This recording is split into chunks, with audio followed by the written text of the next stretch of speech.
it's usually in between levels, yeah. So he's good, okay. And then obviously the line we can't test until someone talks on the Zoom. All right. What's that, Christian? All right. Yeah, I think they're good too. Oh, yeah, but should I show that, Jessica?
and meeting room. And this one we won't need. Do they have? It's tricky because as people join, it shifts. So you just want to pin pause between adding people and adding them all. Otherwise you'll add the wrong person. So now everybody join except for Dr. Lundbohm. Okay. And then we can do. And they stay up. These ones are all connected so far all the way. This one is not yet. She's still connected. Okay. So these people stay up. Okay, cool. They'll stay up there because they're. Sounds good. Okay. Thanks. That's the actual Zooms. Okay.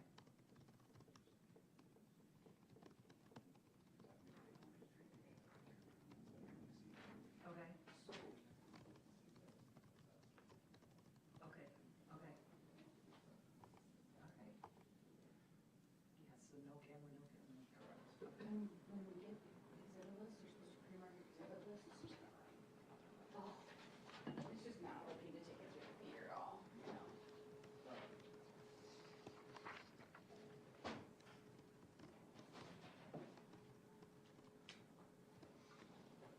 I make 2 copies, one for judge and one for me to write on. Okay.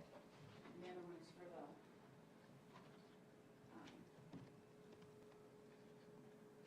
Oh, you're gonna scan in?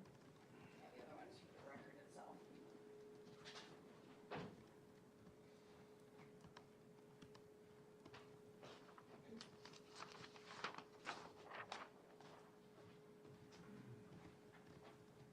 Because I always do complete exhibit list of those actions, so yeah. Okay. To scan in? To scan in. Scan in.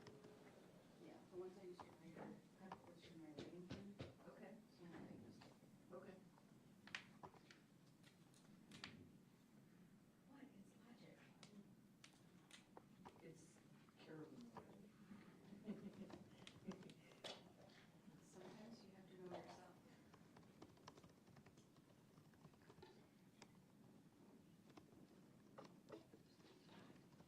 No, I never changed them.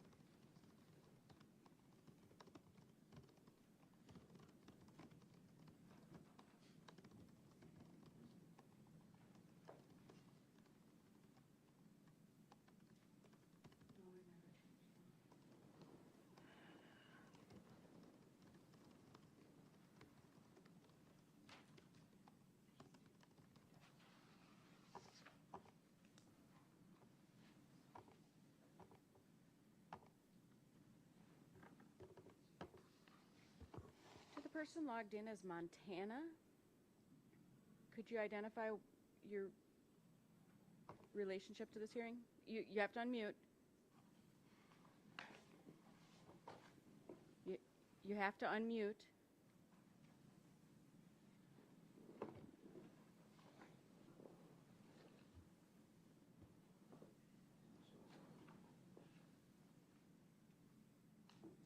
I'm Peyton's grandmother. Okay, thank you.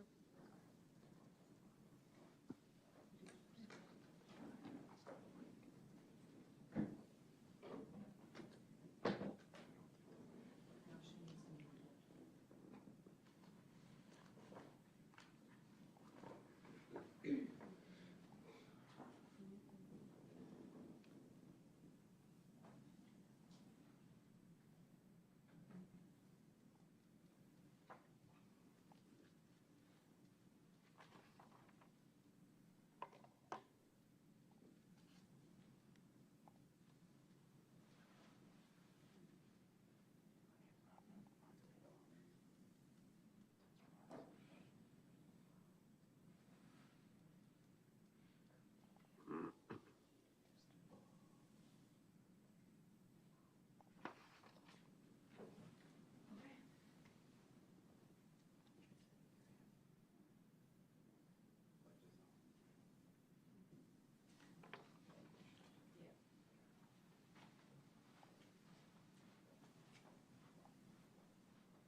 It doesn't have armrests. Yes, sir. You know, like a change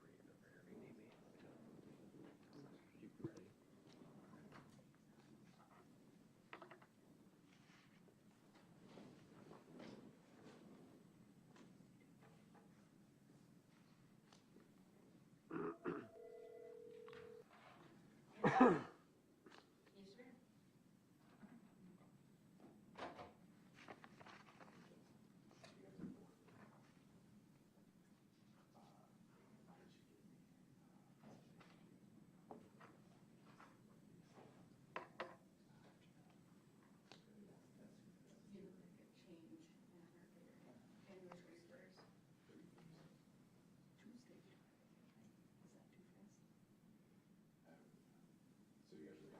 Is that too fast?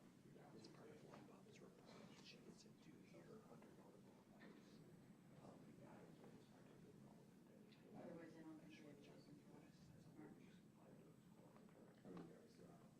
March. Yeah, I know.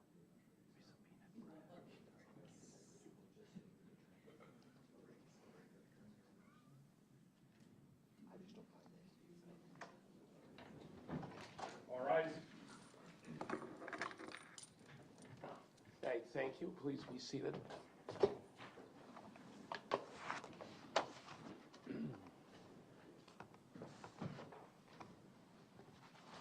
The court will call the matter of State of Wisconsin versus Morgan E. Geyser, case number 14 CF 596.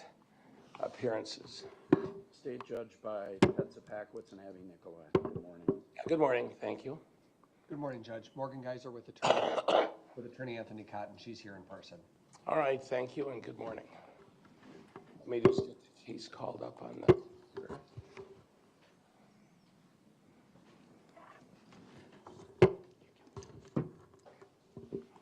Thanks, sir.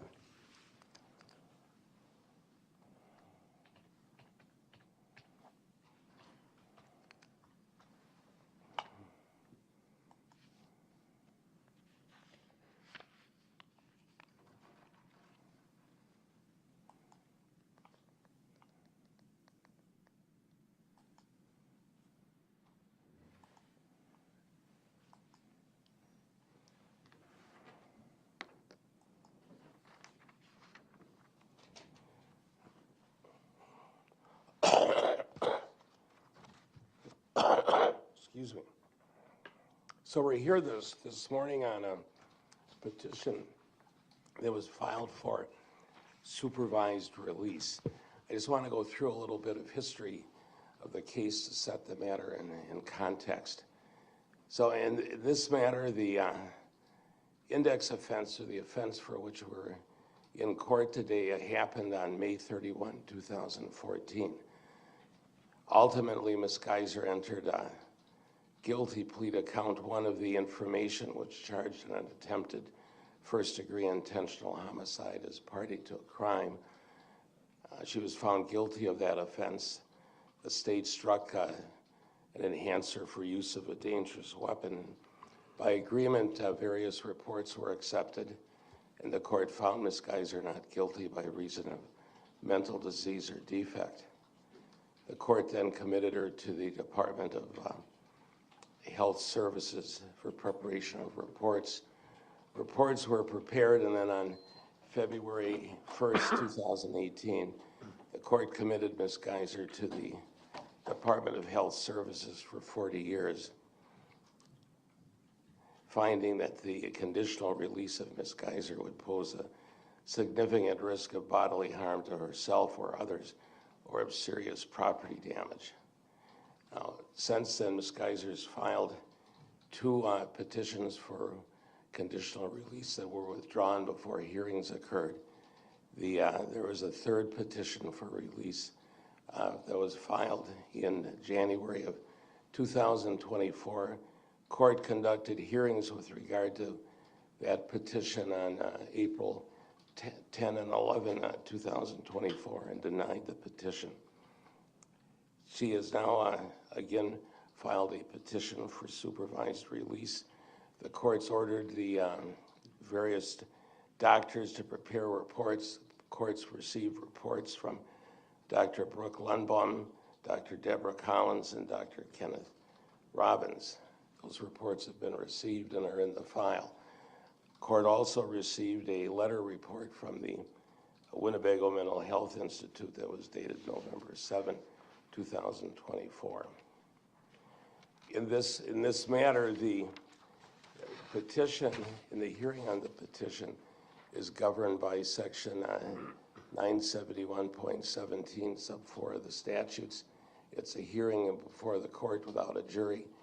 The burden's on the state to establish by,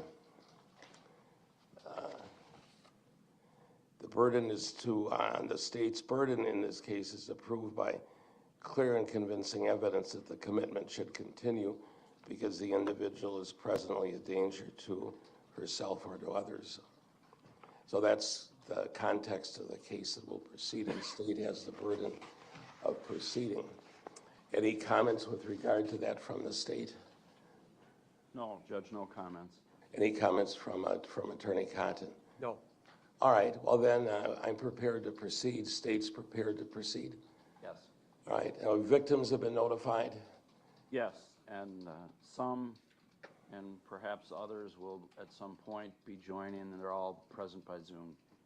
All right, very good. We have individuals present by Zoom, I know, so we'll proceed on that basis. So with that, then I'll hear from the state. Thank you, Judge. The state did pre-mark 2 exhibits that I know defense counsel has stipulated to their entry. Exhibit 1 is the CV of Brooke Lundbohm, and Exhibit 2 is her report, document 617, filed December 30th of 2024. So I'd move Exhibits 1 and 2 into evidence. I have copies for the court. Any objections? None. All right, very good. Thank you. The Exhibits 1 and 2 will be received. Yeah, thank you.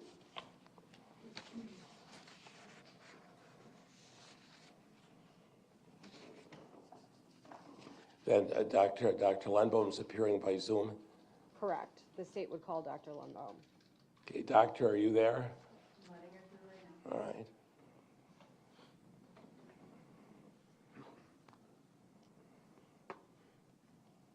She's fully connected. Dr. Lundbohm, good morning. Good morning. Okay, I'm going to ask you to stand, raise your right hand. Clerk will swear you in. Do the best you can. There we go. Do you swear that the testimony you're about to give in this matter before the court shall be the truth, the whole truth, and nothing but the truth, so help you God? I do. All right, thank you. Please be seated. Then state your full name and spell your last name. My name is Dr. Brooke Lundbohm. First name is spelled B-R-O-O-K-E. Last name is L-U-N-D-B-O-H-M.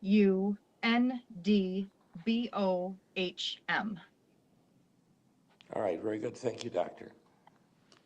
Then Attorney Nicolai. Thank you, Judge. Good morning, Dr. Lundbohm. Good morning. Doctor, you submitted a report dated December 30th of 2024 regarding petition for conditional release filed by Morgan Geyser. Is that true? Correct. And that report has already been admitted into evidence as Exhibit 2, but you're familiar with that report as you sit here today, true? Yes. And you've had a long history with Ms. Geyser. Is that also accurate? Yes. And in fact, on page 2 of your report, you actually outline the various evaluations and reports that you've done regarding Ms. Geyser and her various stages of psychiatric stability. Is that true? Yes. And those date all the way back to 2016. That's correct, although I also did complete a competency examination early on in the evaluation as well, or the case as well, which was actually 2014. And in April of last year, you actually testified at a conditional release hearing for Ms. Geyser as well. Is that true? Of this year, that's correct. Of 2024? Oh, I'm sorry, 2024. Yes, that's right. Okay. So I just have a few questions. Ultimately today, Dr. Lundbohm, you did form an opinion for the judge regarding your belief of whether Ms. Geyser is ready at this point for conditional release, right? Yes. And what is that opinion? At this point, I am in favor or in support of her petition for conditional release. Specifically, I don't believe that she currently poses a significant risk of substantial harm to herself, others, or to property damage. And doctor, is that opinion different from the opinion that you gave in April of 2024 at that conditional release hearing? It is. Okay. And I just want to ask a few questions about the change in opinion. So I want to talk a little bit about some of the risk factors that are identified. Can you talk to the court about what the HCR 20v3 is? The HCR 20 is a risk assessment instrument that is commonly used in the completion of conditional release assessments or other violence risk assessments. It is not a psychological test in that it gives a specific score or answer to the question, but it is comprised of a variety of different factors that have been linked through the research to help examiners determine risk and protective factors. The HCR 20 is broken into 3 separate parts with historical factors, clinical factors, and then also risk management items. Is one of the clinical factors lack of insight? It is. And is that important to consider when trying to identify someone's risk for violent recidivism? It is one of the several different factors to consider, but it is an important factor, yes. And what is meant by lack of insight? So insight relating to a person's understanding of their mental health condition, but also insight and understanding of the different factors, warning signs, triggers that have brought a person to previous acts of violence. In terms of your concerns in April of 2024, did you have concerns about Ms. Geyser's insight into her mental illness? Yes. And at this point in time, well, strike that. Did you, in April of 2024, have concerns about Ms. Geyser's credibility as a reporter? I did. And so I want to talk about kind of that trajectory over time, if we can. Can you remind the court, please, of the initial findings regarding the psychological diagnosis that Ms. Geyser had at the time of the index offense? So at the time of the index offense, there was consensus amongst a variety of professionals involved in the case that she was experiencing symptoms of a psychotic spectrum disorder that was eventually pretty consistently diagnosed as schizophrenia. The symptoms that she displayed of particular relevance were delusional ideas related to the fictional character of Slender Man, but also a variety of auditory and visual hallucinations, disorganized thinking, disorganized behavior, and instability in her emotional regulation. Were those symptoms things that were observed objectively as well as reported by Ms. Geyser subjectively? Yes. And were those symptoms something that professionals believed prompted the index offense. Yes.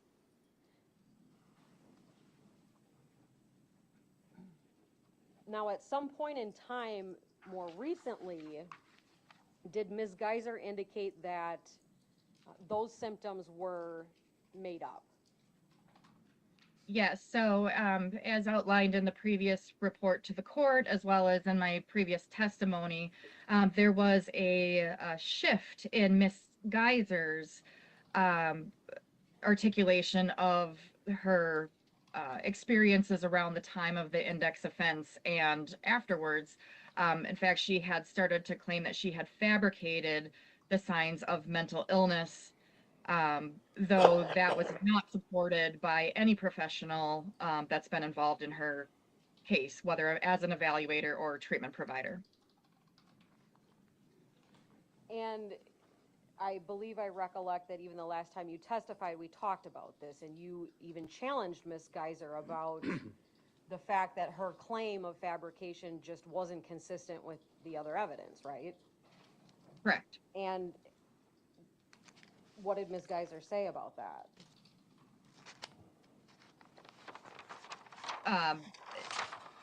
Sorry, what did she say about that during our previous different contacts or during the current contact for this petition? I'm sorry, when you pressed Ms. Geyser on, that's not consistent with the records, that's not consistent with the evidence that you fabricated this, did she persist in that claim nonetheless? During our previous contacts, she did. Okay.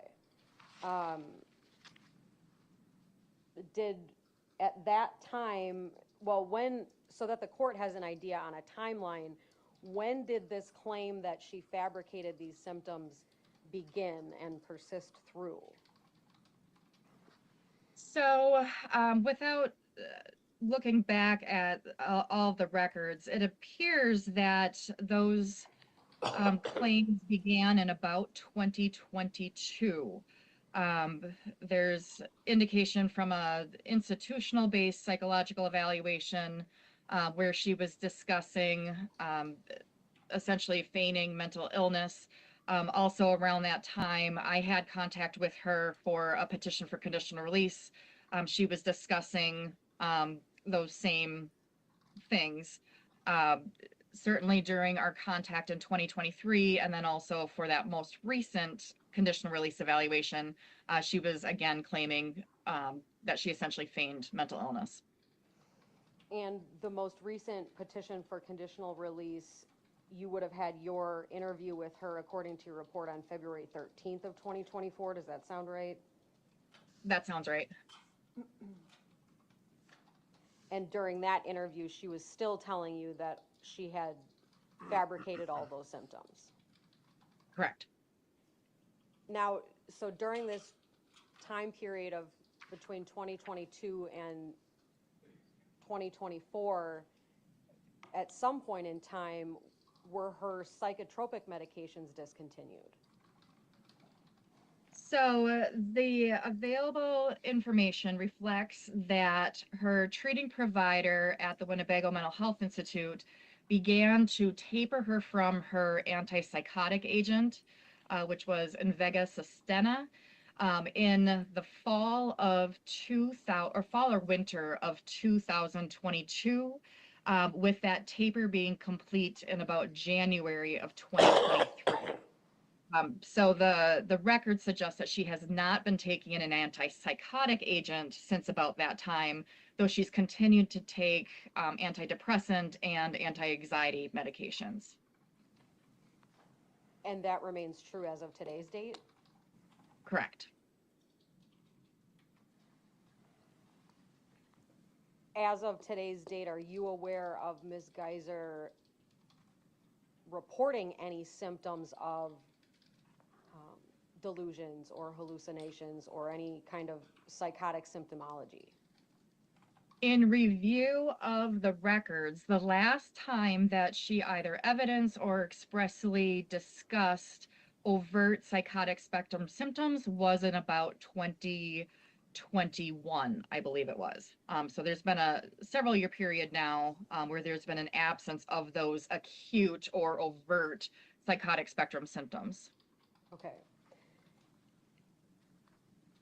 I want to ask about the discussions that you have had in the past with Ms. Geyser during this period when she claimed to have fabricated the symptoms.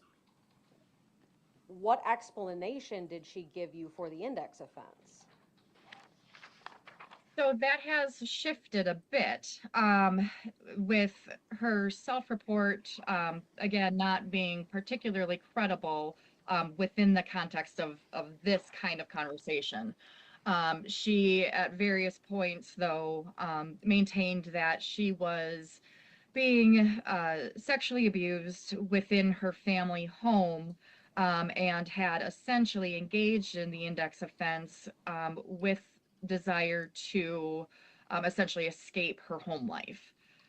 Again, that not being consistent with the totality of information that exists.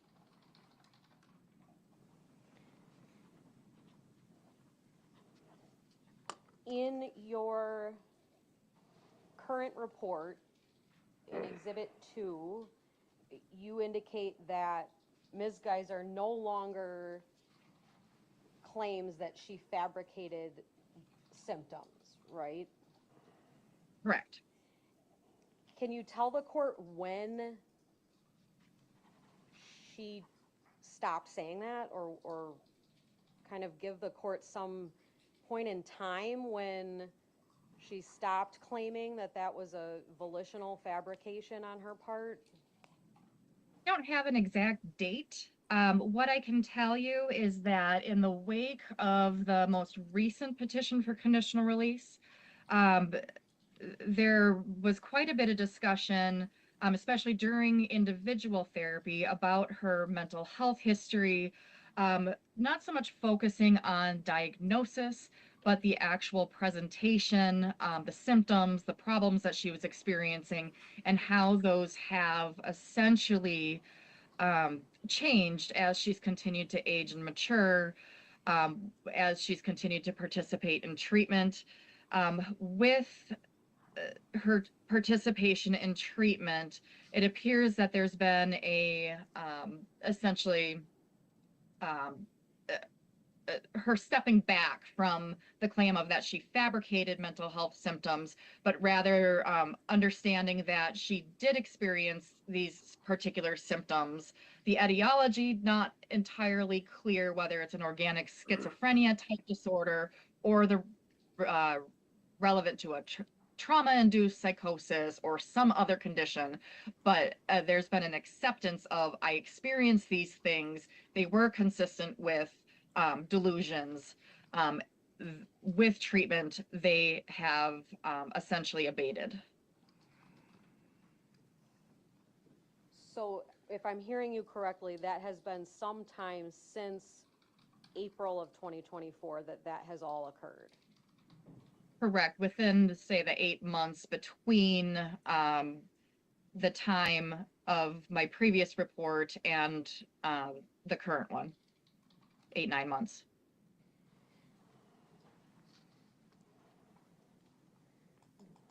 Have you ever asked Ms. Geyser why she would claim that she had fabricated those symptoms? We did discuss that during the current clinical interview for the current petition. She had vocalized that it's been difficult for her to appreciate and understand the different experiences and symptoms she's experienced over time, in part due to the young age that she was when the index offense occurred, in part due to memory not necessarily being fully formed or being impacted by the severity of her symptoms over time. Also, there's been changes simply because of development and maturity, changes in her chemical makeup as she's continued to get older. Her current understanding is that she experienced fantasy related to these different fictional characters. And within the context of her mental illness, fantasy essentially became blurred with reality, where she had a difficult time determining the difference between essentially what's fiction versus what's real.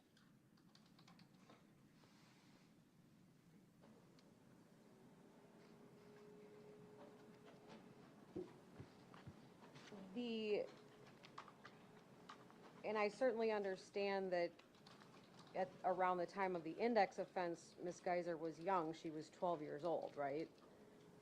Correct. But you'd agree with me that she was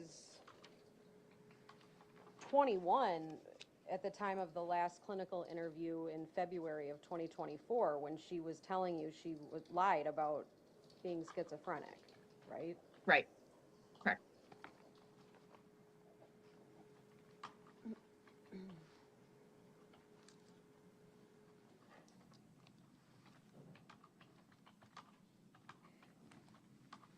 Would you agree that in this case that there is a core, there's a lack of clarity regarding the motivation for the actual index offense? I don't believe that's true when it comes to the agreement and consensus across all the professionals that have been involved in her case over the last 10 years. I think that consistently the professionals have agreed that there was an underlying psychotic spectrum disorder that was quite acute and impacted her reality attachment, her behavior, her ability to problem solve, and that has consistently remained the case in the way that the different professionals have viewed what happened back in May of 2014.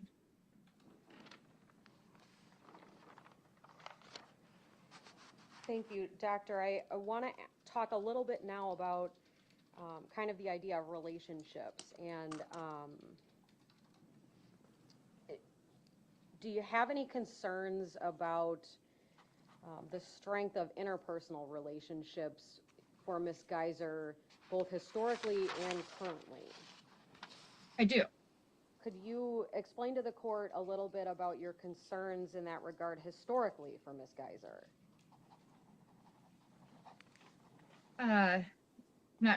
It's a pretty broad question, so I'll try to break it down a little bit here.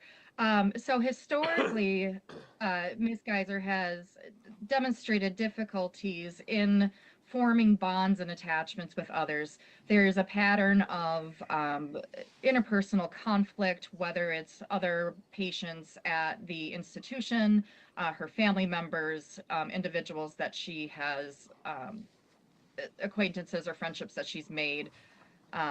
That said, she is an individual who's essentially grown up in a adult psychiatric hospital, so her opportunities to have kind of typical developmental social relationships have also been impacted just by virtue of her placement.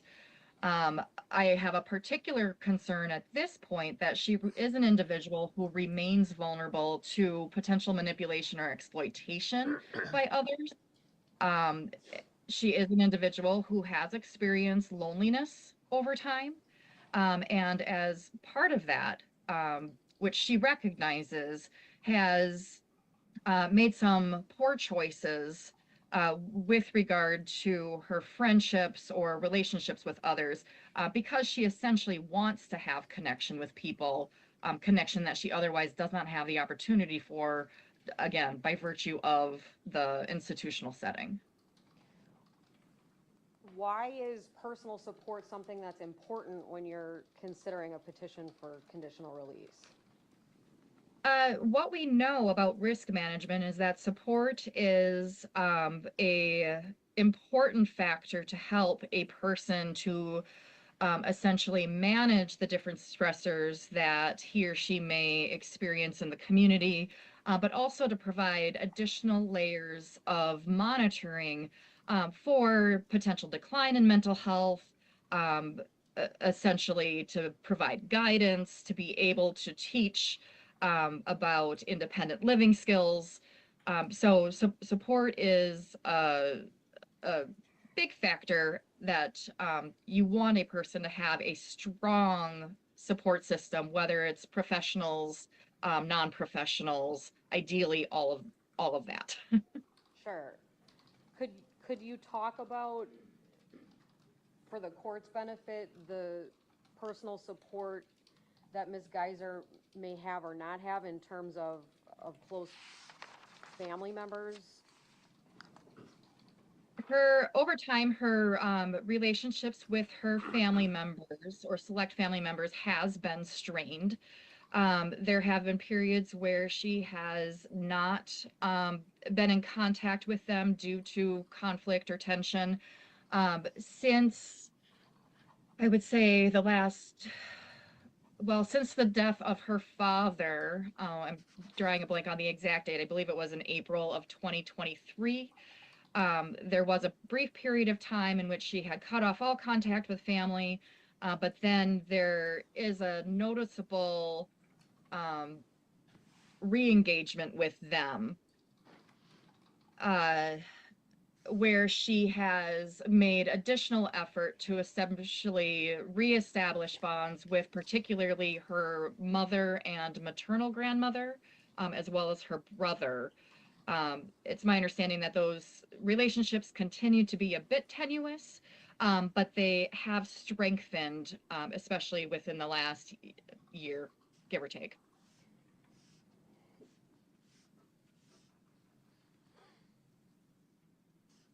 When you completed the Minnesota multiphasic personality inventory with Ms. Geyser, was there any insight into how she perceived her social support system using that tool?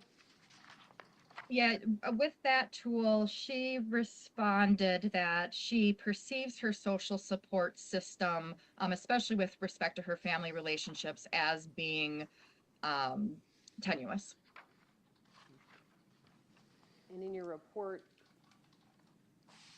you indicate that she actually holds negative feelings about her family and blames them for difficulties. Is that accurate?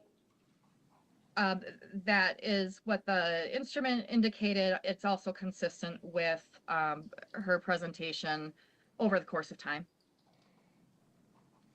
And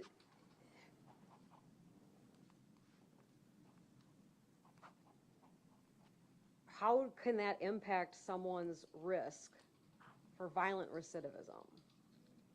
If that's the feelings that they hold regarding the two closest family members to them? In and of itself, fractured family relationships wouldn't necessarily augment a person's risk if there's additional levels of support that they can rely upon. In Ms. Geyser's case, she would have the benefit of rather significant professional support surrounding her if she were to be discharged to the community. Ideally, she will continue to bridge those gaps that exist with her family members and continue to strengthen those. However, frankly, a lot of people in the community don't have great relationships with their family, and in and of itself, like I said, that doesn't necessarily suggest that she would be a higher risk for violence. It's just one factor to consider, especially when we're creating a risk management plan for her discharge to the community. Sure. Thank you, Doctor. I have a couple of questions about one of the other risk management factors, the non-compliance with remediation factor. What does that mean? Can you tell the court what that factor is talking about? So that factor would be trying to predict her, when it comes to the risk management factor, trying to predict the likelihood that she is to follow the conditions and expectations of her treatment plan, of her supervision plan. In her particular case, she does have a history of essentially pushing back on expectations. However, that is been now years since she did that. her recent stability and rule compliance in the institution does bode well for her success within the community, especially given her more recent willingness to accept feedback and guidance from individuals who are involved in her care.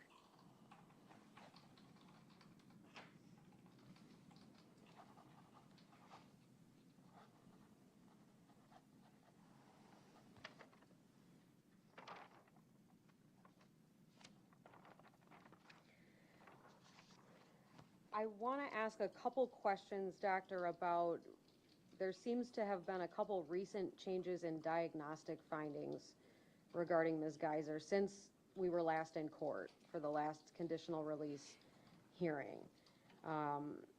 Your report indicates that there was a psychological assessment in May of 2024 with Dr.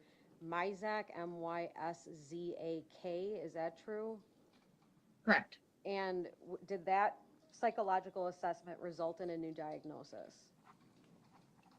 That particular evaluator opined that there was support for a diagnosis of autism spectrum disorder. And is it true that that doctor suggested individual therapy with a goal that Ms. Geyser advance her understanding of that condition and its impact on her? Yes. Is it also true that there was another psychological assessment in September of last year with Dr. Hessler, H-E-S-S-L-E-R? Correct. And what was that assessment in regards to? So in about, well, actually on May 31st of 2024, the 10-year anniversary of the index offense, Ms. Geyser indicated to her treatment staff that she identifies as a transgender male. And to be clear, I'm using female pronouns and her court-given name just to be consistent with the collateral records. But since that time, she has identified as a transgender male and has made efforts or begun having changes to essentially live as male. So in the treatment records, she's now identified with male pronouns and a separate name. Also the use of recently the use of a breast binder. And that was the impetus for the assessment with Dr. Hessler? As I understand it, the institution staff referred her for that assessment, essentially to determine if there was implications of her underlying mental illness playing a role in the decisions and identity changes. The examiner at that point opined that there was not evidence of psychosis or other significant mental illness impacting her gender identity, but rather this has been a process that has been ongoing for quite some time. And part of that process, actually going back to November of 2023, Ms. Geyser identified as non-binary. Is that true? Right. At that point, she identified as non-binary and had asked, I don't believe that she had specific pronouns that she wanted to use, but had begun to identify as a different name. Now, is that name the same name that she identifies as now? It's not. Okay. Since essentially coming out as transgender male, she has chosen a distinctly male name. Okay. And ultimately, through that assessment, Dr. Hessler offered a diagnosis of gender dysphoria for Ms. Geyser. Is that true? True. And that was September of last year. Correct. Is it significant to you that there are these diagnostic changes since the last conditional release hearing? It's notable. Neither of those diagnoses, however, necessarily impact her risk for violence. when considering the changes to those particular diagnostic changes, I think it's important to note that the impetus or the problems, the issues, are not new. These are things that are documented in the record. It's essentially just a label that has been attached, and there may be disagreement across the professionals about whether or not those are appropriate diagnostic labels, but there is full agreement that the symptoms or the issues are in place and have been for quite some time.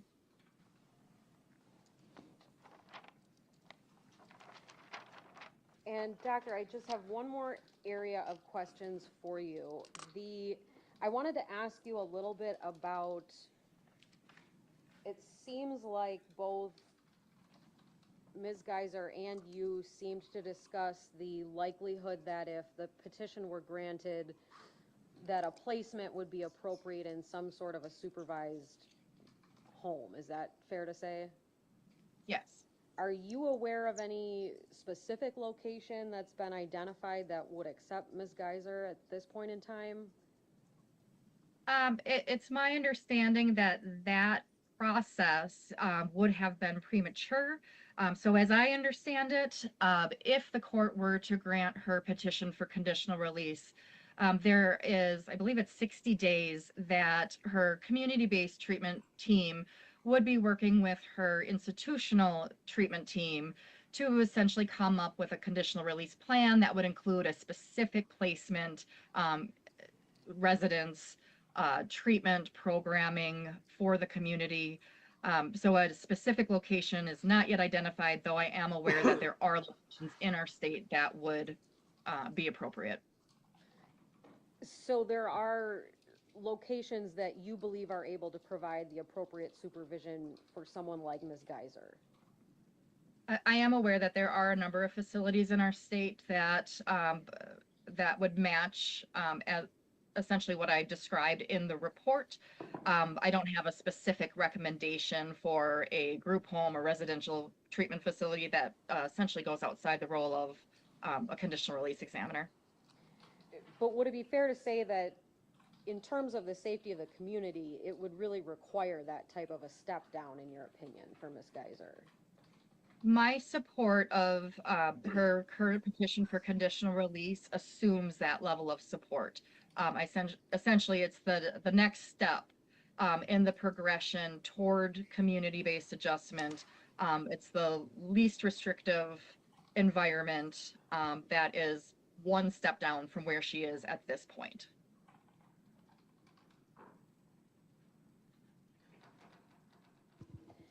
And that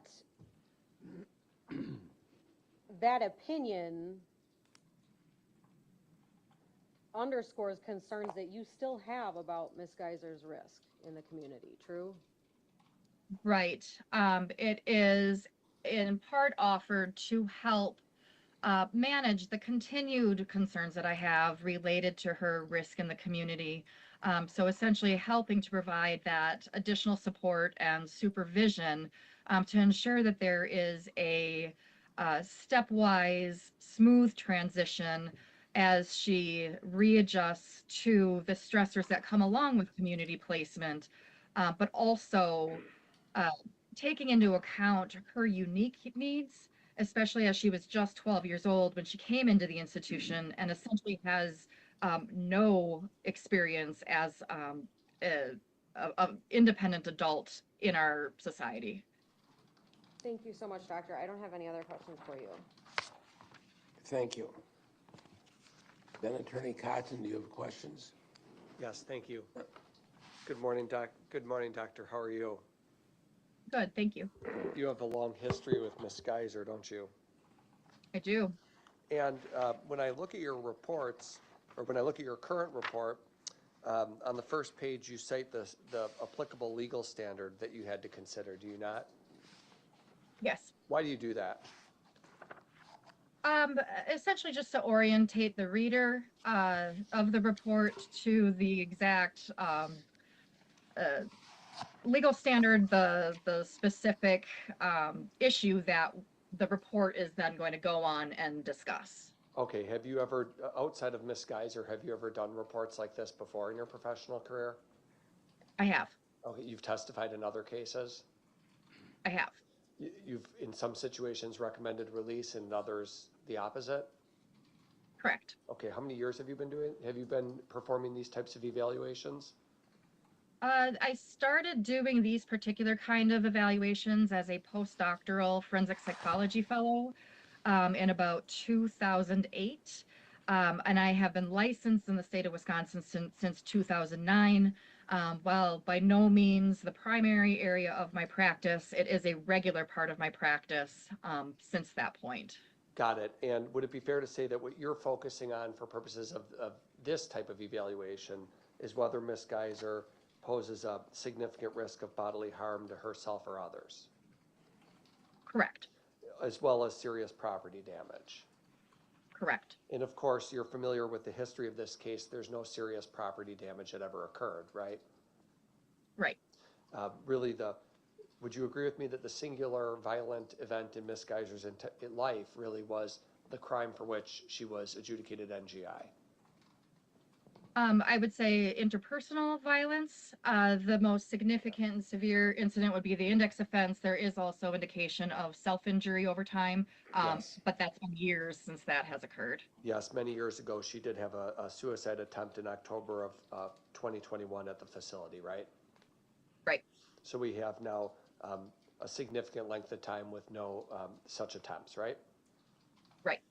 Now, starting with page 3 of your report, you discussed Ms. Geyser's contemporary institutional adjustment, and you indicate that she resides on what type of unit? The unit is named Choices. It's a minimum security unit. It's the same unit that she's been on for quite some time, several years. And what does that suggest, if anything? Or what does that tell us about Ms. Geyser? At Winnebago, most of the units, frankly, when it comes to this kind of commitment, are minimum security. There are some medium or higher security units, but those are for more acute individuals and individuals who essentially just got to the institution. It does suggest, though, that she has maintained a level of psychiatric and behavioral stability to warrant her placement there versus potentially going back to the more restrictive housing unit.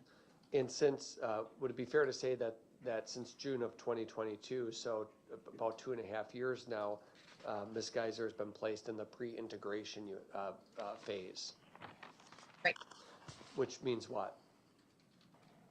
It is, so her particular unit has different phases that correlate to psychiatric stability, behavioral stability, also come along with different privileges. As I understand it, the pre-integration phase is the last or final phase that is available to patients on her unit that have not yet received support for conditional release. So essentially, she's at the highest unit or highest level. Yes, with the most privileges before she can move to the integration phase. She currently has the most privileges that are available to patients at Winnebago. And then whenever Judge Bohren grants conditional release, if it's after this hearing, she would be promoted to the integration phase, as you understand it, right? Right. Now, they can't do that until the judge gives the green light, so to speak, right? That's my understanding. Okay. Now, Ms. Geyser at the facility at Winnebago, is it true that she's maintained access to a high level of institutional-based privileges? Yes. Specifically, she actually has, she's allowed to walk around the facility, the campus, the courtyard, whatever you might call it, with another patient who has similar privileges, right? Correct. She was granted what's called full escorted liberty. I believe it was in about February of 2024. And since February of 2024, there have been no concerns to cause diminishment in those privileges. To my knowledge, that's right. And in fact, she even gets to go off campus. Correct. She gets to go to Starbucks and the museum and Walgreens and Target and other such outings, right? Correct. I believe it was in about March of 2023 that she was awarded that level of privilege, and has since gone on several community-based excursions or outings. Right, and if there was, certainly you, as part of your analysis here, doctor, you reviewed all the institutional records, all the treatment records and things of that nature, right? Right. And you would agree, not a single time in any outing or any excursion that she's taken has there been any concern of dangerousness towards others? Correct. Or herself? Correct. Now, I don't want to belabor the point, but you do indicate that you did talk about insight, fair to say? Yes. Something in I guess I want to just explore it a little bit because you talked about Ms. Geyser being perhaps vulnerable to other individuals. That's something that we all have to be mindful of, is it not? It is. Really, that's something we have to be mindful of for any person in these shoes coming out of an institution after this length of time. We don't want someone to be taken advantage of, right? Correct. Especially someone like Ms. Geyser who might have people out there who find it to be an interesting case or a newsworthy event, right? Correct. Sometimes you get those weirdos that latch on, right? There is a high publicity attached to this case, and as part of that, there have been a number of individuals who have reached out to her spontaneously over time, which is at no fault of her own. It is a product of a high publicity case. But would you agree with me that what's important is that Ms. Geyser recognizes, hey, if this happens, I should discuss it? Correct. She has, over the course of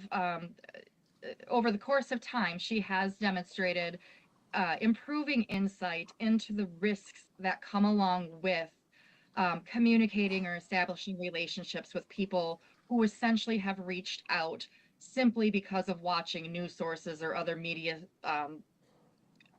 things related to her case.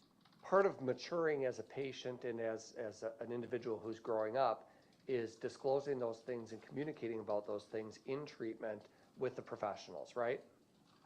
I would say that, as well as accepting feedback related to the decisions that she's made. And disclosing, would you agree, also disclosing things that happen, even if it potentially creates a situation where one is concerned that this could hurt my case, so to speak, right? Right. Okay. And that happened here. In fact, Ms. Geyser did disclose when she was concerned about a lawyer who had connected with her. She self-disclosed it, said she was worried about it, and brought it up and expressed those concerns, right? She did discuss those concerns appropriately, and appropriate action was taken. I don't recall if she self-disclosed it or if it had come to light, and institutional staff had essentially asked her about it.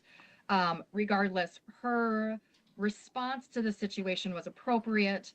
Her concerns about the situation was appropriate. Her reluctance to potentially discuss on her own was also appropriate, given the fears that the power differential that existed, as well as concerns about how that could negatively impact her desire for conditional release. Does Ms. Geyser currently participate in regular therapy with the social workers? She does. And your report notes 100% attendance between July and September of 2024? That's with group psychotherapy, but also she has excellent attendance with her individual therapy. And have you spoken to those professionals, or did you not speak to them directly? I did not speak to them directly. I had access to the numerous progress notes related to those contacts. Now, when Ms. Geyser was evaluated by Dr. Myszak, you testified previously, just spelling Madam Court Reporter, it's M-Y-S-Z-A-K, Dr. Myszak. That was May of 2024, right? I believe so, yes. And the purpose of that was simply to determine whether there was any autism-related spectrum condition that could be identified, right? Right. And as I understand it, number of people might be on the spectrum in one way or the other as we gain more understanding of the condition, right? Right. May not be that there's more people with it. It may be that we just, as a society, have a better understanding of the spectral nature of the condition, right? Correct. In any event, what's important for this hearing is, was Ms. Geyser resistant in any way to that evaluation or diagnosis? Not to my knowledge. Does one having an autism spectrum disorder make them a violent person? No. There's no relationship between autism and violence that you're familiar with, right? What I would say is that the diagnostic label here is not the thing that I would focus on when examining a person's risk for violence. What I'm interested in particular is the symptoms or issues. Frankly, whether it's an autism spectrum label, schizotypal personality disorder, schizophrenia, what we know is that the symptoms or the problems that were described are consistent with what we already knew across the course of the records. Got it. So we should be less, I think what I'm hearing you say, and correct me if I'm wrong, is we should be less concerned about the labels and more concerned with evaluating how the person is functioning and doing. Right. Okay. Whether it's schizotypal disorder, schizophrenia, autism, the real issue is the person stable and are they proving it? Right. And is the person receiving appropriate treatment surrounding those particular symptoms or problems? And does the person continue to evidence those symptoms or problems, or do they continue to be a prevalent part of the daily psychosocial picture? I really don't want to, I think for Ms. Geyser's sake, get too deep into this, but there is some evidence, there's self-disclosure, a report by Ms. Geyser about the sexual trauma she endured as a young child. Right. From her father. Right. In other words, he was her caregiver and he was sexually abusing her, as it's been reported. As it's been reported, correct. You used the phrase trauma-induced psychosis. That is a condition, is it not? Yes. Is it just what it sounds like, that because of someone's trauma that they're enduring, they can exhibit psychotic features? Correct. When that trauma disappears, you said her father died in April of 2023, when that, and she's been removed from her father even before that for many years. Right. When that trauma disappears, would one expect to see a diminishment of symptoms sometimes? I would say that that's hard to say. Everybody's experience with mental health conditions, regardless of the nature or the label of it, is unique to that particular individual. What I would say is that there's been now observation for several years where psychosis, those acute symptoms of psychosis, have not been a prevalent part of the clinical picture. Sure. And the professionals noted it back when she was an 11-year-old turning 12 and 12 turning 13. The professionals noted symptoms back then, but you testified that in 2021 was the last time there was any acute or overt psychotic symptoms by Ms. Geyser. Right. As I recall the records, in 2021, there were some ongoing issues related to her report of auditory disturbances that she specifically described as being demons, but there has been nothing of that sort for the last, whatever that's been now, 3 years. Yes, going into 4 years now. Correct. And you testified that Ms. Geyser's had considerable discussion with her individual therapy about her condition as the years have gone by, right? Right. And there's been a significant improvement in her personal insight into what she endured as a child, right? Right. Put simply, we hope that people mature. I would say that it's a combination of factors. So maturity, as well as since that suicide attempt in October 2021, there's been a noticeable shift in her engagement in treatment. And so as she has continued to take treatment more seriously and become consistently engaged and invested in it, she's benefited as well. So has demonstrated improvement in her understanding as time has gone on, albeit not in a perfect trajectory. Is there any, I'm sorry, what hasn't been a perfect trajectory? Her insight. Okay, but as she sits here now with your clinical evaluation, you would agree that she has insight into herself and her condition? I would say that it continues to be a process for her. It is a process that will continue likely throughout the entirety of her life, but certainly throughout the last, whatever it's been, 8, 9, 10 months, there has been a noticeable improvement in her understanding of her mental health, how she discusses her mental health, diagnostic labels aside. Now, when Ms. Geyser is released, you talked about her placement in a group home. You called it a stepwise approach, right? Right. So there's a number of facilities that exist that she can reside at. That's my understanding. Okay, and we can ask people from Winnebago more questions about how they do that. I would say that Winnebago probably has an understanding, as well as the individuals who would be a part of her conditional release supervisory team, so case management especially. Okay, as part of your evaluation with Ms. Geyser, you asked her about some of her plans for the future, didn't you? Yes. Would you agree that her plans are fairly normal and rational plans for someone in her situation? Would you agree? Yes. She's heavily invested in her artwork. She's a talented artist and writer, isn't she? She is. She's also somebody who expressed an interest in maybe selling artwork someday. Correct. Or writing for a living, being an author. Correct. Professional author has been a goal of hers since she was quite young. So that's rational for somebody in her shoes to think about how they might support themselves in the future. Certainly she'll be on supervision. Judge ordered 40 years. She'll be on supervision in some way for much of her life.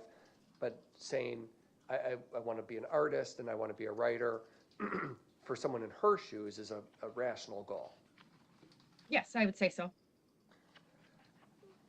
Gender identity, does that relate to violence? No, not typically.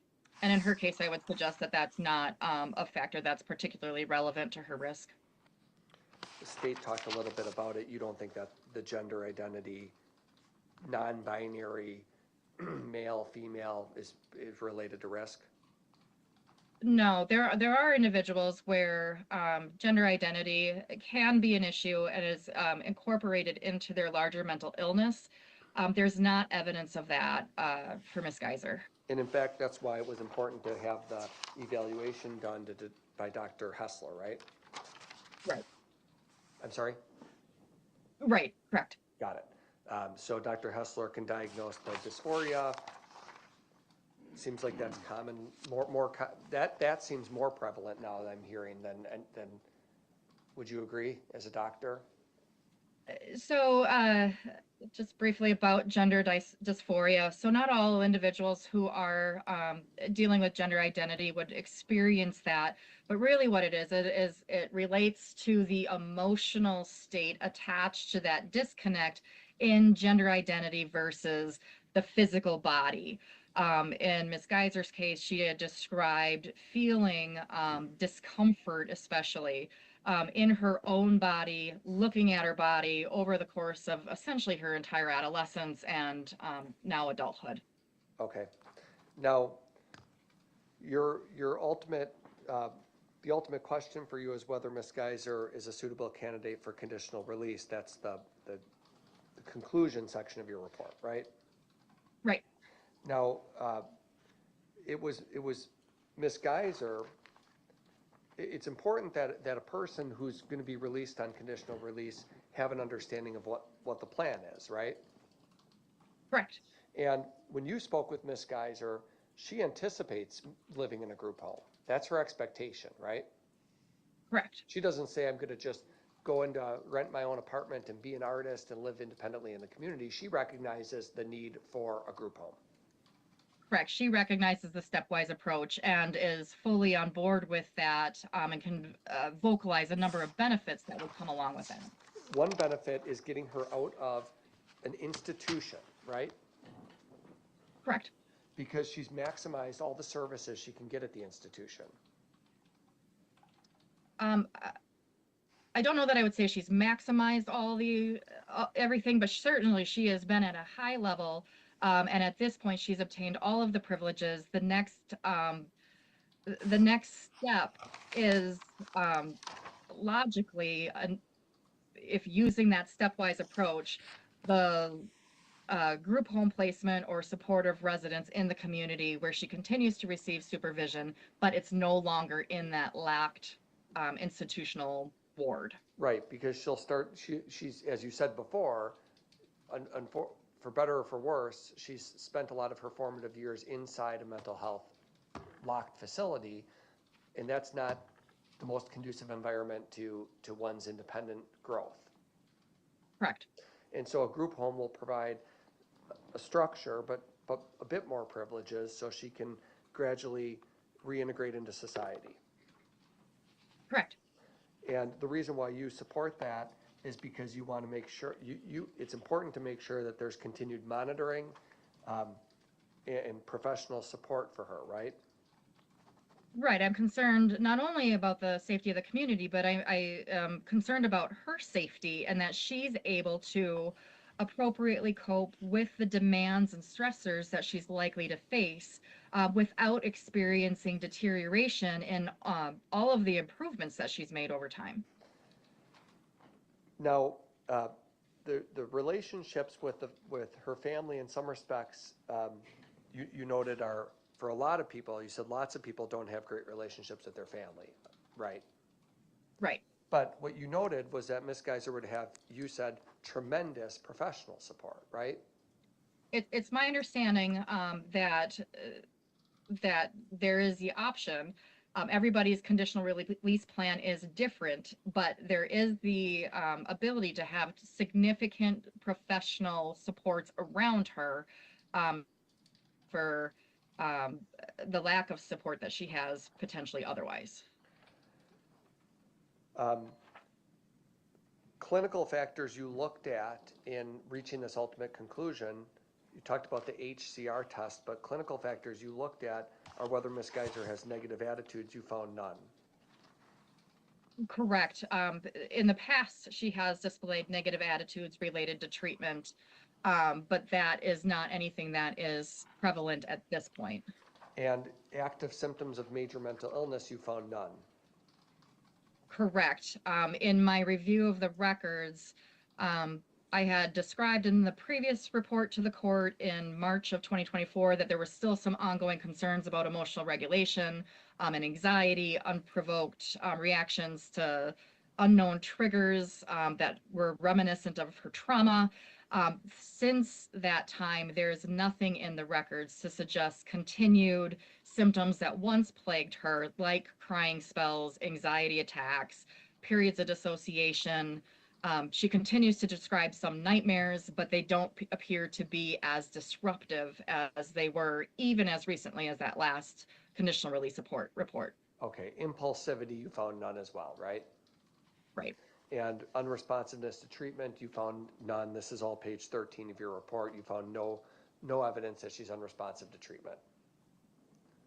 Correct. And again, that risk management part is a prediction of what she's likely to face, but her institutional stability her acceptance of rules, her willingness to accept feedback, that all bodes well for her compliance with conditional release. So it's a which is good. It's a predictive tool, and we're trying to predict dangerousness, right? Right. No evidence of covert manipulative behavior prediction either, right? Correct. Low self-esteem. The HCR indicates low self-esteem, but you said in your report, in terms of her presentation towards you, she was a fairly confident young woman, right? Yeah, over time, she in direct interviews, she presents as quite confident, well-spoken. She's incredibly bright, but the totality of information, including from the current psychological testing, suggests that she is an individual who harbors low self-esteem and can be especially self-critical. Yes, of herself, self-critical, of looking at herself and critiquing her own behavior. Correct, and kind of driven from this desire for perfection, which, as we know, is not a realistic expectation for self or others. Yes. Bottom of page 13, as you reached your conclusions, you talked about Ms. Geyser's assistance that she would have in the community with the wide array of professionals. You noted a case manager, probation agent, and mental health professionals all available to provide assistance, right? Correct. And her rule compliance, as you went into page 14, you noted her rule compliance. That actually bodes well for her rule compliance in the community, right? Correct. We look at one's behavior inside the facility and try to, and it will give us a rational ability to predict that in a group home she would perform similarly. Correct. She has pro-social goals. We've touched on that, but you would agree that her goals themselves are coherent and pro-social. Yes. She hasn't had a lot of opportunity to foster age-appropriate relationships outside of the mental health hospital, but that's through no fault of her own, right? Right. Now, in the conclusion section, to be clear, your ultimate conclusion is that you are in support of her petition for conditional release. Yes. The evidence from in your opinion, every doctor has their own opinion, but your opinion is that the evidence does not support a conclusion that she would pose a significant risk of bodily harm to herself or others, or property damage if conditionally released, right? At this time, that's correct. And that's offered to a reasonable degree of professional certainty? Yes. You note considering the totality of the information, so with your long history with Ms. Geyser, including a competency evaluation early on in the case, you note that the totality of the information suggests a much more positive trajectory since a suicide attempt way back in October of 2021. Yes, that's right.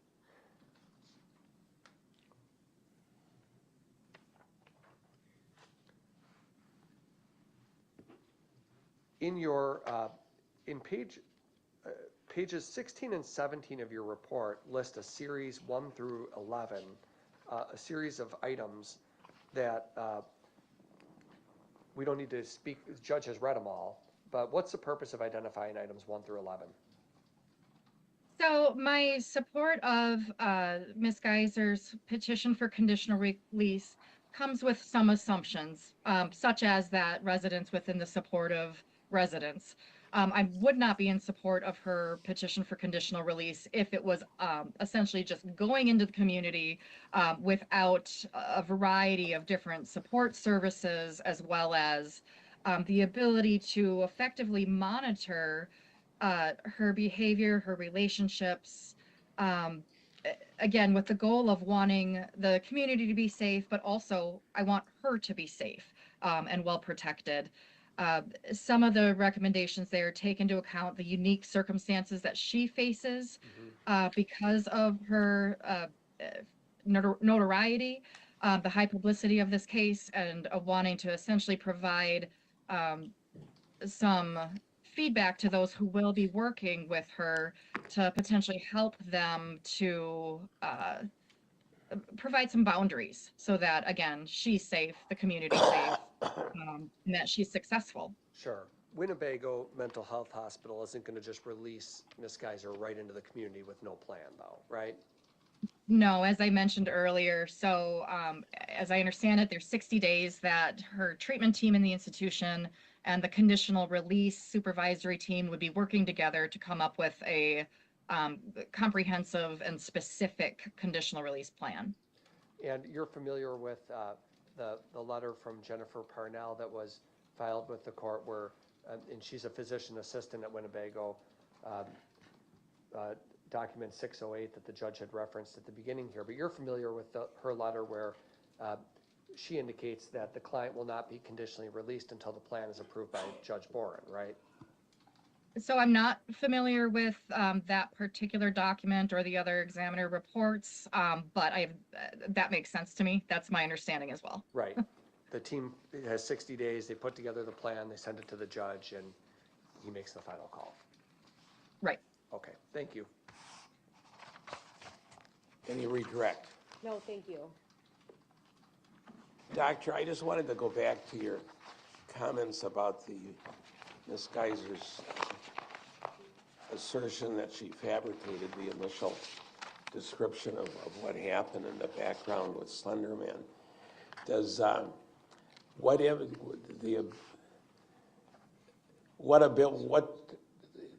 I'm looking for is an explanation as to, is there a negative connotation to someone in Ms. Geyser's position of making an assertion years after the event that she fabricated much of what was said about the initial event? Is it meant to try and create a more favorable standing from her point of view and how to proceed with perhaps a conditional release petition? What's the motivation for that? So I think I had testified to this back in April of 2024. The impetus for her making these claims is not fully known. When I talked to her about it during the current petition for conditional release, she essentially just had said that it was easier to say that she faked it rather than trying to really process and understand the severity of the symptoms that she experienced. And then also when putting it into the context of the changes that she's experienced in her symptoms across time. There's indication in the records that she may have inaccurately come to believe that if she did not have a diagnosis of schizophrenia, that may be favorable for her petition for conditional release. Certainly that is not the case. And actually her claims of fabrication, I would say, severely complicated risk assessment for some time there. What I can say is at this point, she's no longer claiming that her understanding of her mental illness, her mental health symptoms is much improved and in line with what the professionals around her also think. Does a person's ability, though, to make the assertion that she fabricated key elements of what brought her to the current situation impact her credibility as to what she says currently as to her status? Is she capable of manipulating the system in order to gain a more favorable result? To unpack that a little bit, any person certainly is capable of manipulation. However, Ms. Geyser in particular is a person who has been under essentially the close watch of professionals for 10 years now. And there's absolutely no support for the conclusion that she faked things. I did testify previously and wrote in previous reports that I had concerns about her credibility as a self-reporter because her self-report was so drastically different from all the information that existed. And that is something certainly to watch out for in currently and in the future. We want to make sure that her understanding essentially aligns with what is known through the through the totality of information, again, at this point, her understanding of her mental health does seem to align with what records suggest what is known about her. With regard to her assertion of sexual abuse by her father, is there, looking at the history of the case, is there support for that type of assertion by her as part of the background of the case? I would say that there's not support for the conclusion that somehow sexual abuse essentially caused her to do the index offense and that it was somehow related to escape her home life. The data is clear that she did experience symptoms of a significant psychotic spectrum disorder. The etiology has been debated by professionals, but the evidence is very clear that those symptoms were legitimate and they persisted across time. There was support that she experienced benefit with the use of antipsychotic and mood stabilizing agents, which was what you would expect with a psychotic spectrum condition. With regard to her current status as somewhat being at the top of the line as far as her work within the institution, if she continues to be at that level of treatment and supervision, is there any negative impact to her and her ability to be a safe person over her continued status as being at the top of the line but being not able to go to the next level of the stepped up program? I would say that the biggest risk would be that it prohibits her continued development as a human. So the risk factor for violence, certainly she's adapted well to that level of support and structure, and I would imagine that she would continue to display that. She does risk boredom, especially since she has very colloquially been there, done that. And so you risk that there could be some regression in behavior, but from a violence standpoint, certainly her environment has been quite helpful for her. The concerns, though, has been noted, frankly, since the onset of this case, is that the institution does not have all the resources that you would want for a person to be able to continue to develop as the goal of a functional, autonomous adult.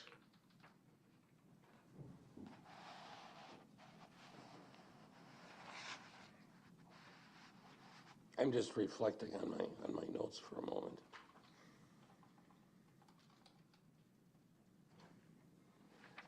In your previous discussion, in the report it's clear, but the testimony may not be clear. When Ms. Geyser has been at the top of her supervision and goes off campus, if you will, off the institution, she's always escorted. True. She is escorted when she has gone into the community. She has unescorted privileges on the Winnebago campus. So there's never been a time up to this point that she's been unescorted within the community on any of her trips to the library or to the store or anything like that? Correct, and it's my understanding that that's not an option for Winnebago patients. All right, thank you. I have no other questions. Any questions from the state based upon my questions? Just one, Judge. Doctor, should it cause the court any concern that regardless of etiology, there is this consensus by the professionals that at the time of the index offense and around that time, severe and acute psychotic symptoms persisted with Ms. Geyser, and now they're gone, and there's no psychotropic medications being used? What I would say is that is certainly something for her future treatment team to be very aware of, that she does have this history. Within the context of the institution, with the amount of treatment support around her, she has not evidenced regression to psychotic spectrum symptoms. But I believe that she could be at risk for developing those in the future. And that's certainly something that her treatment team would want to be closely monitoring and aware of. Certainly, it's something that she appears to be accepting at this point, is able to articulate different warning signs, triggers, signs of that decompensation. And so it should be a part of her ongoing treatment to essentially continue to have that a part of the conversation and a part of the monitoring process. And if need be, to make changes to her medication regimen. What we do know is that when she was prescribed Invega Sustenna, she was doing quite well. There was a remission in those same symptoms at that point. So it's possible that her treatment team may want to consider the addition of that should there be evidence of, again, some of that decline as she experiences stress or other changes as part of the conditional release. Thank you, that's all I have. Attorney Cotton, any questions? Thank you. It's true that she is currently medicated, right? She gets medication at the facility and she takes her medicine, right? Right. Her medication regimen at this point includes antidepressant agents and anti-anxiety agents. And part of psychiatry, the way psychiatry works is somewhat of a trial and error approach to try out certain medications and see how that impacts the patient based on their diagnoses. It can be. And by all accounts, the medication that's administered, she takes it and it works, right? Correct. There is, she has always been compliant with taking her medication, as I understand it. And I've testified to, and as is in the report, there's been an absence of those psychotic spectrum symptoms for quite some time now. There are other concerns, Doctor, beyond just her growth if she remains at Winnebago. One concern, I want to know if you'd agree with this, but one concern is that the individuals who are at Winnebago, who come into that facility, are people who are sometimes dangerous people, right? Correct. And Ms. Geyser can therefore be exposed to those people, right? Right. People who are older or who have a long criminal history or a violent criminal history, right? Certainly could be that. It could also be people who are experiencing dysregulation within the context of their own mental illness, that there can be a high acuity as those people continue to do their own treatment.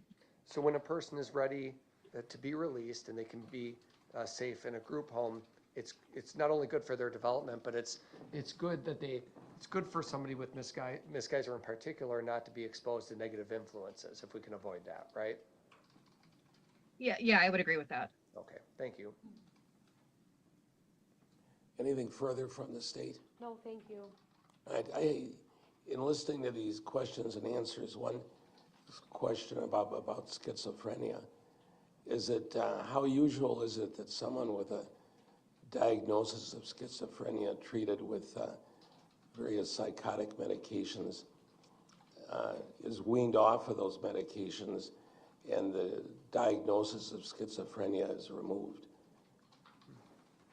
That's a hard question to answer.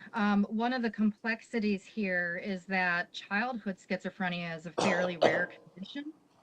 And there have been a lot of changes just biologically as throughout the last 10 years.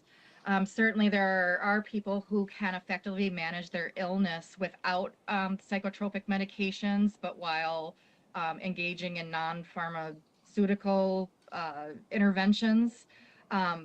There's certainly the possibility that Ms. Geyser's been able to effectively manage her symptoms better, and they have essentially gone into remission simply because of the support and structure that she's experienced. So again, I would caution the people working with her in the future to remain sensitive to the fact that she does have this history. That said, there's nothing to say that I can't say with 100% certainty that she's going to face similar delusional ideas, auditory hallucinations, similar symptoms like she did in the past. It's certainly possible that those will continue to be absent as she continues to move forward here. The biggest thing is that she works closely with those treatment providers, and everybody is aware of her history, of the warning signs, the triggers, the signs of decompensation, and that they have a plan in place to react appropriately if that should happen. Thank you. Any further questions based upon my additional questioning from the state? No, thank you. Anything from Attorney Cotton? No. All right, well then, thank you, Doctor. Appreciate you being able to be here today. Thank you for your testimony. May I be excused? You may be excused, yes. Thank Now, is the doctor under subpoena? Yes. Released from the subpoena? Yes, please. Any objections? No. All right, so thank you, doctor. You have a good day. Thank you. I think at this time it's appropriate to take a recess. Let's take a recess to 10:30.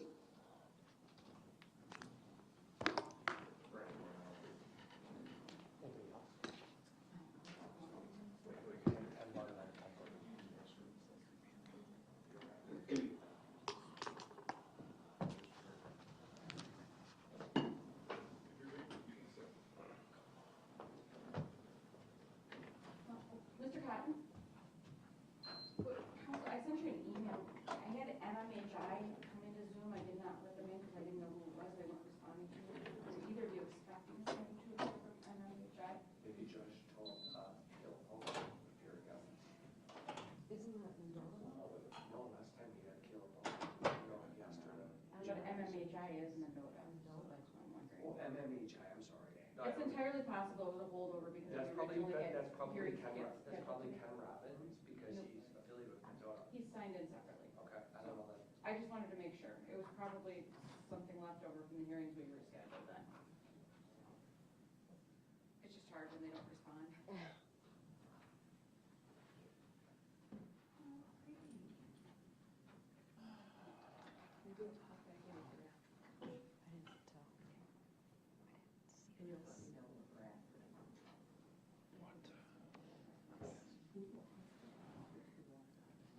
I saw it way back around, but does it say anything significant? It's just kind of, she's found the rules. All right, I'm gonna go get it upstairs then. Thank you, I'll see you later. So you might have a message from MMHI, wondering why we weren't. Actual Pick it up? informational. Yeah, okay. Intended for informational purposes only.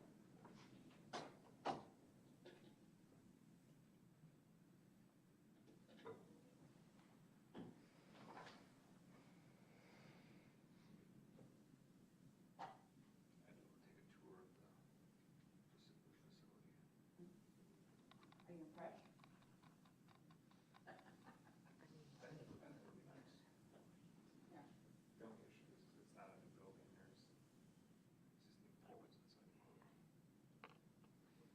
I mean, if this is all she's gonna testify to. In his decision,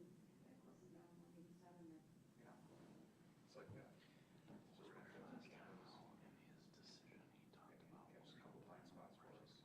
They don't do it that way. He should have gotten together with his people and said, let's make it a specific plan.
clear which of those it is. And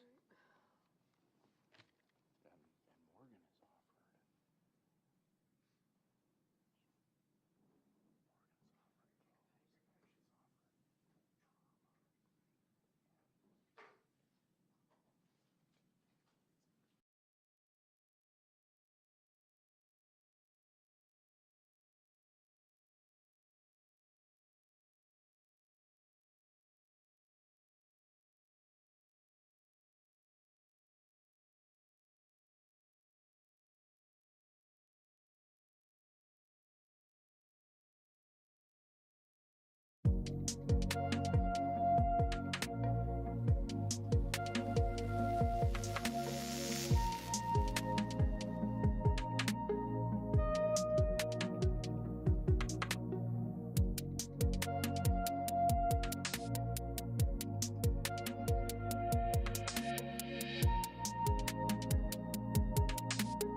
same appearances. I understand we have an additional witness to call by the state. No, sir. Judge, the state would rest at this point. Oh, state is resting. Yes. I believe the defense has some witnesses, though. Oh, okay, very good. Then turn to Attorney Cotton. Thank you. We call Kenneth Robbins. All right, Dr. Robbins, are you on the, hooked up? Not quite yet. All right.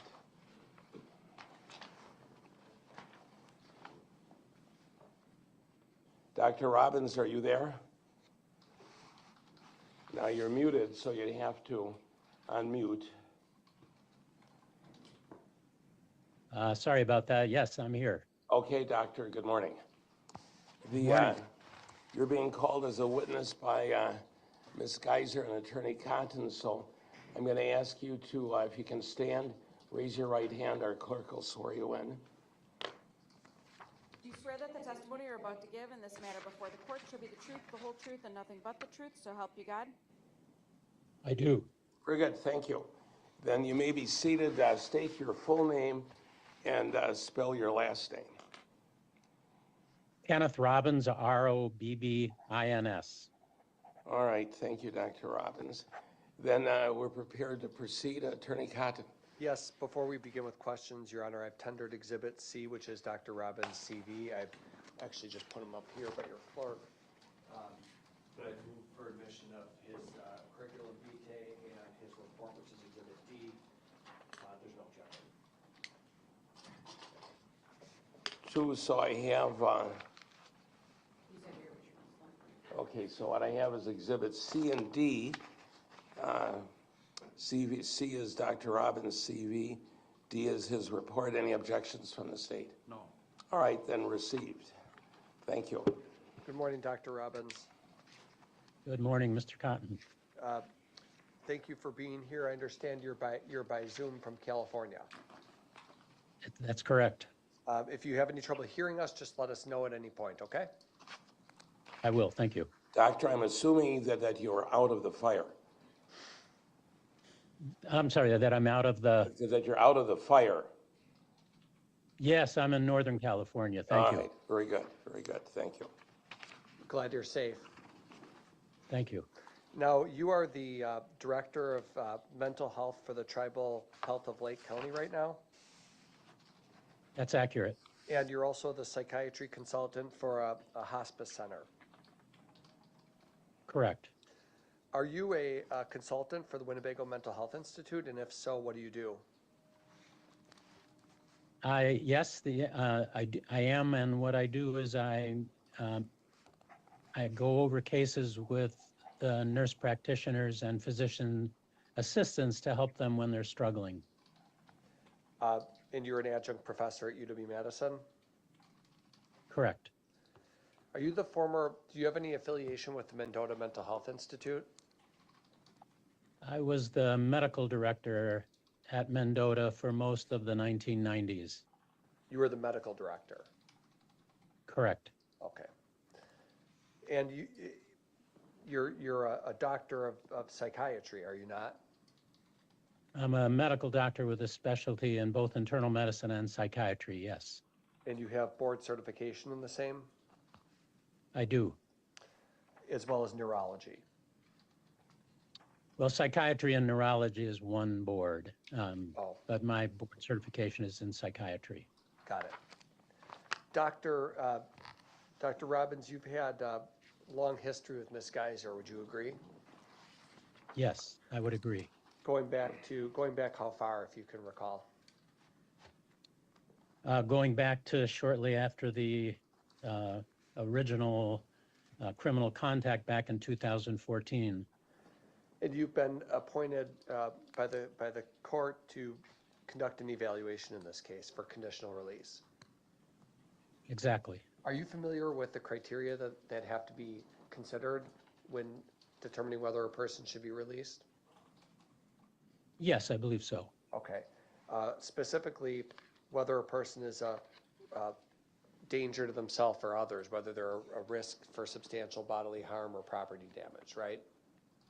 Exactly. Now, did you keep the statutory factors in mind when you conducted your analysis in this case? Yes, And did you prepare a report? I did. Let's walk through do you have your report in front of you today, Dr. Robbins, or no? I do. Okay. If you need to refer to it, you can just let us know if you need to, but I'll just ask you some questions from that report, okay? Yeah, if you don't mind, I'd like to make one correction. And I only noticed it as I read through it here in California, but what I say in the first sentence is not accurate. It says that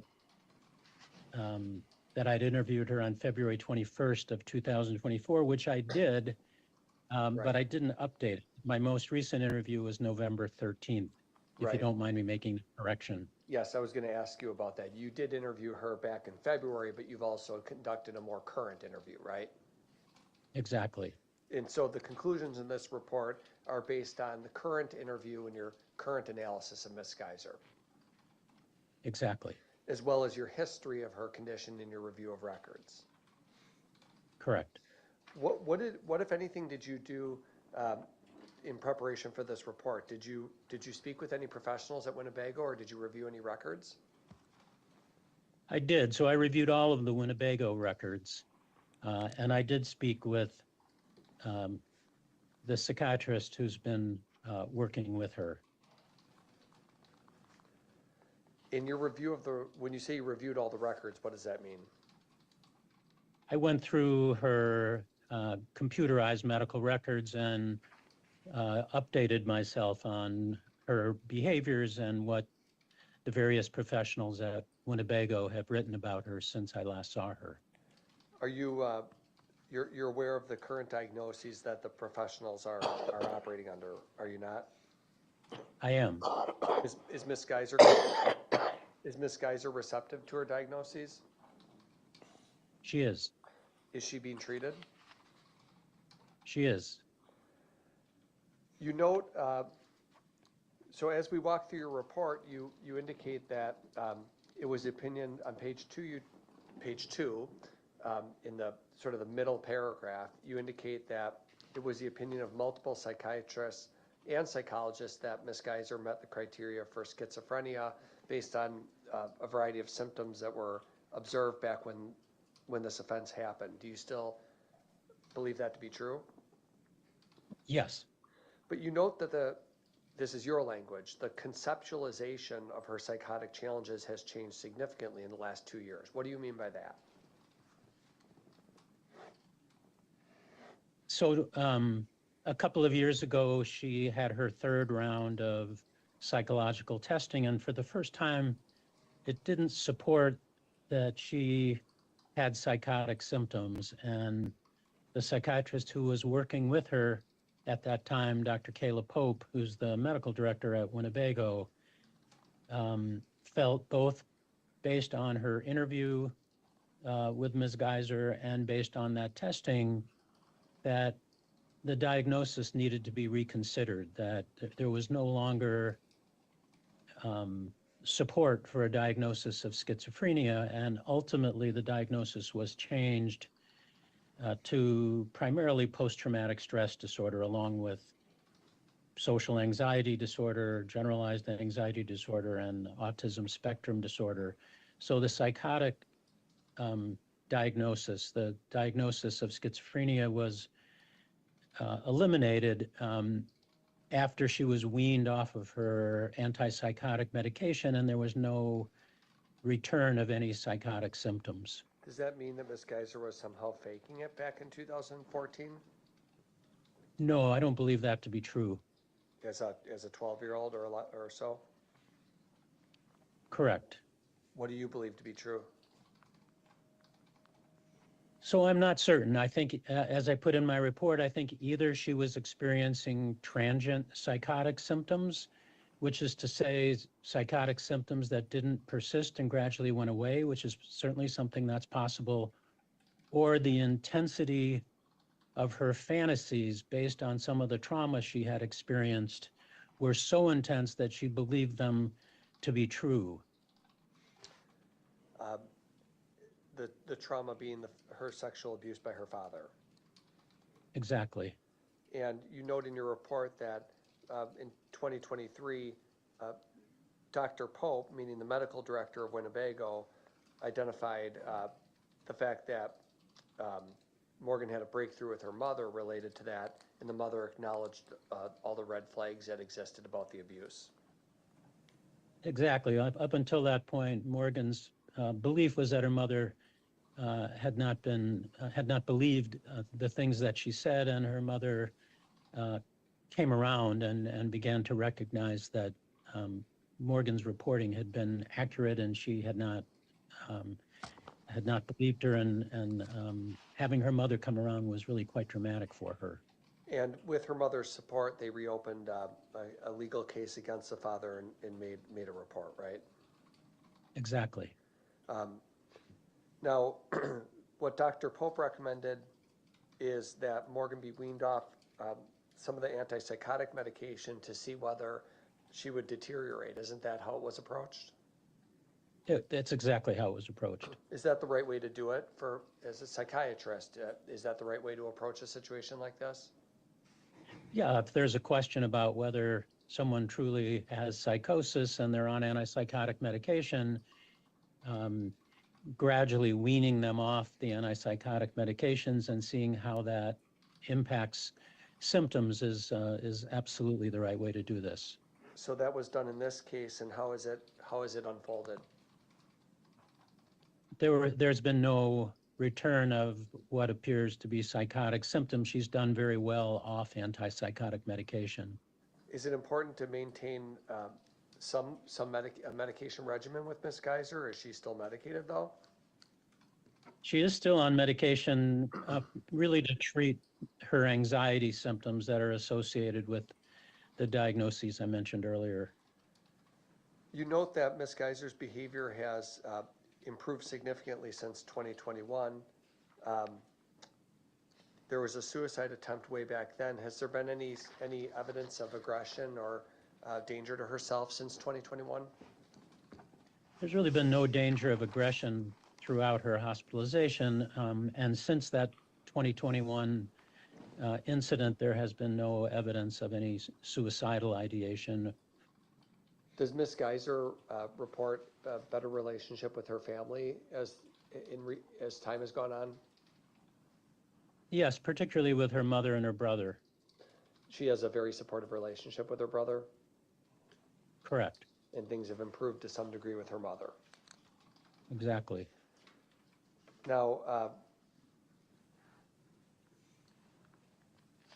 Morgan, I'm sorry. Does Ms. Geyser have goals for the future that she's discussed with you? She does. What are those? She'd like to ultimately become a therapist working with people with substance use disorders, and recognizes it'll take some time to get trained properly for that. And in the meantime is thinking about other jobs such as working as a librarian. Librarian? Yes. In your professional opinion, are those realistic goals for somebody in Ms. Geyser's situation?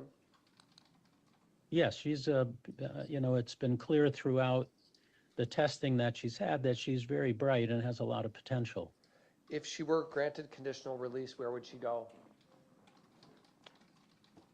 I don't know, but I guess it would be my recommendation that she go to a group home, that she not go immediately to living independently. When you were medical director of Mendota. Correct. And you consult with Winnebago, and you know the medical director of Winnebago, Caleb Pope, right? I do.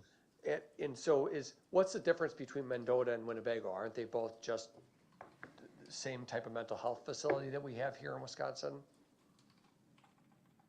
Well, it's really like one big hospital where Mendota has certain specialties and Winnebago has certain specialties.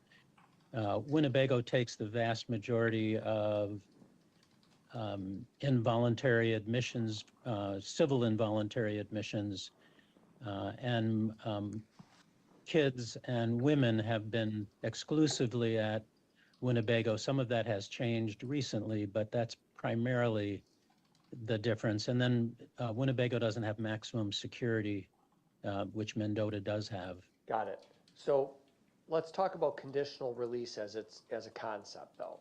When you were medical director of Mendota, were you involved in people's conditional release planning? Yes. How does that process go? In other words, when judge approves conditional release, or if he approves it, what will the facility do? Will they release Miss Geyser right to the community, or what would they do? They would work with people at the county, in the community, to develop a plan that's safe and that's consistent with what the judge orders. And do the treatment is that called a conditional release team? I don't know. That's not what we called it then, but yeah, that's the basic idea, though. A group of people at the facility that work with the community-based people to come up with a plan for the court. Exactly. You mentioned Miss Geyser going to a group home. She herself recognizes that she would like the opportunity to live in a group home, doesn't she? Exactly, she does. In other words, it's not a situation where Miss Geyser is indicating that she wants to just go right to her own place. She wants to live in a group home and reintegrate in a safe manner, right? Exactly. There are group homes in the state of Wisconsin? Is that why you mentioned that? Yes. Is it important that Miss Geyser is engaged in individual and group therapy? Yes. Why is that important?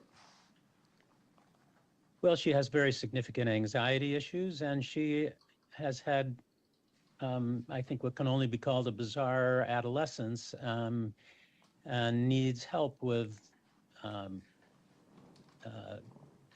sort of developmental issues. She has had very limited exposure to peers. She's had very limited access to education and independence. And so she's going to need a lot of help in becoming the mature person that she wants to be. What's your ultimate conclusion in this case with respect to Ms. Geyser's petition for conditional release? I believe it's appropriate. What do you base that on? Essentially that she has had multiple opportunities to be in the community and has done very well. And that I think there's nothing to suggest that she is a danger to herself or others. And I think there's very little at this point that Winnebago can do for her, and that's what they would say as well. I think it's in her interest and in everybody's interest to try to help her now become the person she can become. Well, I want to push back on that. I mean, one might say she's locked in Winnebago, nobody's being harmed, leave her there. What's the problem? What's the problem with doing it that way? It's not hurting her. Yeah, I guess there's no, first of all, there's no treatment any longer that Winnebago has to offer her that's going to be useful. So there's nothing that she has to gain by being there. Second, there's nothing to suggest that would be dangerous outside of Winnebago. There's done nothing to suggest she's dangerous at Winnebago to others. And since 2021, nothing to suggest she's dangerous to herself. And third, she's a young woman with great potential, and she's not going to realize that unless she has an opportunity to get into the world and start to have more interpersonal interactions that are appropriate with peers, that she has more education opportunities, that she has the opportunity to be independent in a more significant way. In terms of her future dangerousness as we try to predict it, is it your opinion that it would therefore make her less dangerous? It would make Ms. Geyser less dangerous if she's given the opportunity to move to a group home and expand her growth as an individual? I don't think she's going to become dangerous to other people, whether she's at Winnebago or not. I think that there is the risk that over time, if she is limited by the things that Winnebago can offer her, I could imagine her becoming hopeless at some point and potentially becoming a danger to herself. So yes, perhaps ironically, I think she would be safer outside of Winnebago. So her, from your professional opinion, her risk to others sort of remains the same in or out. You don't see that changing. But you use the word ironically, the risk to herself, self-injurious behavior increases the longer she would remain at Winnebago without the opportunity to expand herself. I'm concerned about that. I'm concerned at some point she's going to start feeling hopeless. That she's just locked there forever. That she's locked there forever, that she can't become the person she wants to become, that she can't have the kind of interactions she wants with peers and with family. Was that part of your analysis in this case, that in fact institutional placement increases her risk of danger to herself? Yes, I do think that's true. And a group home would diminish that because she would be given, although certainly not unfettered liberty in a group home, right? Correct. They can use GPS monitoring and any other tool they want to keep an eye on a person, right? Exactly. Okay. So not unfettered liberty, but some small degree of freedom, and that would enable her, you said she has immense potential, or you said great potential, so she'd be able to start realizing her potential more fully. Exactly. In contributing positively to society. Exactly. Now, it is possible that as Miss Geyser lives her life, that there could be a reappearance, if you will, of psychotic symptoms. That can happen, right? Possible. So how does that get managed for an individual if and when she's released to make sure that if that occurs, it's addressed? How do we focus on that? Well, that's why I think it's so important that she continue to receive individual and group therapy, that she continue to work with psychiatrists, that she continue to work with a therapist. She is a very insightful young woman, and I am sure that if those symptoms return, which I think, by the way, is very unlikely, but if they were to recur, as long as she has people she's working with who she can talk with about it, I am sure they would be appropriately addressed. You indicate in conclusion section 3 that it's your opinion Winnebago Mental Health is not a, quote, healthy place for Miss Geyser to remain. Do you still hold that opinion? Exactly. I do. And that has nothing to do with the staff. They have a very good staff and good professionals there.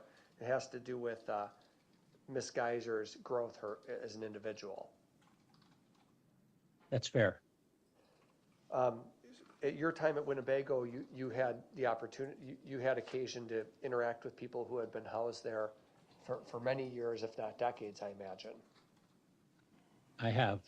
And does it become easier or harder to reintegrate people to society and to have a reintegration to the normal world the longer they remain inside a facility like Mendota or Winnebago? You know, it really depends on the individual, but certainly for Ms. Geyser, the longer she's there at this point, I think that more challenging it's going to be to reintegrate. So one of the reasons you support release at this stage, and you supported release 6 months ago or 8 months ago when we were last in court, right? That's true. And in fact, between your last evaluation and this one, there's been absolutely no, are you aware of any violence or any concerns that have developed in that interim period of time that would cause you to revisit those opinions? No, and she certainly had plenty of opportunity to be in the community, to be stimulated by being in the community, which was what sometimes we worry about, and she's done extremely well. Those supervised outings that she has in the community, how do those typically unfold? Do you know how that works? I'm not sure what you mean. It's a group of people leave the facility and they just have a chaperone who keeps an eye on them, or what do they do? Yeah, exactly. They usually have a specific goal in mind. They go out for a particular reason, and could be to go shopping, and could be to go visit something that they may learn something from, and they're in the community with a chaperone.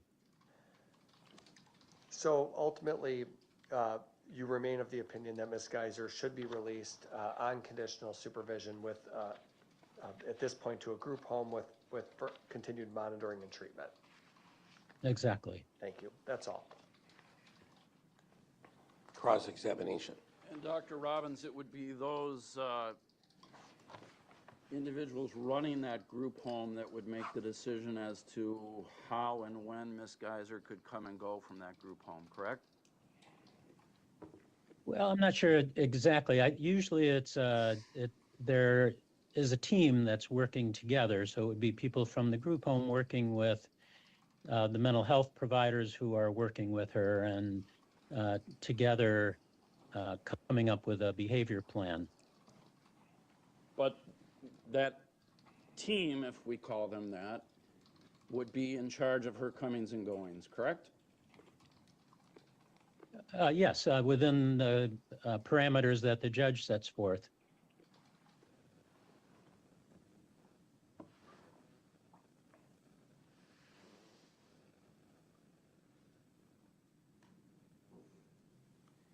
And Dr. Robbins, not only did you agree with the release plan last time, you were also in favor of Ms. Geyser being reverse waived back into the juvenile system, correct? Correct. I don't have anything else, Judge. Any further direct exam? No. Okay, well, doctor, thank you for being with us today. My pleasure. Thank you. Enjoy California. Thank you. Is the doctor under subpoena? No. So thanks for being here. You have a good day and a good year. Thank you. Thank you. You too.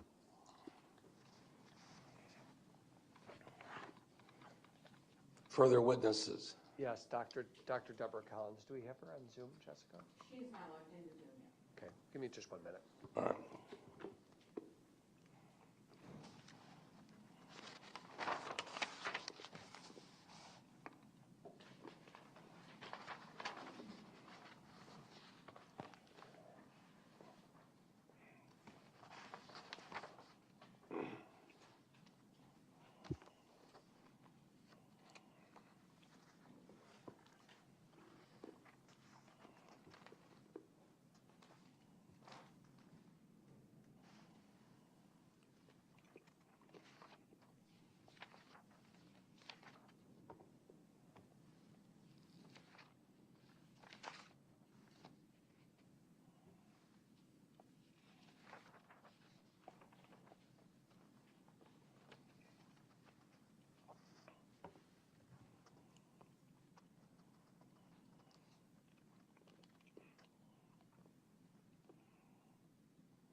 You keep an eye on Zoom.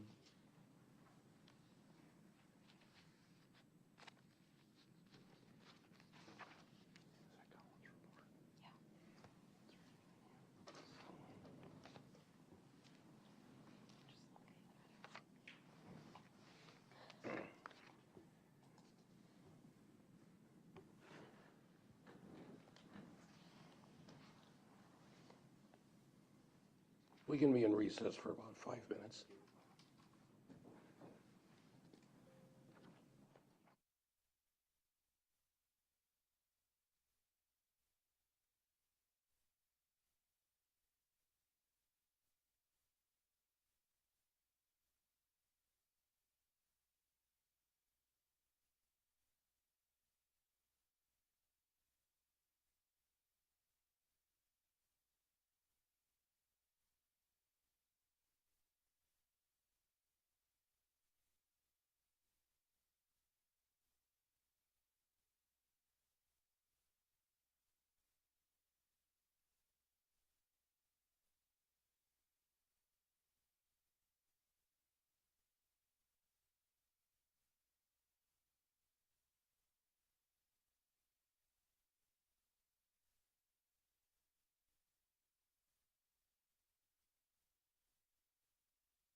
In the Geyser matter, Dr. Collins, are you available? Yes, Your Honor. Okay, well, I can see you and hear you. Are we prepared to call her as a witness? Yes, Your Honor. Defense calls Dr. Deborah Collins. Okay, Dr. Collins, I'm going to ask that you stand, raise your right hand. Our clerk will swear you in. Do you swear that the testimony you're about to give in this matter before the court shall be the truth, the whole truth, and nothing but the truth, so help you God? I do. All right, thank you. Please be seated. And then state your full name and spell your last name. Deborah Collins, DEBORAH, COLLINS. All right, thank you. Attorney Cotton. Good morning, Dr. Collins. We've tendered exhibits A and B to the court, Judge, without objection, I believe. It asks that those be received. Any objections? No objections. Okay, A and B are received. Thank you. Dr. Collins, you're a psychologist? Yes. And just briefly, could you describe your educational background? In 1998, I was conferred a doctoral degree in clinical psychology from the University of Hartford in Hartford, Connecticut. 3 years before that, I was conferred from that same institution a Master of Arts degree in clinical psychology. I also was conferred in 1987 a Bachelor of Arts degree from St. Norbert College. What licensing do you have? Since 1999, I have been a licensed psychologist in the state of Wisconsin. I am also now, for several years, a licensed psychologist in the state of Michigan. Are you the director for any special units here in the state of Wisconsin? I'm the director of the Wisconsin Forensic Unit. What does that mean? The Wisconsin Forensic Unit is a division of Behavioral Consultants, Inc. That's a company that I own. And the Forensic Unit is a division of that which is in contract with the Department of Health Services in the state of Wisconsin to conduct competency to stand trial evaluations throughout Wisconsin's 72 counties of adult defendants. Is that all it does, competency evaluations? That particular division of Behavioral Consultants, yes. Okay. And then Behavioral Consultants as the overarching organization, does that agency do other work? Yes, that's a private practice clinic staffed by master's and doctoral level clinicians. The doctors conduct, including myself, an array of forensic mental health assessments in both civil and criminal arenas. And we receive appointments from courts and referrals from the defense bar and from prosecutors or district attorneys. We heard from Dr. Brooke Lundbohm before you in this case. Does she work for either of these agencies? She is an employee. She has an independent private practice through Behavioral Consultants. Okay, so she's considered an employee also at Behavioral Consultants. Yes. So you're familiar with her work, are you not? Yes, I am. Well, you're the president and owner of Behavioral Consultants, so I'm assuming, would it be fair to say you hired her or had a decision in the hiring process with her? She completed her postdoctoral training under my supervision and under the supervision of Dr. Kenneth Smale, who has since retired. Okay, my question is, were you involved in her hiring or that was a different person who made that decision? No, I was involved in hiring her initially as a postdoc and then on staff. Got it. And you would agree that she does high quality work? Yes. Have you had an opportunity to review the other doctors' reports in this case? Yes. And you're aware that are there any common features, if you could speak broadly, are there any common features among all the doctor reports in this case? Yes. What is that? The bottom line common feature is that there's a unanimous support for Ms. Geyser's petition for conditional release at this juncture across the three doctors. When you reviewed the other reports in this case, did anything give you pause where you read another Dr. Lundbohm's report or Dr. Robbins' report and you thought they just got something glaringly wrong? No, certainly stylistically we have differences.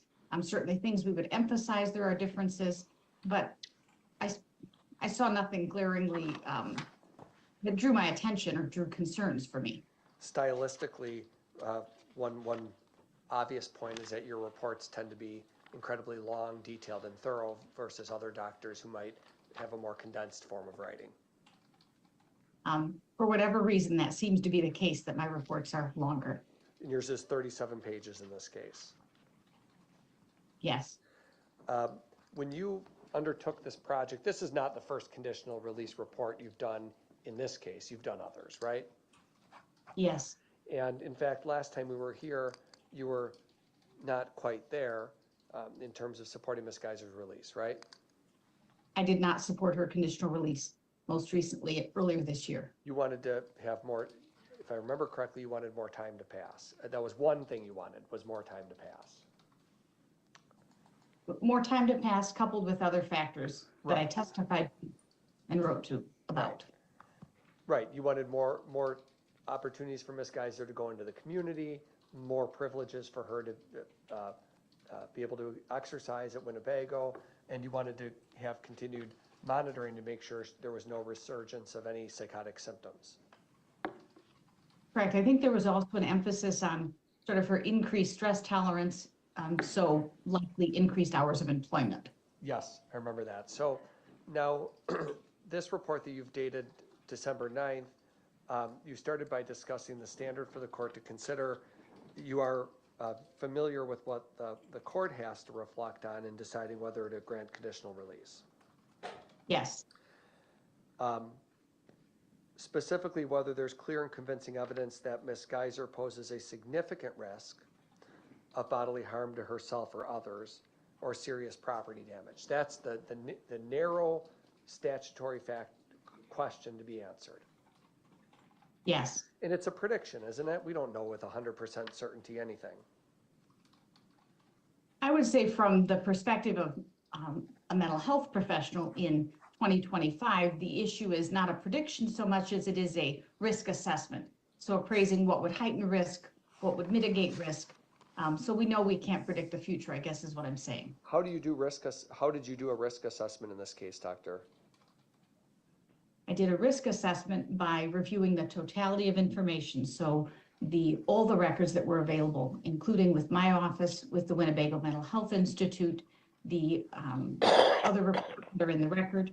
I also used structured professional judgment tools to make sure that my review of the risk factors wasn't just from the hip, if you will, or based on my own experience, but it drew from the literature and what we know from the literature that places someone at heightened risk for violence and what also can mitigate risk. And then I certainly met in person with Ms. Geyser and conducted a 2-hour clinical interview with her to get an update from her perspective about how she's been doing. You looked at Ms. Geyser's educational history? Yes. As well as her medical history? Yes. As part of this evaluation, doctor, as part of your report, did you re-review prior competency reports and other evaluations that were done? Yes. You reviewed the competency report from June of 2014 by Dr. Lundbohm, did you not? Yes. And a competency report from earlier in June of 2014 by Dr. Robbins. Yes. You reviewed medical records from Ms. Geyser's first hospitalization at Winnebago from August to December of 2014. I would say I reviewed the summaries of those. So I've not reviewed the thousands and thousands of pages in preparation for my report today, but I had those summarized and reviewed all the old reports that have been done, including with my office. Why did you want to go back and read summaries from 10 years ago and competency reports from 10 years ago? What's the point of that? In this case, one could be biased by simply having contemporary information if someone's doing very well for the last 6 months. I wanted to see what the longitudinal course in this case and for Ms. Geyser is. What are her vulnerabilities? What are her strengths? How far has she come? And I wanted to be reminded of the totality of that, not merely the past 6 months.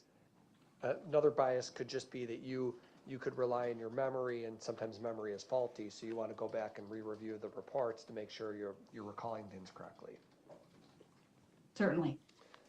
So you did all of that. You also reviewed the summaries that existed from her second hospitalization at Winnebago from December of 2015 until March of 2016. Yes. In fact, There was a Chapter 51 detention that took place back then when Morgan was still a child, and you reviewed summaries of records from that. Yes. One thing that jumped out at me on page 9 of your report, Doctor, was that you had reviewed an intake assessment from Jesse Andrews, who was an LCSW at Winnebago. Do you remember that? Yes. Are you aware of the fact that Miss Andrews is now she's no longer treating therapist, she's the director of Winnebago? No, I was not aware of that. Okay. You haven't talked to Miss Andrews recently, have you? No. Okay. You also reviewed records from Miss Geyser's third hospitalization at Winnebago, and again looked at the summaries of those records as well as a reverse waiver report that came through in 2015. Yes. And this is all of these reviews, even though you've done previous conditional release reports, all of the review that took place here was a de novo review, if you will, a new review of everything yourself when you were assigned this task, right? Yes, so as I indicated in my report, from a report perspective, I copy and pasted those sections from earlier reports. From a in fact perspective, I also read and reviewed the contents. I didn't merely copy and paste, for example. Got it. So when we see a lot of the same language between the two reports, it is a copy and paste, but you yourself go and re-review everything to make sure you're remembering it correctly. Correct, and I wrote what I'm copying and pasting. I'm not lifting from some other document. They're Yes. from my independent reports. What is Miss Geyser's current clinical presentation? You said you met with her? I did. How would you describe her presentation? I would describe her clinical presentation as, in appearance, more akin to male than female, but consistent with her recent identification as a transgender male, and that occurred following the evaluations earlier this year for conditional release. She was bright and engaged. By bright, I mean alert and engaged. She was cooperative.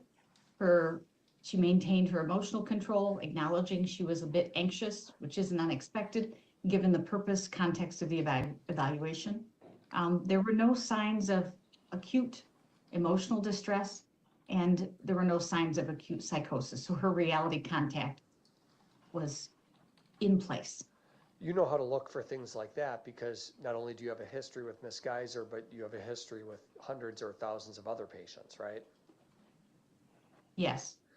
And with Miss Geyser specifically, you've had times where you've met with her in the past where where it's evident to you as a professional that she's exhibiting delusional symptoms. Yes. And Miss Geyser herself said unequivocally to you, unequivocally acknowledged that she was delusional. She believed it and recognized it. Fair? Yes. And therefore she did have psychotic symptoms years ago, correct? Yes. Interrupt me if you want. I think maybe we're both going to answer the same question. The etiology of that, if you will, there can be a number of reasons why those symptoms were exhibited. Would that be fair to say? Yes. Trauma could be one example. Naturally occurring psychotic condition could be another. There could be a number of reasons why one would have vivid childhood imaginations can sometimes manifest themselves as delusional. So there's a lot of reasons why we might see that as a professional. I would say that, for example, vivid childhood imagination is not the equivalent of a delusional belief, but when you're evaluating someone who is 12 years old, it can be challenging to name it properly, but you know what you see. In other words, it's still distorting the individual's reality contact, whether it is an intensely held fantasy and or has some delusional or psychotic underpinnings.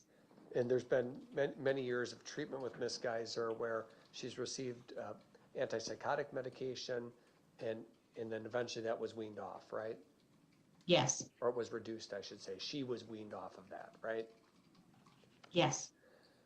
Do you agree with that approach as a clinician, that to wean somebody off of these antipsychotic medications to see how they respond? I'm a psychologist, not a psychiatrist, and would leave judgments about weaning someone off medications to the domain of psychiatry.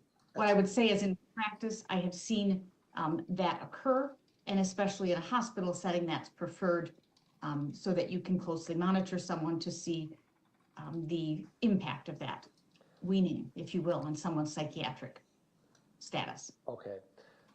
Now, when you spoke with Ms. Geyser, she discussed with you her last petition for conditional release that was brought to Judge Bohren, didn't she? Yes. And she, even though, and at that time you weren't in support of release, we've already covered that, right? Right. Nor was Dr. Lundbohm. Correct. Now, Ms. Geyser made a decision to still proceed with the hearing and have the court make a decision. For what reason?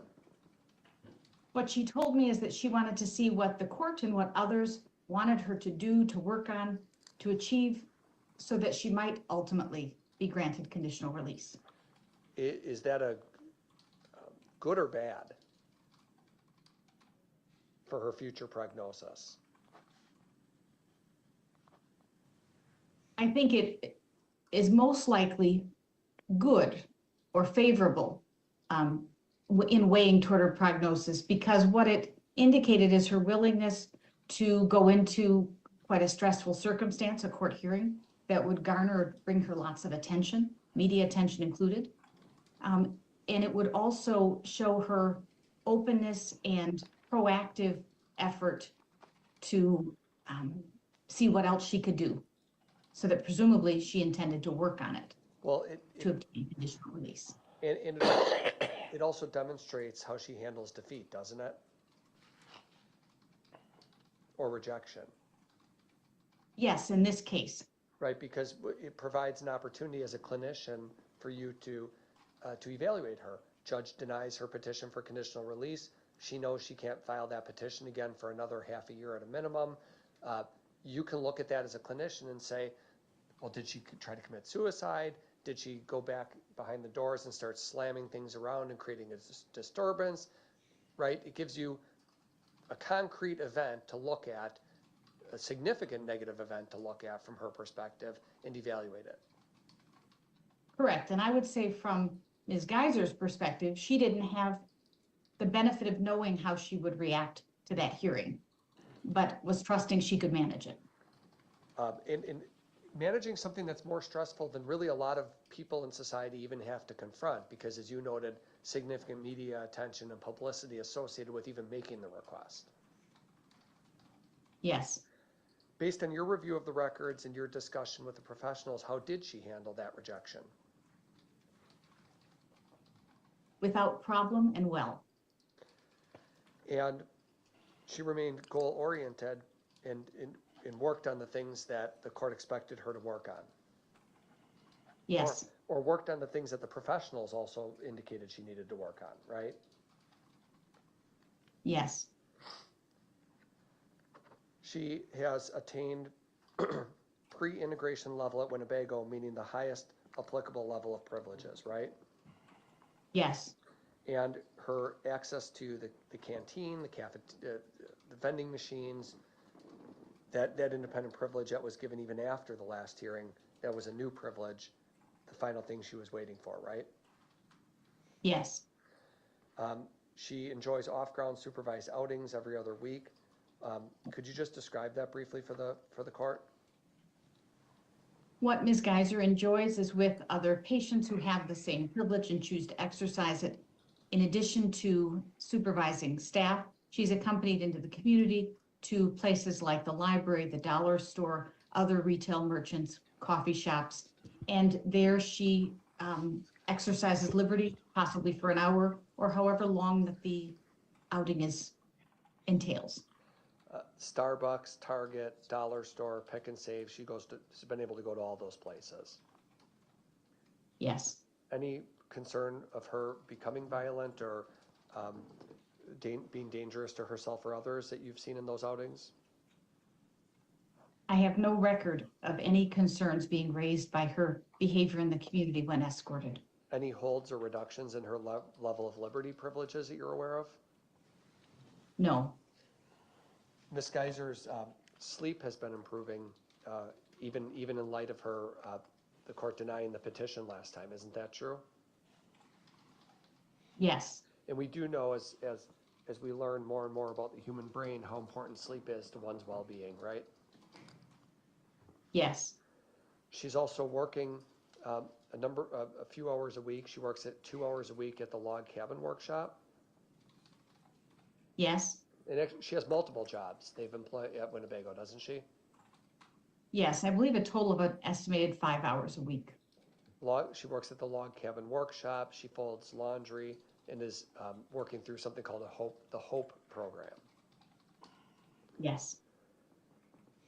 She continues to visit with her mother, doesn't she?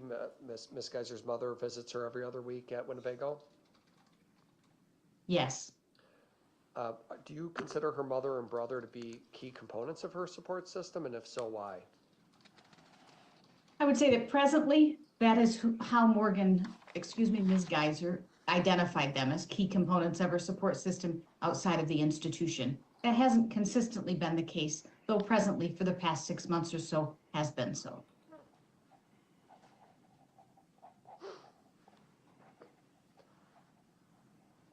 There was an evaluation that took place last year, 2024, in May, where autism spectrum disorder was identified. Is there anything about autism that gives you a concern in this case about her being violent or dangerous to herself? No, because I've not seen that report, and nor have I seen outside of that report and independent of it a history of that diagnosis applied to Ms. Geyser. So Go ahead. She only received that in the context of that evaluation, and I requested that report multiple times and never received it. So I can't really speak to the diagnosis. I don't know the basis of it. Okay, autism isn't known as being a condition that connects with violence, is it? Not necessarily so. Ms. Geyser is also focused on her physical health while she remains at Winnebago, isn't she? In the past 6 months, she has been so, yes. She's been running on the treadmill for up to 17 minutes at a time and proud of that, isn't she? Yes, once a week, as I recall. She's able to practice yoga and walk around the grounds with another patient, sort of at her own liberty, right? Yes. And Ms. Geyser's keeping active by writing books and performing her art, right? Yes. Is Ms. Geyser compliant with her medication requirements, as far as you know? Yes. Any concern there? None that I'm aware of, no. Looking to the future, if her petition is granted, does Ms. Geyser express, in your professional opinion, does she express rational views about what her life might look like? Yes. What are those views, and why are they rational? Well, what she recognized and told me so and identified are rules that she would likely or may be subject to on conditional release, that she was likely to reside in a group home, though hopes at some point she would obtain an independent residence.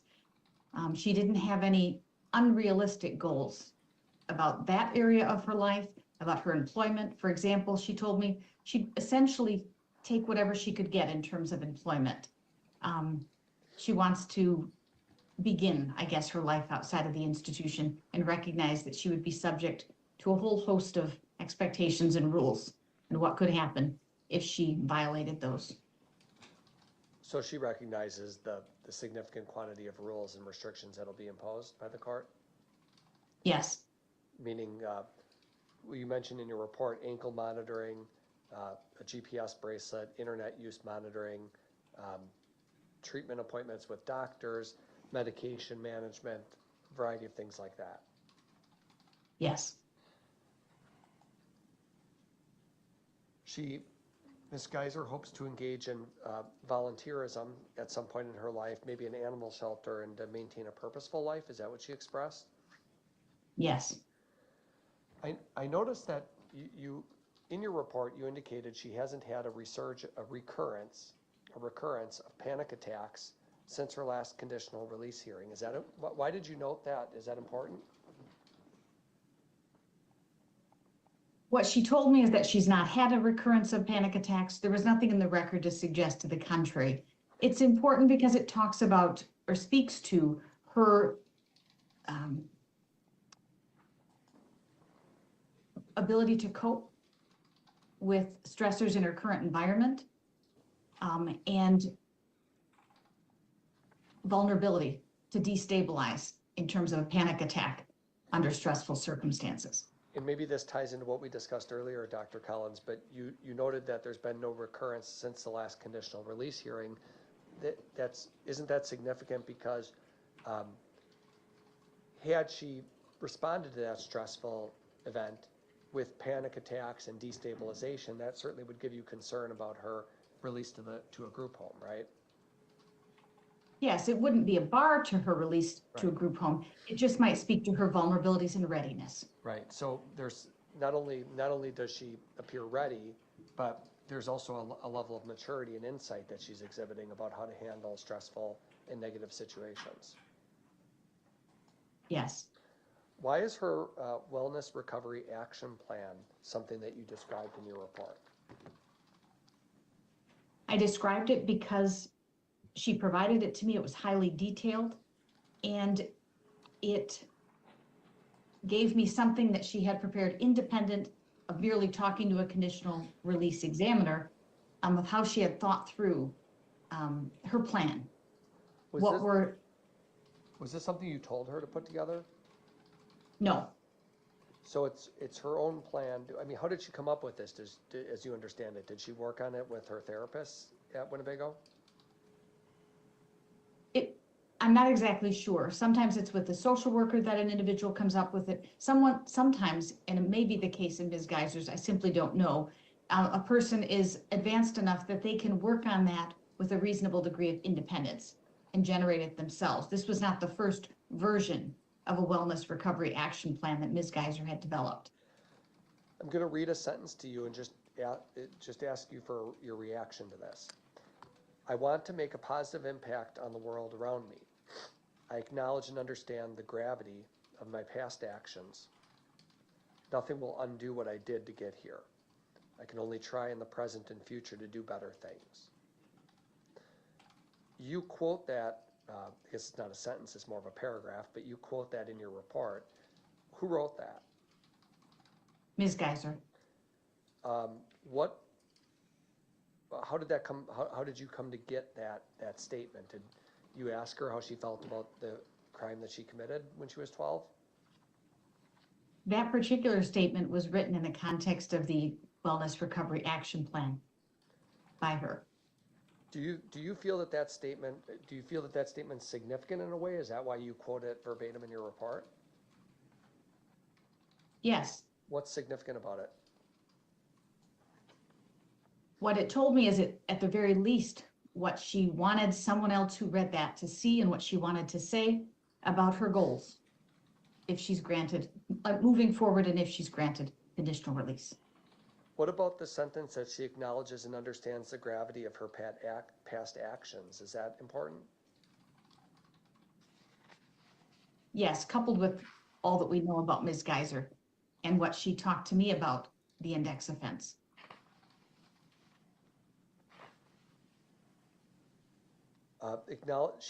Morgan continued in that, I believe in that meeting with you, to acknowledge the harm that she caused to the victim. And you state in your report that Ms. Geyser said she hates it. Her friend was the only one who cared and was loyal and trusted her. She hates that she did what she did and feels that she was a different person back then, 10 plus years ago. Yes. After the offense, she struggled for years to forgive herself. Isn't that what she expressed to you? Yes. There's chunks of her childhood that she has trouble recalling now when she reflects back on some of the events that happened. Yes. When you do your risk assessment, or when you perform risk assessments to try to figure out if a person is going to be a danger in the future, you do want to look at stressors that is it important to talk to someone about stressors they might face in the future? Yes, if they're amenable or will talk with you. Did you ask her to recall any stressors that she might face? Did you ask Ms. Geyser that question? Yes. And how did she handle that, or how did she respond? Well, what she told me is that she recognized that she hasn't been an adult in the community. She's essentially spent the last over a decade in institutional settings. So she knows there's a lot she doesn't know, if you will, about handling adult responsibilities. She also knew that her case is likely to garner her attention, unwanted attention in at least some or many instances. And she likened that to in the institution where, of course, as patients come into the institution, they become aware that Ms. Geyser, the Slender Man case-related person, is in the institution. And so in the institution, she's garnered unwanted attention from other patients. Over time, she's learned a principle for her is that she doesn't want to talk about it, at least not with those patients, and that she doesn't want her, the index offense, to be the source of her, to be the source of unwanted attention or to feed that.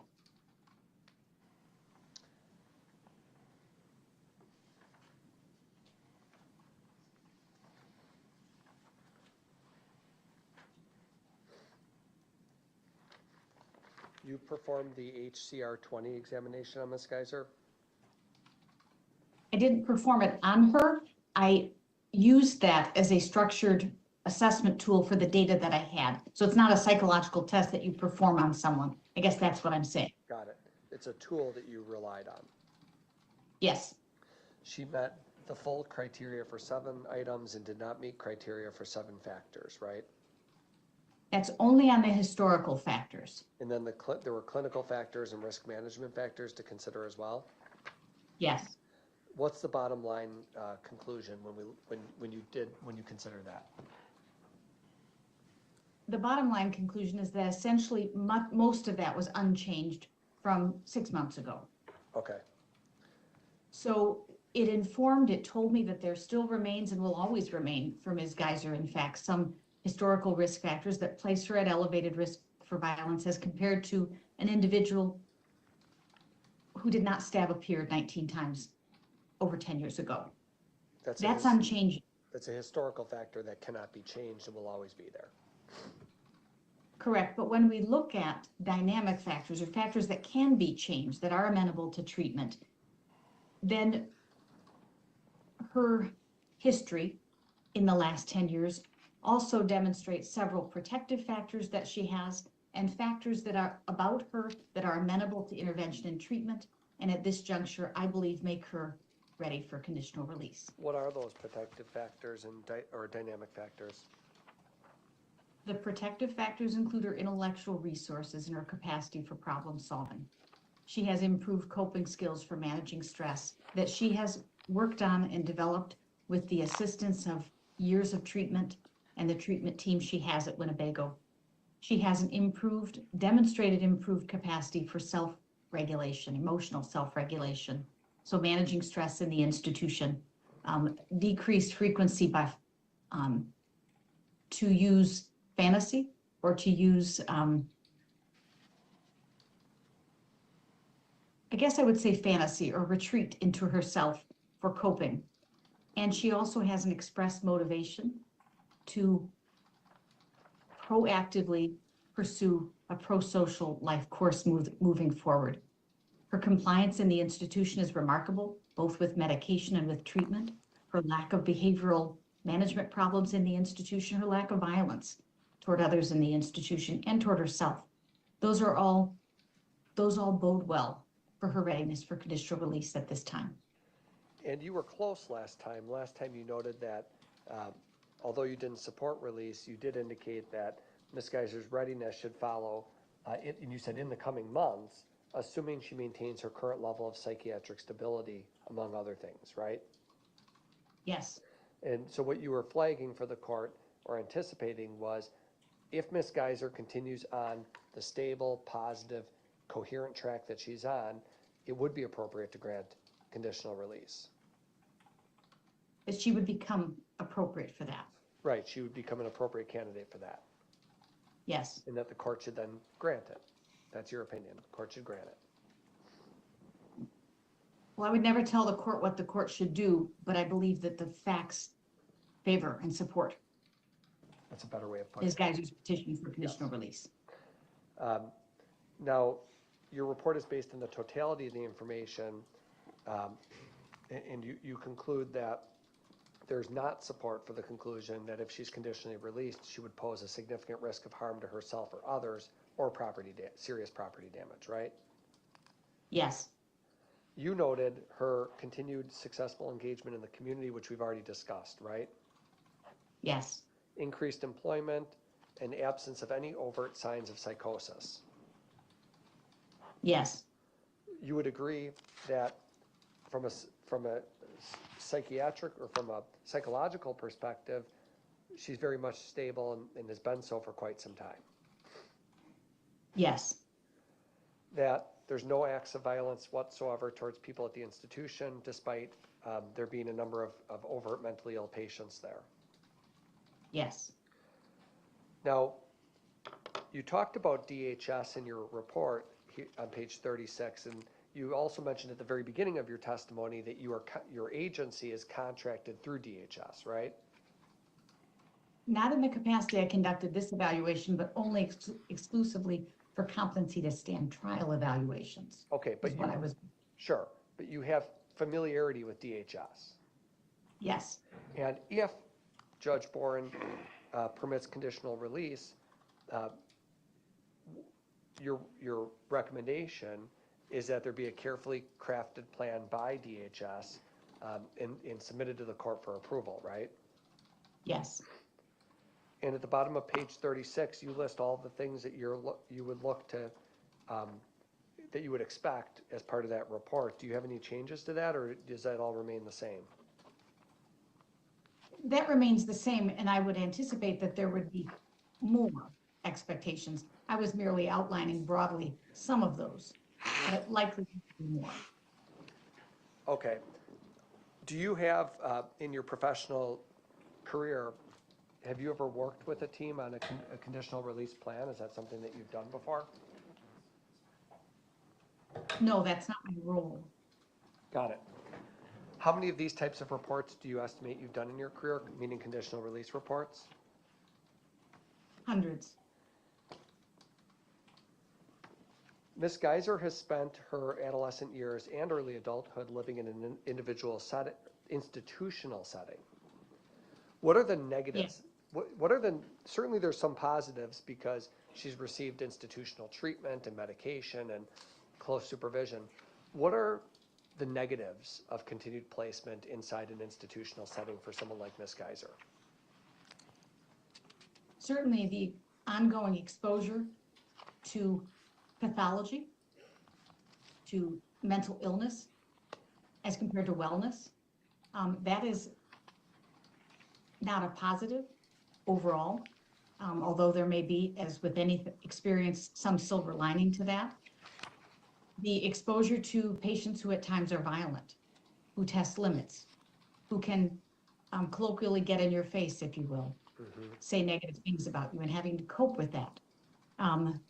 You also, it's the absence, what you don't have in an institutional setting. What you don't have is as you move through adolescence and into early adulthood, you don't have the natural demands that occur to adolescents and to folks in early adulthood to obtain employment, your first job, for example, to have the expectations of an employer placed on you, having to get up in the morning to be or stay up late at night to maintain responsibilities of employment.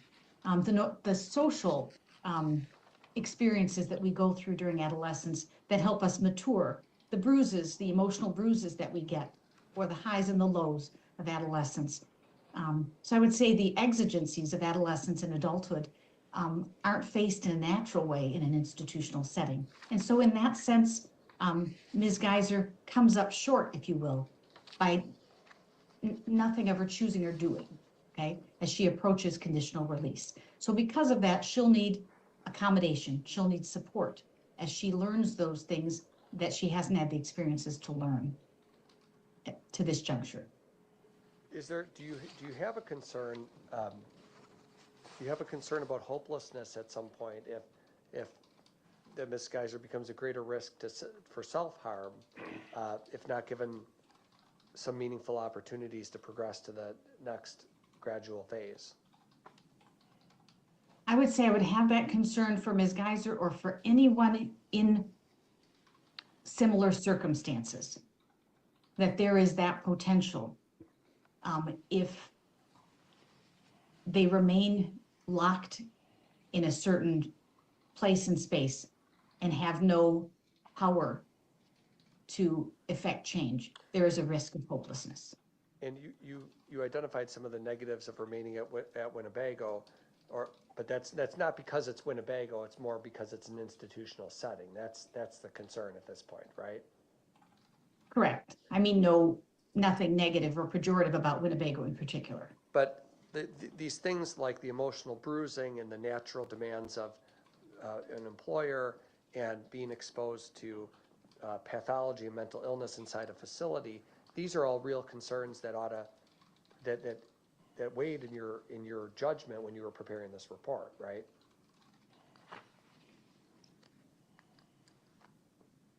I would say I'm aware of those concerns, and if asked about them, I can name those. But my focus for the evaluation was really on that legal standard. Does Ms. Geyser pose a significant risk of bodily harm to self, others, or serious property damage if conditionally released? That was really my focus. And with that focus, it's my opinion, the facts favor her petition. Thank you. That's all. All right, thank you. And cross-examination. No, thank you for being here, Dr. Collins. No questions. Thank you. All right, thank you, doctor. Is the doctor under subpoena? No. All right, well, thanks for testifying today, doctor. You have a good day. Thank you, Your Honor. All right. Good day. Then we'll, further witnesses? Yes, we have two. Could we recess for 5 minutes and I'll see? Sure, we can do that. Yeah. Status. How late Is this, it's a 11:45. If we recessed at this point, came back at, say, 1:15? Perfect. How's that for the state? That's fine, Judge. I don't anticipate these witnesses being lengthy. No, 15 minutes or 20 minutes each. All right. So we can have them ready to go right at 1:15 or continue with them now. And what I'm looking at, what happens after the two witnesses? After the two witnesses, both sides be prepared to argue and the court render an opinion or take it under advisement. All right. I agree. All right. Well, if the witnesses are short, let's do them now. Okay. Let me Then just take a lunch recess and then come back for argument. Okay, if you give me 5 minutes. Sure, go ahead. See if they're ready to go.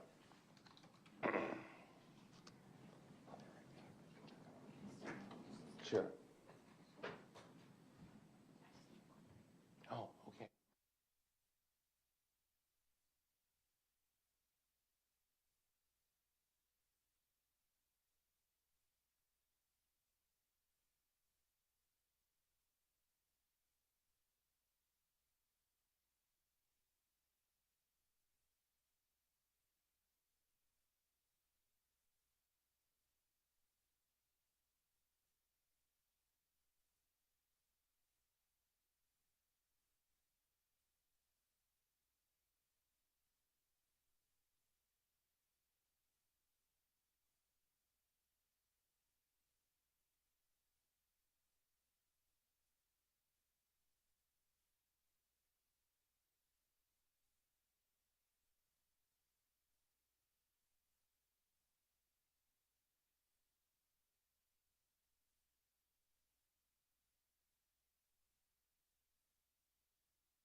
Ms. Parnell, are you there? Still connecting there. All right.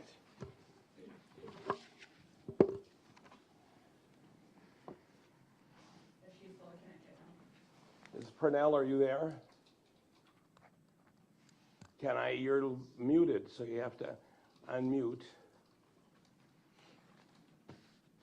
All right, can you hear the court? Yes, I can. Can you hear me? I can now see you and hear you. Thank you. Great. So you're being called as a witness today. So I'm gonna ask you to stand if you can, raise your right hand, and our clerk will swear you in. Do you swear that the testimony you're about to give in this matter before the court should be the truth, the whole truth, and nothing but the truth, so help you God? I do. All right, thank you. You may be seated. Then state your full name and spell your last name. My first name is Jennifer. My last name is Parnell, Parnell. All right, thank you, Ms. Parnell. And then Attorney Cotton. Yes, 1 minute, please.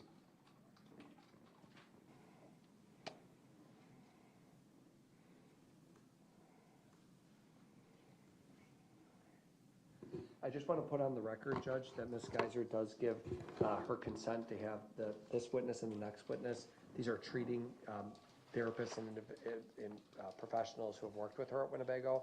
She does give permission for them to speak about her medical records and medical conditions. All right, thank you. Is that true, ma'am? All right, thank you. Good morning, Ms. Parnell. Good morning. Can you just start by telling the court what your role has been in this? Do you know Morgan Geyser? Yes, I am her. I was her treating psychiatric provider at Winnebago Mental Health from April of 2024 until November of 2024. And what was your role with Ms. Geyser from April to November of 2024? I'm a board certified psychiatric physician assistant, so I was her primary psychiatric provider. So you're not a doctor, but you're a physician assistant, is that correct? That's correct. And you were providing services for Ms. Geyser during that time? That's correct. Madam Clerk, am I able to share my screen with this witness or no? Through Zoom, you would have to log into Zoom. Let me just see if it works. Let me ask. So, Ms. Parnell, did you author a letter from November 7th, 2024 for Judge Bohren? Do you remember? Yes. And I don't suppose you have a copy of that letter sitting in front of you right now, do you? I do not. Okay. I'll ask you about some of the information in that letter, and you just let me know if it's accurate, okay? Yes. So back in November, November 7th, 2024, we have a letter that was mailed to Judge Bohren from Jennifer Parnell, PAC provider. Is that you? That's me. And you remember authoring that letter? Yes. It's about Ms. Geyser. Yes, that's correct. Why did you write that letter, just if you remember?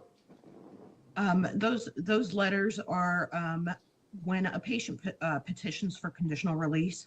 It is standard practice that we give diagnoses, medications, kind of where they're at in their phases, how they've been doing in the institution. Each time that they petition for conditional release, we send that to the court. It's not to offer an opinion, but it's more of a factual letter. You're not here, right? You're not in a position to offer an opinion. You're just a fact witness to talk about Ms. Geyser specifically, right? That's correct. Is it accurate to say that as of November of 20, now you're no longer with Winnebago, right? You've left and moved to Florida for family. That's correct. Family reasons, right? That's correct. But you still have your licensing and your certifications here in Wisconsin. Yes. Now, Ms. Geyser, her treatment consisted, as of November, just a couple months ago, her treatment consisted of groups to address mental health issues in education. Correct. And she has worked on coping skill building, individual therapy, leisure activities, and vocational training. Is that fair to say? That's correct. You described her attendance and participation in treatment and work groups as 100% group attendance rate. Yes. Is that something you witnessed, or are you just describing what others have witnessed? It's been told to me by her people that facilitate the groups. They keep a running tab of that because it can affect those phases. And Morgan has been described as a cooperative participant in treatment groups. Correct. She's the pre-integration phase. It sounds like there's 4 separate categories that a person can be placed in. That's correct. There's orientation, engagement, maintenance, and pre-integration, which is the highest phase. She has full liberty and supervised off and on ground privileges. She has full courtyard liberty. She has supervised on and off grounds. She has full escorted liberty, different things like microwave use, VIP room, order out privileges. She has the highest level of privileges that you can earn at Winnebago. She's demonstrated an adherence to hospital rules and had no security holds for a number of years. Is that fair to say? That's correct.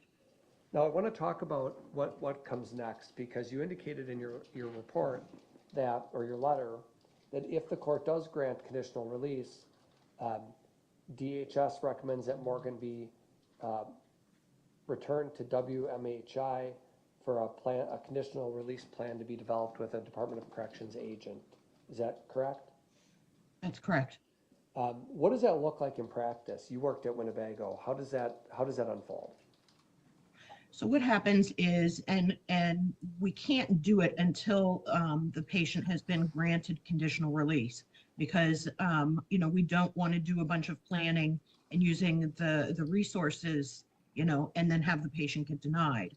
So once that they have been granted conditional release, there is a whole team of DHS workers, people in the community, as well as, whoever the treating provider is, which would be, at that time, would have been myself, her social workers, just everybody that's kind of involved in her care, her therapist. And we all meet, on an initial basis, and then usually at a weekly basis to establish a plan of care. Where will she go on discharge? What we do then is we talk about, in Morgan's case, it would be, placing her in a supervised group home, setting her up with therapists, setting her up with outpatient psychiatrists. At that point, she's introduced to her case manager in the community, who will be the one, doing supervision. There's a very lengthy process.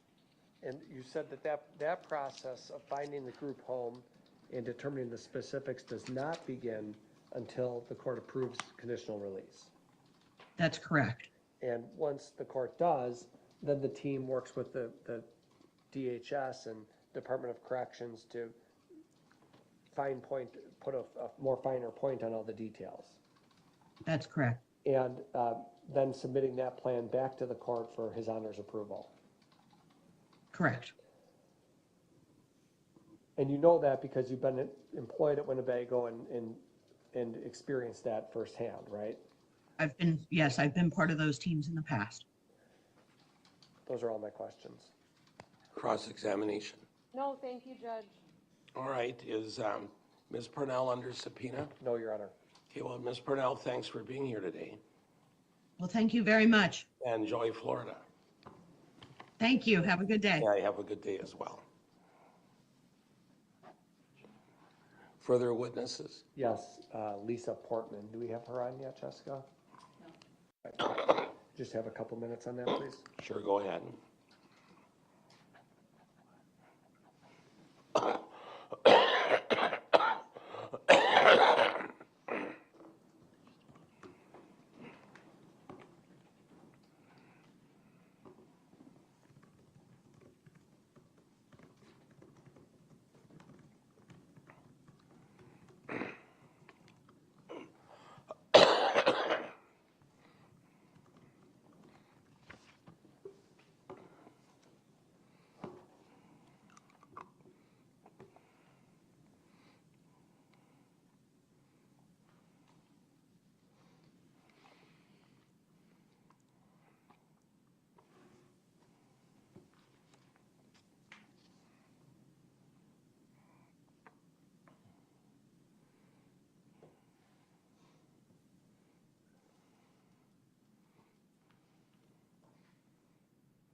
Can I just step out for 1 minute? Go ahead, we'll be in recess. Go ahead.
Right, but just so from a victim standpoint that's, we're aware of that. All right, thank you. Thank you. All right.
see and hear us in the media room?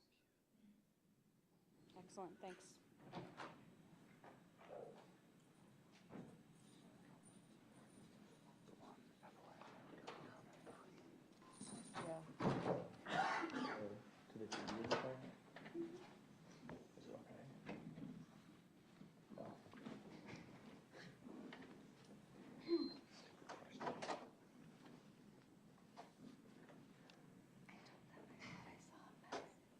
Really? Right, that's funny. Cool. So we got Lisa, Portman ready to go. That'll be our last witness. And then the choices for the judge would be to either decide today, or you can choose to take it under advisement for a different day. I don't know what you'll choose.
Jessica, do you have my next witness on there? Is the next witness on Zoom? Yeah. All right. I didn't pull it through yet. Cool.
All rise.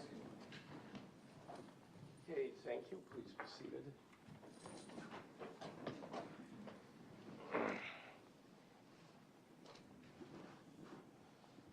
We'll call a record again on State versus Geyser, same case number and same appearances.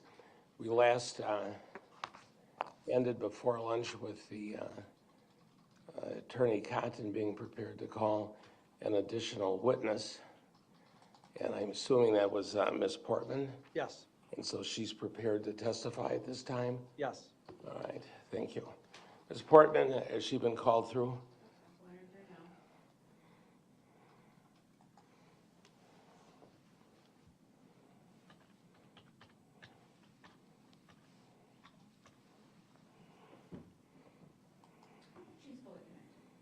Okay, Ms. Lisa Portman, are you with us? Hello, Ms. Portman, are you there? You're muted.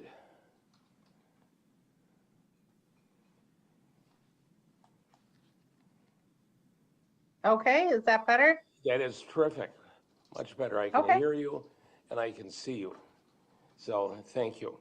Now you're being called as a witness today, so I'm going to ask you to stand, raise your right hand, and our clerk will swear you in. Raise your right hand, the clerk will swear you in. Do you swear that the testimony you're about to give in this matter before the court shall be the truth, the whole truth, and nothing but the truth, so help you God? Yes.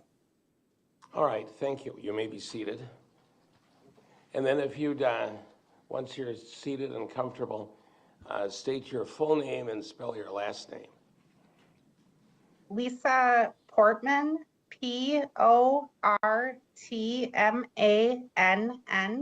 All right, thank you, Ms. Portman. Then I'll turn to Attorney Cotton. Thank you. Good afternoon, Ms. Portman. Thank you for being here. Hello. What is your job at, where do you work? Winnebago Mental Health. What do you do at Winnebago? I am a treatment social worker. What is a treatment social worker? I am a master's level clinical social worker who provides treatment to patients who are civil and forensic patients at the facility, So you both have, individually and in group sessions. okay, so you have a number of patients you work with. I do. Are you familiar with Morgan Geyser? I am. How are you familiar with her? She is one of the patients assigned to me for individual therapy. And so you work with her. Is it fair to say that you're her therapist? I am. How long have you been providing therapy with Miss Geyser? I started therapy with her in, I believe, March of 2024. Does it continue to this day? It does. And are you a one-on-one counselor with her, or is this a group setting, or is it both? I do both. So Morgan, is this a requirement of hers that as part of her treatment plan at Winnebago, she's required to participate in therapy? She has a treatment schedule for group therapy, group treatments. That is typically a requirement. Individual therapy is assigned as needed, as desired. Okay, so as the patient wants to do it, he or she can do it. Yes. So since you've been working with Morgan, is she an active participant in group? Yes. What is she like?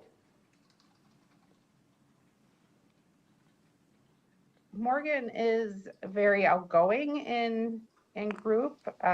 She's engaged. She's supportive. She's inquisitive. How many people are in a group treatment setting? Is it just 2 people, 5, 10, or does it really vary depending on the day? I would say it varies. At least 4, could be up to 10 or 11. And are people encouraged to discuss their own personal issues in group? Is that the idea behind it? Yeah, each group has a different theme, a different direction, a different directive for the group. So different skills that are worked on, and each patient, I would say, is encouraged to apply the information that they're getting or share personally or apply it to themselves to their comfort level. How long have you been employed at Winnebago? I've worked at Winnebago since June of 2011. Okay, so about 13 and a half years there. Okay. And in that whole time that you've been employed there, have you been a therapist or a treatment social worker? Has that been your role there?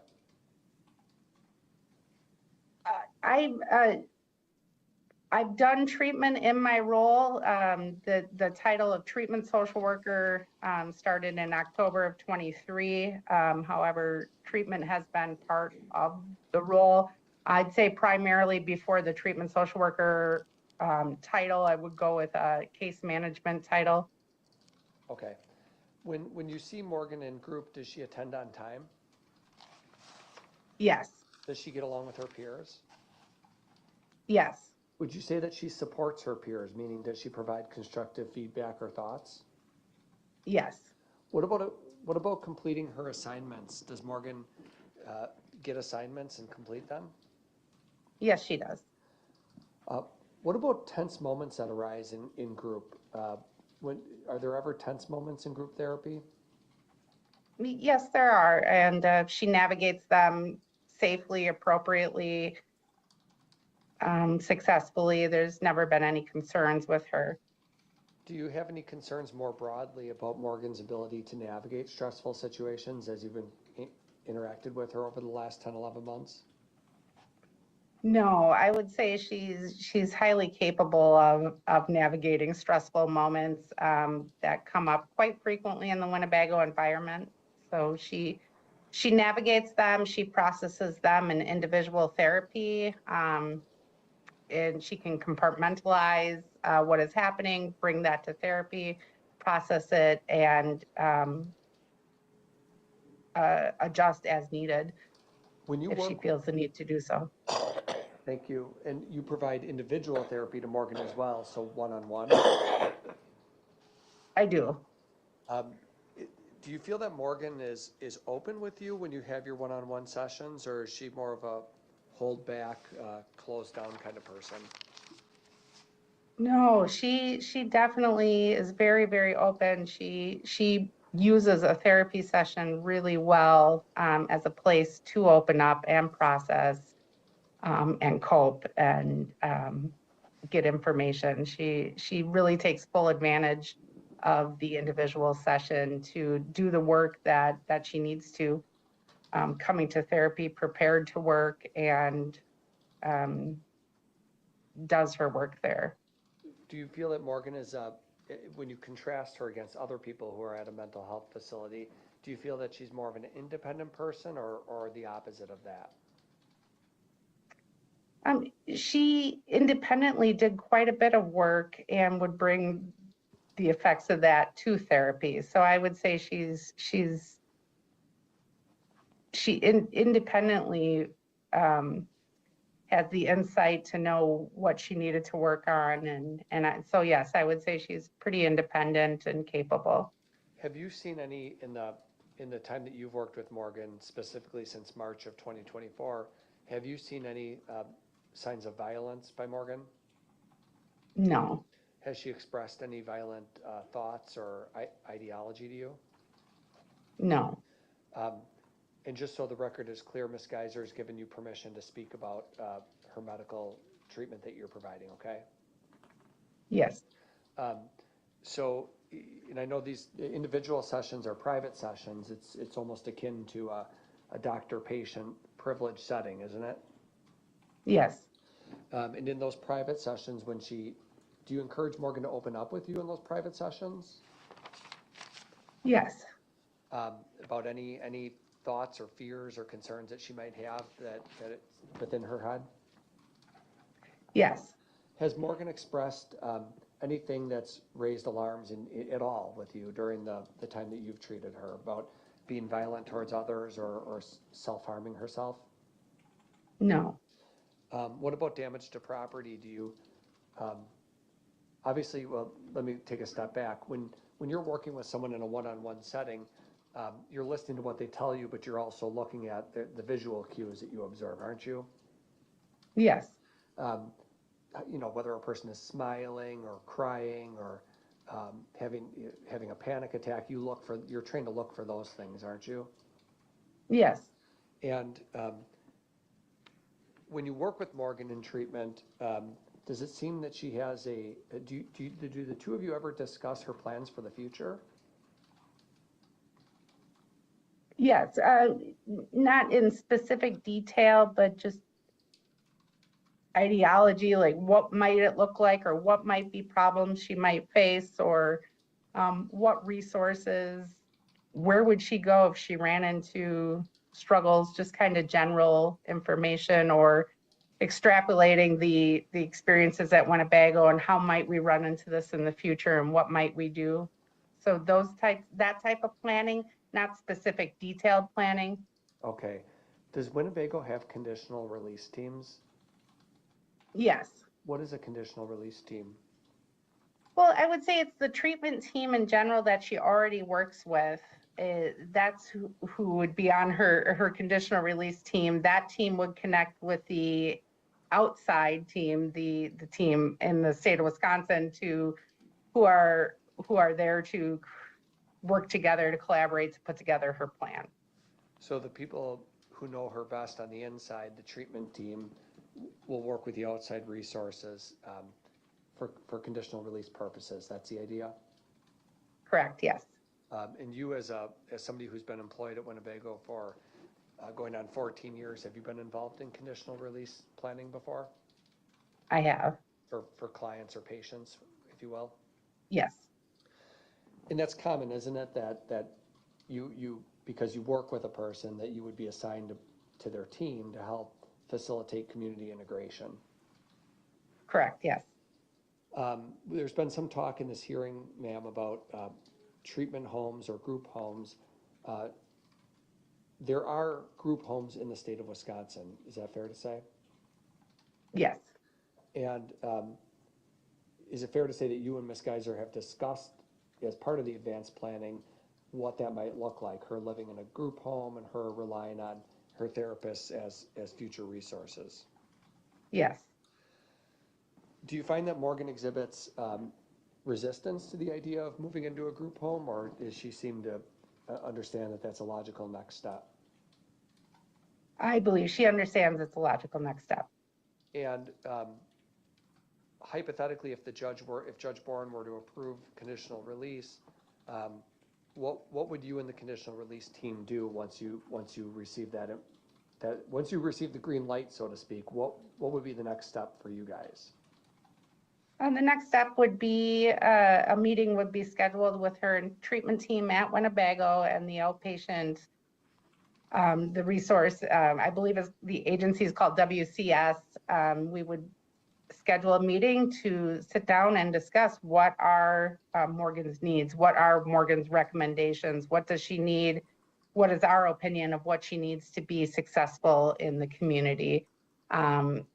And that would start the conversation, and they would get together and start working on a plan for her. And when you've been involved in this in other cases, does Winnebago identify the specific group home before conditional release is approved, or do you wait for conditional release to be approved, then you seek out the group home? We don't actually seek out the group home, the WCS would, and it's not until conditional release is granted that we're able to start that process of planning. Okay, so once approval is given for conditional release, then you coordinate with WCS and the other resources in the state to make sure there's a suitable facility. Yes. And does that get presented to the judge, as you understand it? Yes. Okay, so then the judge decides whether or not that it seems suitable in his opinion. Correct.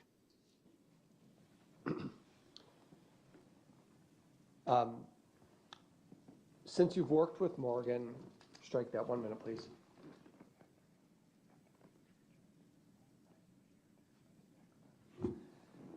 Just a couple more questions, Ms. Portman. You're aware of the fact that Ms. Geyser sought conditional release 6 or 8 months ago, and are you not? Yes. And you were her therapist at that time, right? Yes. How did Ms. Geyser process the rejection, if you will, or the denial of her conditional release? She accepted except this is what she has to do. She has to continue to move on. And she brought it to therapy and she held her head up and she continued to move forward and say, I just have to keep doing the next right thing. Really, she handled it very well. Those are all my questions. Thank you, Ms. Portman. All right, thank you. Cross-examination. Ms. Portman, you'd agree that Morgan's very intelligent, correct? Yes. And you did not work with her prior to March of 2024? I may have had her in group sessions. I did not work with her in individual therapy before March of 2024. That's all. Thank you. All right, thank you. Any further direct? No, Your Honor. She's not under subpoena. All right, then, Ms. Portman, thanks for being here to testify. That'll complete your testimony then, so have a good day. Thank you. All right, then we'll end the Zoom contact.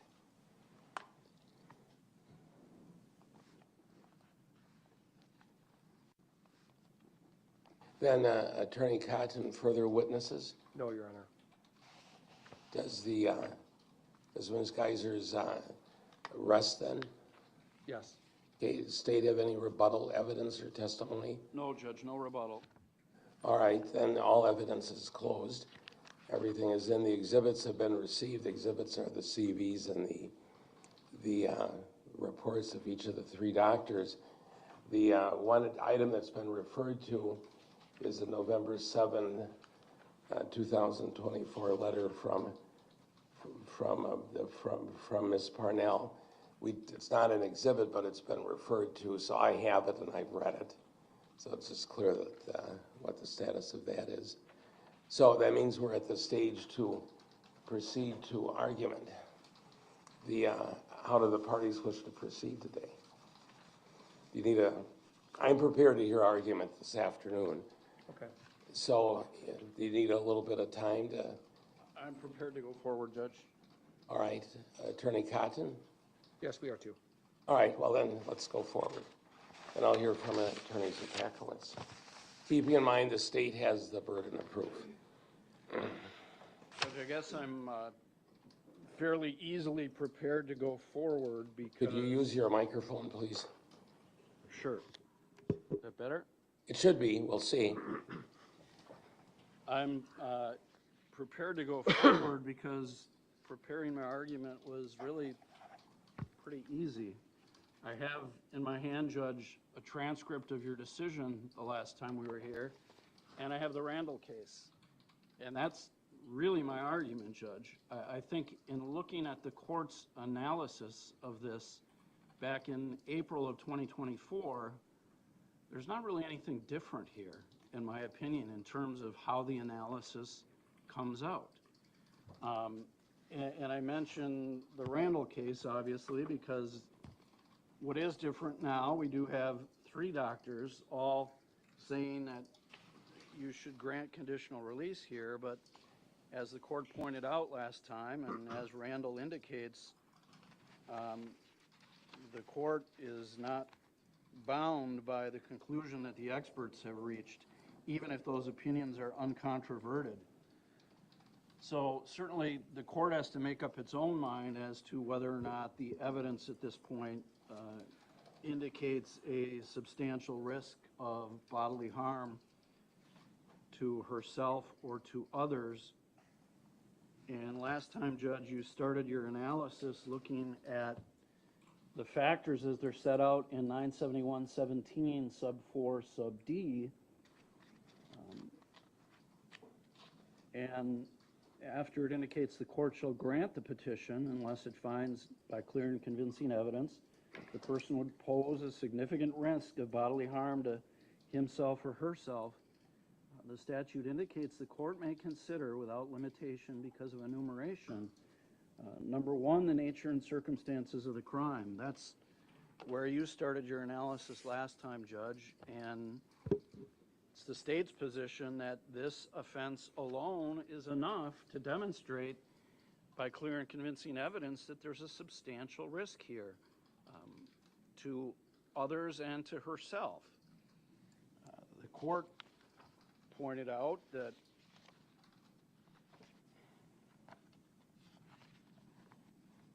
this was a brutal attempted murder. The effort to stab somebody 19 times. But then she's not dead, but then they leave. Of course, with the idea or thinking that she'll bleed to death.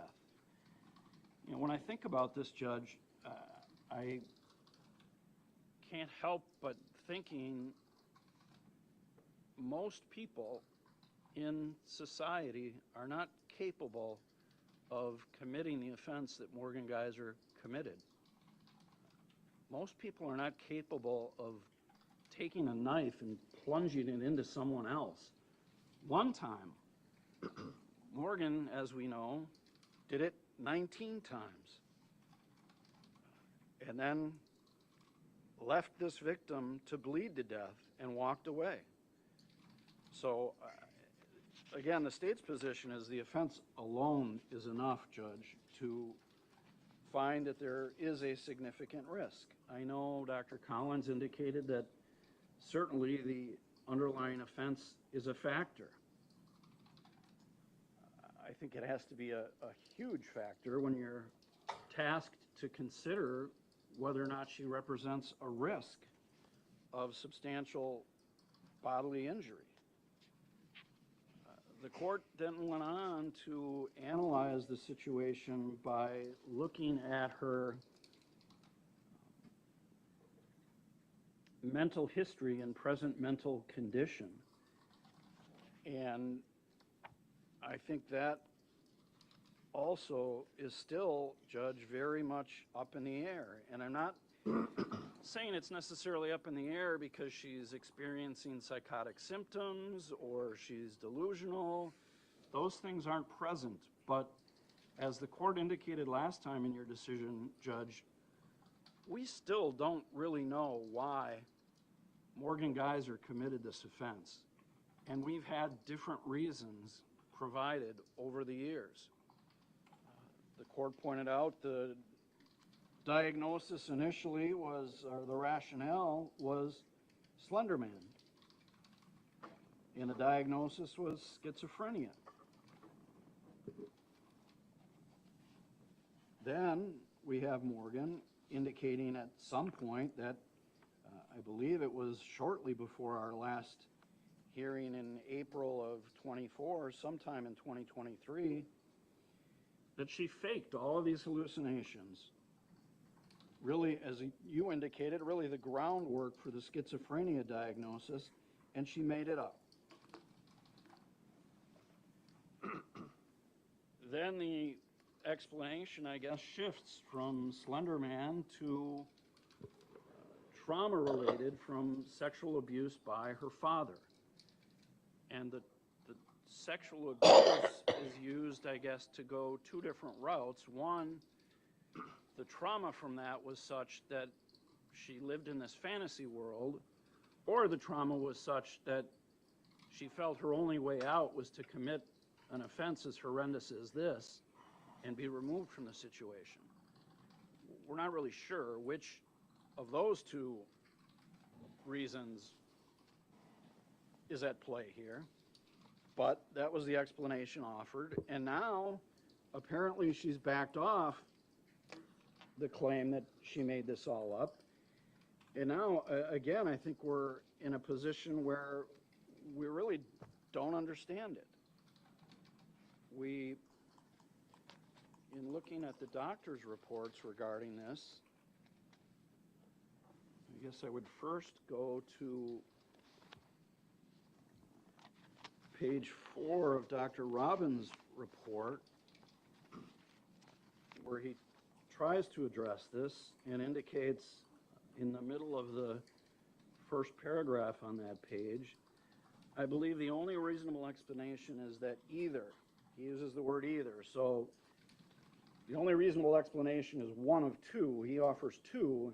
Again, we don't know which it is, but he offers two, indicating that she did experience psychotic symptoms, or much more likely, her fantasy was so powerful, she came to believe it was real And for multiple reasons, I assume he's talking about afterwards, particularly not wanting to see herself as evil following the events.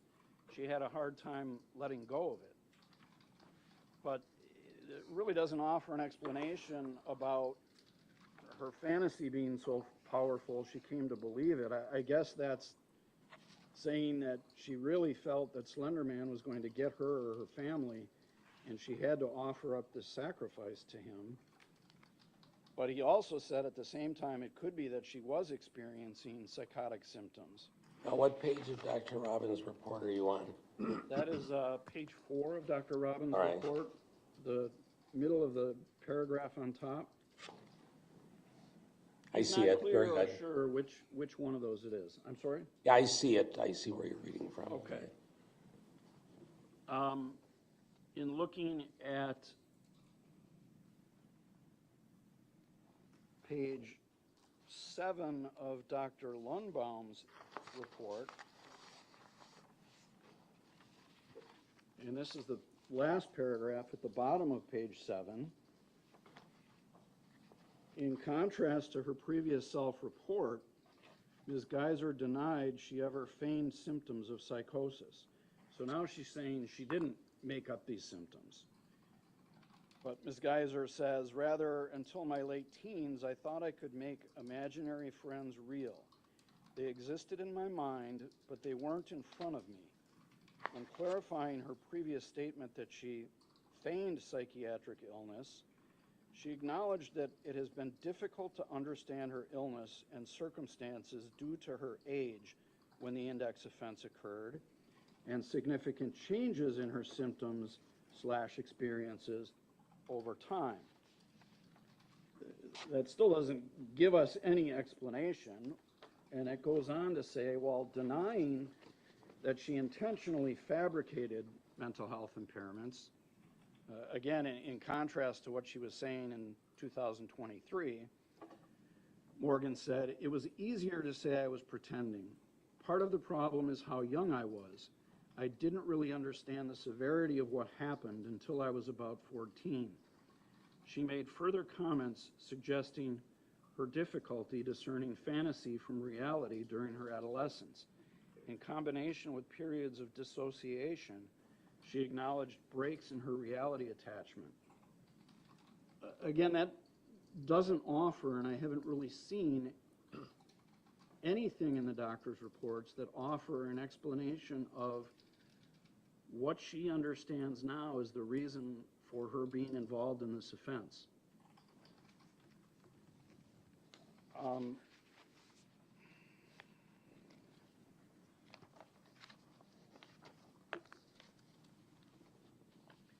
In Dr. Collins's report, I guess, on page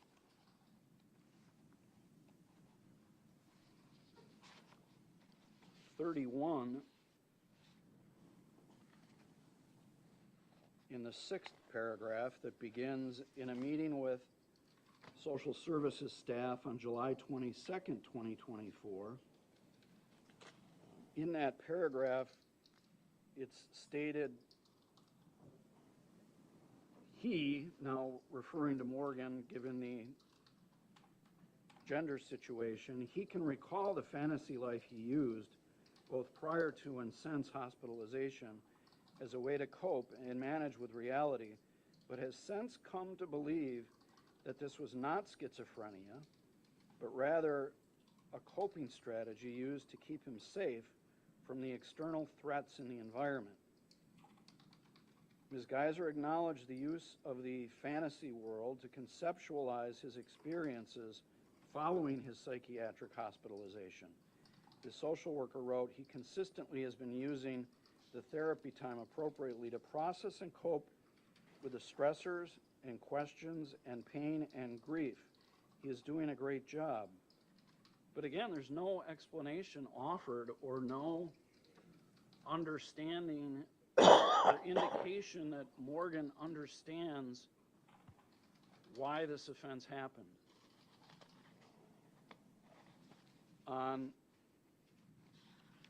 page 37 of Dr. Collins's report, in the second paragraph on that page, Dr. Collins indicates, while it is this examiner's opinion to a reasonable degree of professional certainty that facts weigh in favor of Ms. Geyser's petition and placement on conditional release at this juncture, I also recognize considerations which may give pause. The issue of Ms. Geyser's diagnostic enigma is one such consideration. Ms. Geyser now reports that she has never experienced auditory hallucinations or psychotic symptoms otherwise.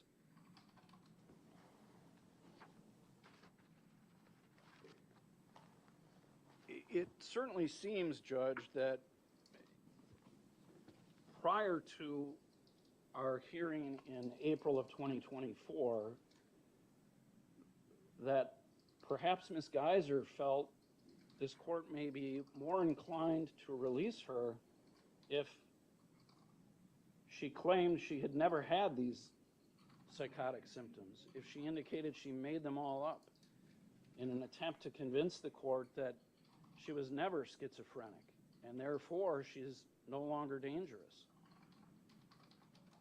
Now, this time, and she admitted that she went through with the hearing last time, even though 2 doctors said no, she went through with the hearing because she wanted to know what the court's position was and why the court might think conditional release was not appropriate.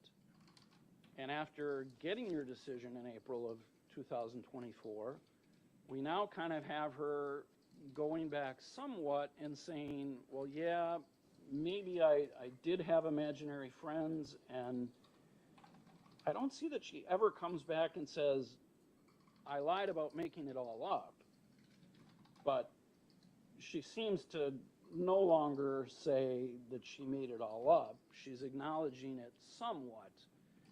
But again, we don't have any clear answers whatsoever, Judge, as to what went on, why she committed this offense. We have, I believe it was Dr. Lundbohm who testified, and maybe it's in all 3 doctors seem to indicate that these doctors all believe that the schizophrenic diagnosis was correct.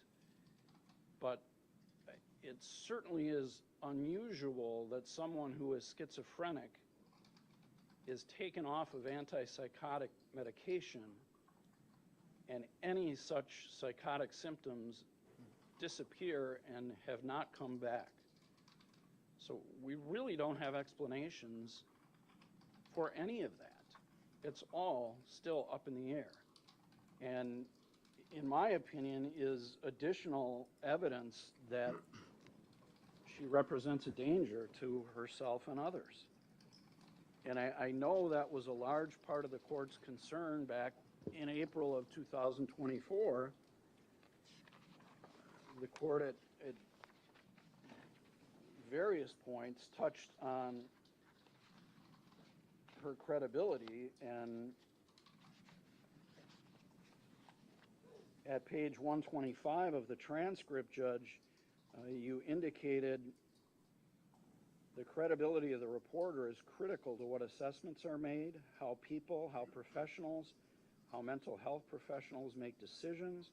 They're critical to how legal people make decisions. The credibility of the reporter is paramount. And I still think there are large questions of credibility here.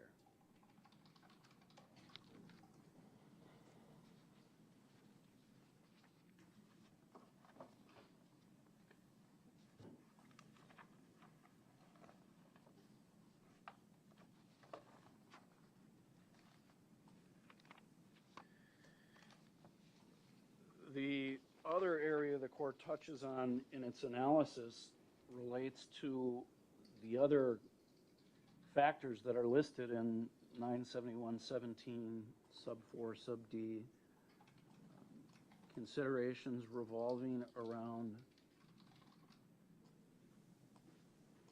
where the person will live, how the person will support him or herself, what arrangements are available to ensure access to and the person will take necessary medications and arrangements possible for treatment beyond medication.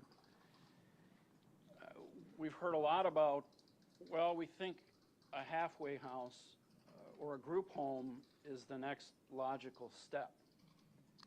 And it was testified to by Ms. PARNELL, which I found very interesting, when she said that the Department of Health Services and the Department of Corrections, in my opinion, they have this backwards because it's not consistent with the law. The law lists these things as things the court needs to consider in making a conditional release decision. And Ms. PARNELL testified that, well, they don't go through all the paperwork to look at various group homes or placements or provide any of that information at this stage because they don't want to put that work in and have the court deny the petition for conditional release. Well, those are things that the law says you're supposed to require or consider. You can't consider those when they're not willing to put in the work to show the court what a plan might look like, where she might live, where she might work, who she might be with, how they're going to provide treatment. Those are all unknown, much as the court pointed out they were unknowns back in April of 2024.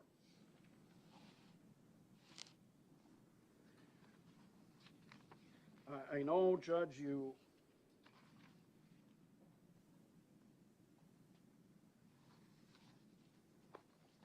touched on the Randall decision last time, and it indicates that making this decision requires a careful balancing of society's interest in protection from harmful conduct against the equity's interest in personal liberty and autonomy. We had questions, I think, to all of the doctors. Well, is staying at Winnebago actually harmful to Morgan? And we heard that, in their opinion, maybe it is, but that's not really a factor that the court has to look at. It's a balancing of society's interest and the community's interest in protection balanced against any interest of the equity in liberty or autonomy. You indicated last time, Judge, that when indicating you were satisfied that Ms. Geyser posed a significant risk, that, and this is on page 126 of the transcript, now she works hard, she continues to do what she's supposed to do, but that doesn't change this risk. The community is concerned to a great extent with what happens to Ms. Geyser, but the primary concern and the balancing in the Randall case, they talk about the balancing that goes on in the court's decision. And you cite to the same section that it's a protection of harmful conduct from society against her interest in personal liberty and autonomy. I think for all of the reasons I've pointed out, Judge, the seriousness, the brutality of this offense, the absence of really understanding, and not only Morgan not understanding why the offense was committed, but everyone else not really being able to gain an understanding as to why this offense was committed. Along with the other factors that are just absent in this case, that you should find there's clear and convincing evidence of substantial risk.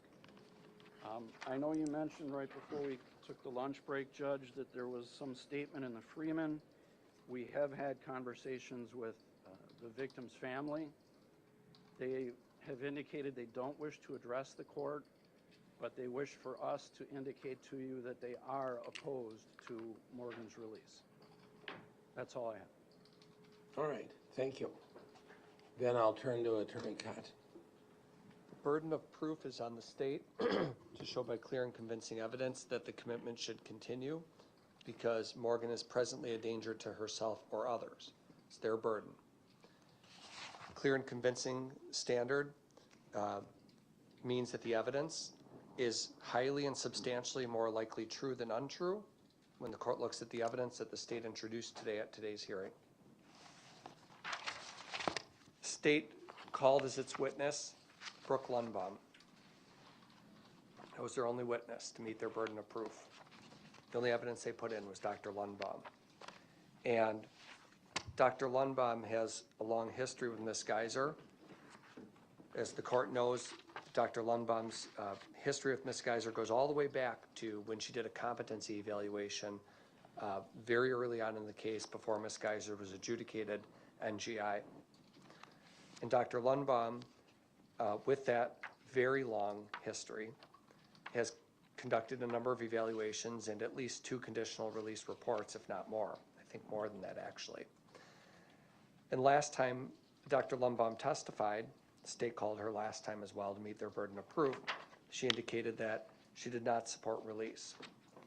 So what does the state do now in January of 2025? They call Dr. Lundbohm again. And now their witness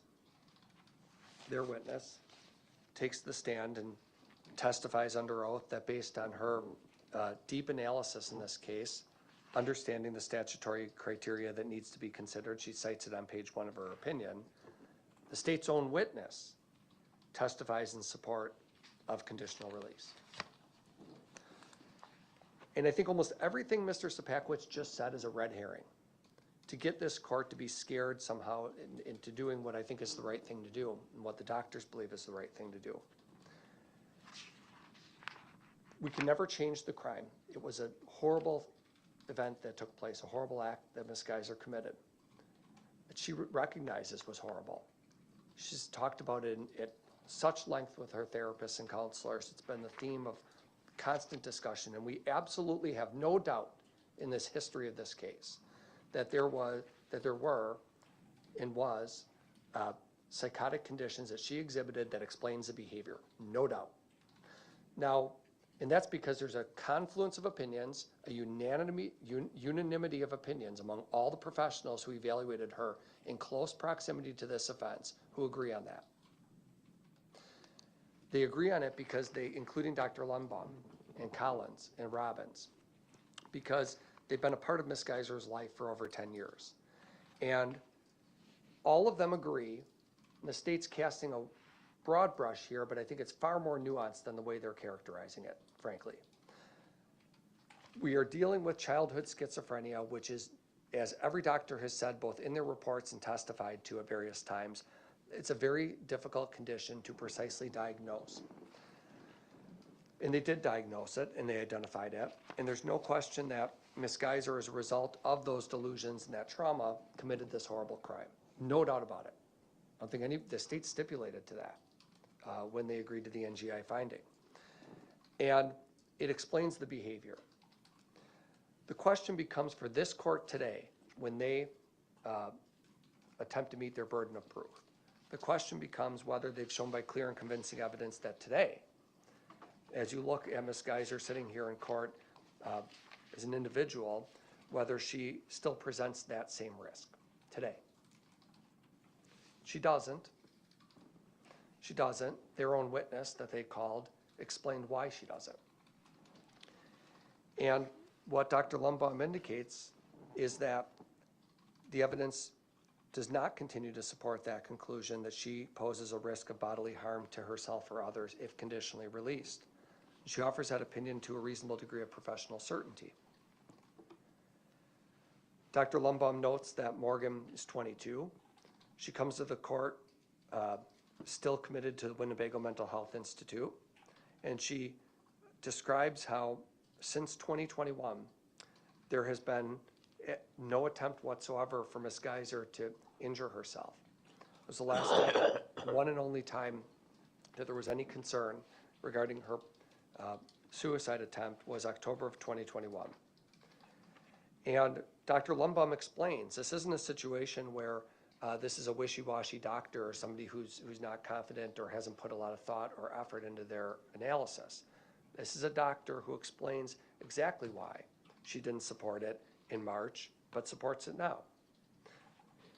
She explains that one concern she had back in March was that there was episodic display of heightened emotional distress in the absence of clear provocation or context. And there were concerns about trauma and intrusive memories. What she noted is that since the last petition, Ms. Geyser has been on the minimum security unit at the facility. She's been consistently placed in the pre-integration phase of treatment since June of 2022, which is the highest level of the highest level of permission available. She's earned all the privileges available to Winnebago mental health patients. She's acquired full escorted liberty privileges in February of 2024. She's participated in staff supervised off-grounds activities since March of 2023. And all of the available information, she notes, Dr. Lundbohm notes, reflects that Ms. Geyser has demonstrated, quote, consistent rule compliance. Now contrast that just for a minute against Randall. I don't know the case. It was a big case in Waukesha County, as I understand it. Well, it's still a big case, actually, across the state. But since we're citing it again, it's at 211 WSAP 102. That's the citation to it from 2011. But go ahead, just to put that in context. It is a big case. Yeah. And what I meant by that remark was that it was a Waukesha County case specifically, as I understand it, historically. That was a very big case for the community, and it remains a published decision, as you know. But contrast what I just read in Ms. Geyser's behavior against Mr. Randall, who, while he was at Winnebago, the court noted, I think it was Judge Dreyfus who presided over the conditional release hearing, noted that while institutionalized, Randall was secretive, lied to staff, breaking rules when it situated him, and his behavior while committed mirrored the behavior that he exhibited in the community. And what Judge Dreyfus noted and the Court of Appeals emphasized in the published opinion that Your Honor cited was that Randall's secretive behavior throughout his years of commitment, throughout all those years that he was at Winnebago, included hiding items above ceiling tiles at a bicycle shop at Winnebago, denying that the items were his. The court noted that that was very similar behavior to what he exhibited during his original crime spree, because as I understand it, he engaged in a crime spree where he hid a CPR dummy above the ceiling tiles of a high school during a burglary. And when Randall was confronted about these things, he would become agitated and angry with the staff. The trial court made other findings about rule violations and inappropriate behavior throughout his time at Winnebago, failing to report to the treatment professionals that he had inherited money in a trailer, purchasing real estate for $42,000 with his inheritance without revealing that, hiding illicit items of property he purchased, receiving mail without the approval of his supervisors, maintaining a secret bank account, only revealing ownership interest in a property 14 months after he purchased it because he believed that he had been cheated out of $70,000, lying about turning over his keys to his property, lying to his supervisors about receiving mail about the property, violating conditions of his off-ground work privileges by going to his property in a restaurant without permission. And he was aware of all these rules. And it was based on those findings that were in the record that the state put in, that the court, that Judge Dreyfus could conclude reasonably that Mr. Randall was being devious, secretive, and essentially deciding he'll do the things he wishes to do regardless of the restrictions or limitations of Winnebago. And Randall himself didn't dispute the fact that he violated the rules on innumerable examples. He just argued they didn't matter. They're not significant enough because they don't involve violence. But what the court noted was you just keep breaking the rules, even when you're in the institution. So I think when you're examining whether they've met their burden of proof and they've called nobody from Winnebago to testify at all that Ms. Geyser has been anything other than an exemplary model patient, and our witnesses substantiate that fact, and we don't have a burden of proof. It's far different, far, far different than the Randall case. Now, there is, of course, the principle in the Randall case that Your Honor cited last time, that if 3 doctors or the multitude of doctors support a particular conclusion, this court is vested with ultimate power and decision-making authority. Nobody's harboring any delusion about that fact, Randall's decision or not. But the question legally is whether they met their burden of proof by clear and convincing evidence. And what you have in this record here is an incredibly thoughtful and thorough opinion by Dr. Lundbohm, where she has examined that history at Winnebago with Ms. Geyser, which has been perfect. We know, and you have in personal knowledge, Your Honor, of Ms. Weier's case, the co-defendant, you have personal knowledge in this situation of what happens in conditional release hearings, not just from that one, but from other cases you've presided over, and you know how the process works. Once the court approves conditional release, the facility will have 60 days to put together the plan with the treatment professionals in the community, WCS and DHS. And they'll put together a plan, and they will identify the group home for Ms. Geyser to live in. That's what they do for people who aren't going to go home to their parents. Put them in a group home. And you don't have to approve that. You can reject it. You can look at the plan they put together and say, I don't think a group home that they've identified is suitable, and I don't think these conditions make sense, and you can modify that or reject that as you see fit.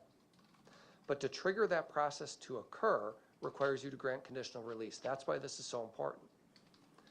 It's important because Ms. Geyser continues to demonstrate throughout her time at Winnebago consistent adherence to the rules of the facility. And as Dr. Lundbohm is noting, and as every doctor notes, and every person at Winnebago noted, that Ms. Geyser will be placed in a group home and supportive environment. She will be closely supervised by staff as she reintegrates into the community.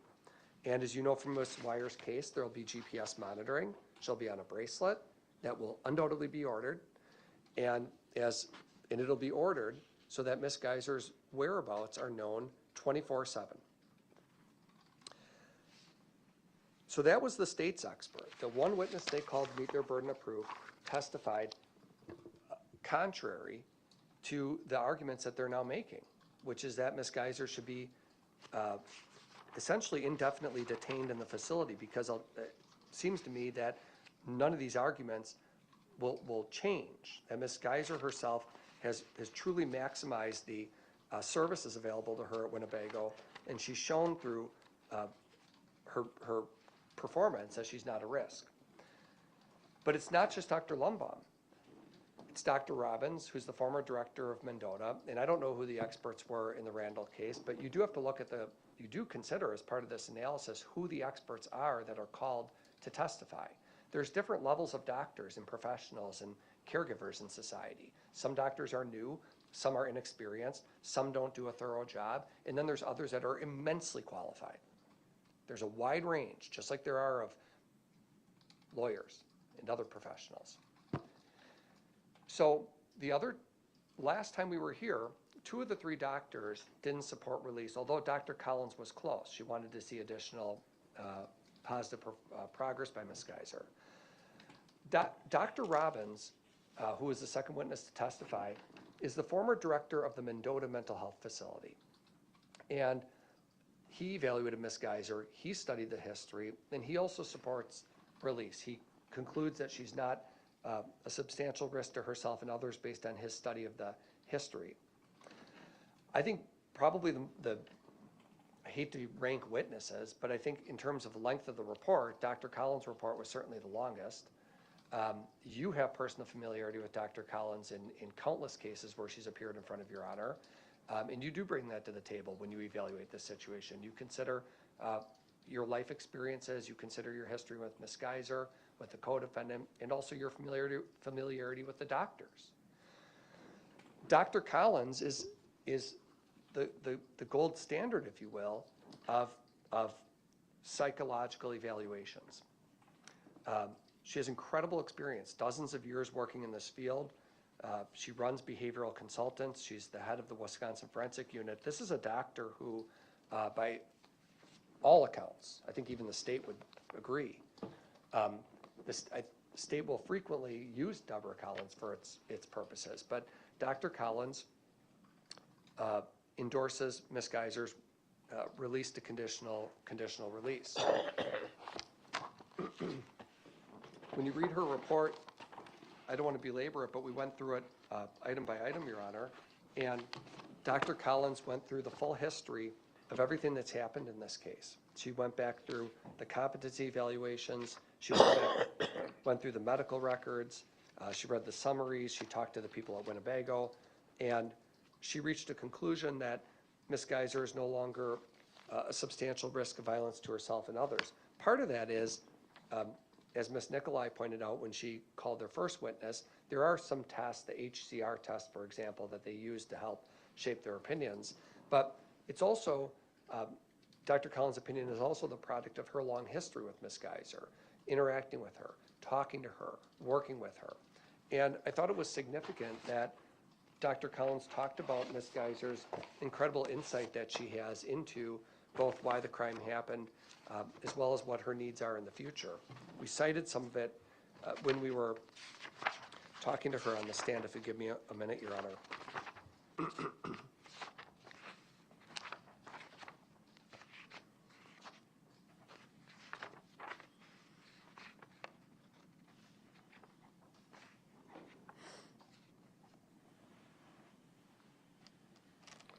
When she asked Ms. Geyser about her symptoms and whether there was any malingering, Morgan said unequivocally that she was delusional and thus psychotic years ago. And whether those symptoms were triggered by schizophrenia or trauma, the way you figure that out is exactly how Kayla Pope, the medical director of Winnebago, proposed addressing it.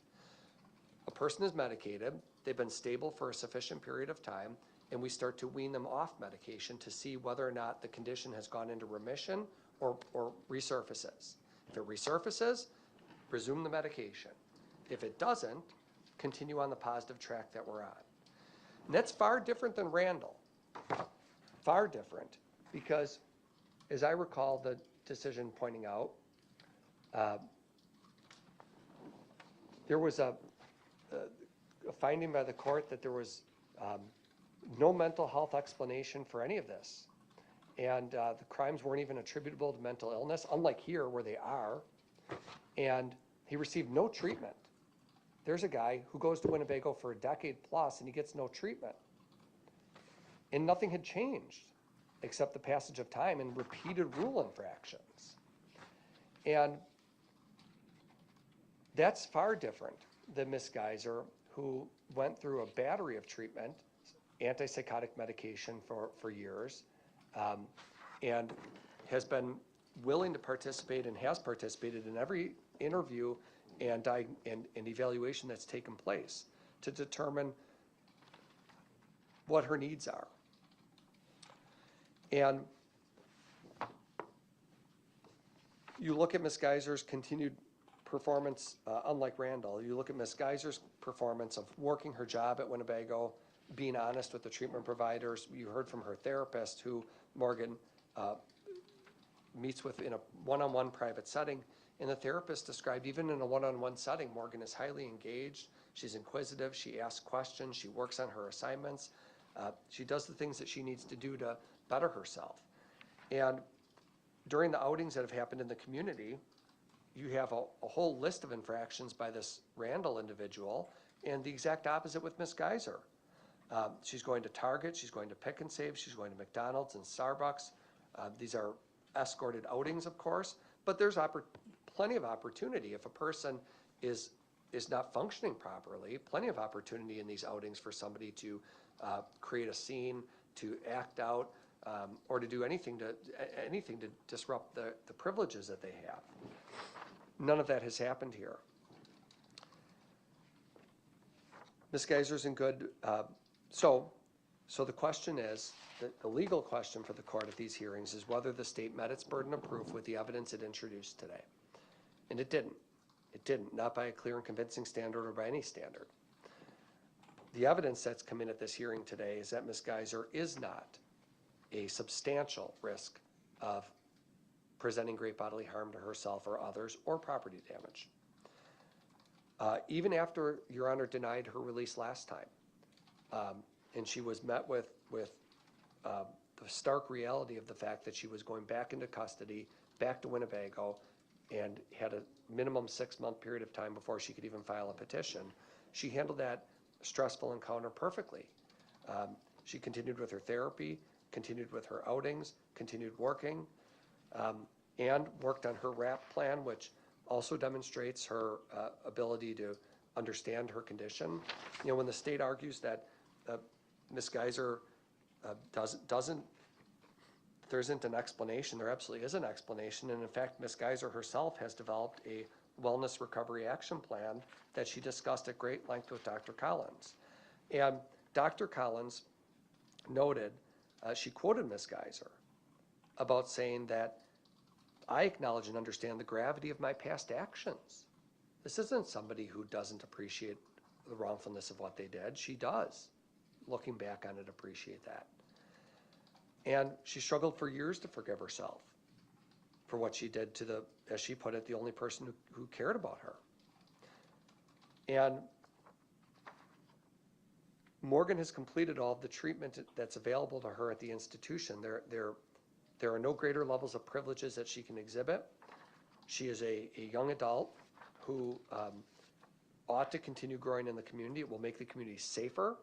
It'll make her safer, and it'll make the community safer for her to be out of an institution with acutely mentally ill people so that she can start to grow as an individual. She will be highly restricted, so it's clear. Highly supervised, GPS monitoring, living in a group home. Any misconduct, as you know from your experiences, any misconduct, judge, immediately gets brought back to court. A hold gets placed on her, she goes into custody. If there's even the slightest deviation from the rules and the requirements that are expected of her. But she has shown through her time in Winnebago that she can do everything that is expected of her. She is not behaving violently. She's not injuring herself. She's participating in treatment. She takes her medication. And what Dr. Pope decided to do, I don't know if it's her decision directly or she oversaw it, but the treatment team decision to wean Ms. Geyser off of the medication to see whether the condition was in remission and whether she could be safely supervised without heavy antipsychotropic medication turned out to be the right call, because Ms. Geyser responded favorably to that and continues to respond favorably. Now, do we have 100% certainty? Of course not. That's why the close supervision is important. I would just end by noting that how different this is from the Randall situation in almost every respect. The quality of the doctors that support it, the unanimity of opinions, the thoroughness of the reports, the individual herself sitting here and the things that she's done to prove herself. In the record that's in front of you, the record that the state put in the Randall case showing the pattern of deviousness, dishonesty, deceptiveness that mirrored the crime, justified Judge Dreyfus's decision. No question about it. But this record is devoid of that. Thank you. All right, thank you, appreciate it. Then Attorney Szczupakiewicz, do you have a rebuttal argument? Just briefly, Judge, I don't think this is certainly a determining factor, but it seems to be fairly easily swept under the rug by maybe the doctors and by the defense here. We had this offense occurred in 2014, and we have her suicide attempt 7 years later in 2021. So a long period of time went by between when she engaged in this violent episode towards the victim and then engaged in what I would describe as another violent episode regarding herself, which by all accounts was certainly a very serious attempt to kill herself. There were 7 years in between those two events, and to say, well, this suicide attempt was a long time ago, it was less than 4 years ago. So I don't think that that can so easily be considered as being so dated that is not something that the court can consider when assessing whether or not she currently represents a substantial risk. I went back to look at, and I guess I'm unsatisfied, Judge, and I think the court should be as well, from the doctor's explanations of things, because when I look at Dr. Lundbohm's report, and I start at the bottom of page 15 under her analysis and conclusion section, Dr. Lundbohm talks about Dr. Lundbohm's report prior to the hearing in April of 2024, and notes that in that prior report, she raised concerns about Ms. Geyser's remarkably low understanding of her psychiatric illness, especially given her claims that she fabricated psychosis at the time of and for several years after the index offense, in clear contrast to the abundance of evidence available. I noted that the inconsistency in her self-report over time complicated the prediction of her risk for future violence and the ability to create an appropriate supervision and treatment plan. I guess what I'm unsatisfied with, Judge, is there's then no explanation in this current report how that's not still a problem. There's no explanation of how we get past the prior inconsistencies in Morgan's self-reporting and how over time that affects the prediction of her risk for future violence. Dr. Lundbohm just kind of skips over that and goes into, well, she's following the rules, she's doing well, hasn't caused a problem, and therefore, because of all that, I believe release is now appropriate. But again, there's no explanation how we get past that prior inconsistencies in her self-reporting. So that's all. Thank you. All right, thank you, Mr. Szczupakiewicz. I'm going to take about a half-hour recess just to review items, and we'll come back. Let's plan to come back about 3:15. So we'll be in recess up to that point. Thank you.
The matter is here today after a hearing that lasted most of the day with regard to the petition for supervised release that was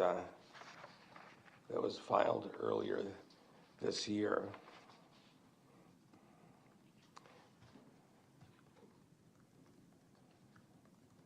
It was filed on October 11, 2024, and then the doctor's reports were received, and we had each of the doctors testify. So the reports that the court received were from Dr. Collins. With regard to her report, she testified. With regard to Dr. Lundbohm, she testified as well as her report.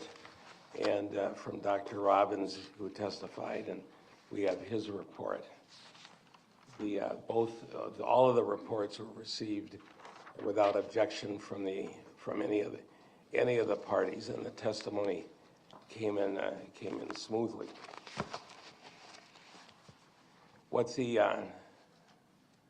nature of I went through at the beginning of the hearing this morning what the status of the initial case is from the standpoint of how it came about back in 2014. We're familiar with that set of facts. What the court has to do today is that the court shall grant the petition for release unless it finds by clear and convincing evidence that the person poses a significant risk of bodily harm to herself or bodily harm to herself or to others, or of serious property damage if released.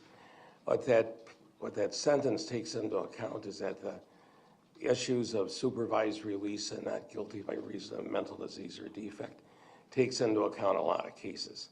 That we're dealing with an attempted murder case in this matter, but it takes into account many other cases and outstanding criminal matters that are out there that involve property damage, don't involve people at all. So that's why the statute's phrased the way it is. But our focus is on damage, on risks of safety to Ms. Geyser herself or the risk to others. And part of that risk is, of course, recidivism, that it happened once, would it happen again, that she'd attempt to kill somebody under any set of circumstances. Those are factors that the court has to look at and decide. Burden is on the state by clear and convincing evidence to establish that the current restrictions and the current commitment should stay in effect. By statute, Ms. Geyser has a right to file for a petition for release every 6 months. So it's not something that, with regard to what the court may or may not do today, if the court denies the petition today, she can come back and file it again in 6 months. That doesn't mean anything other than that's just what the law is. Some of it may have been to address constitutional issues with regard to commitments, but it's certainly part of the system.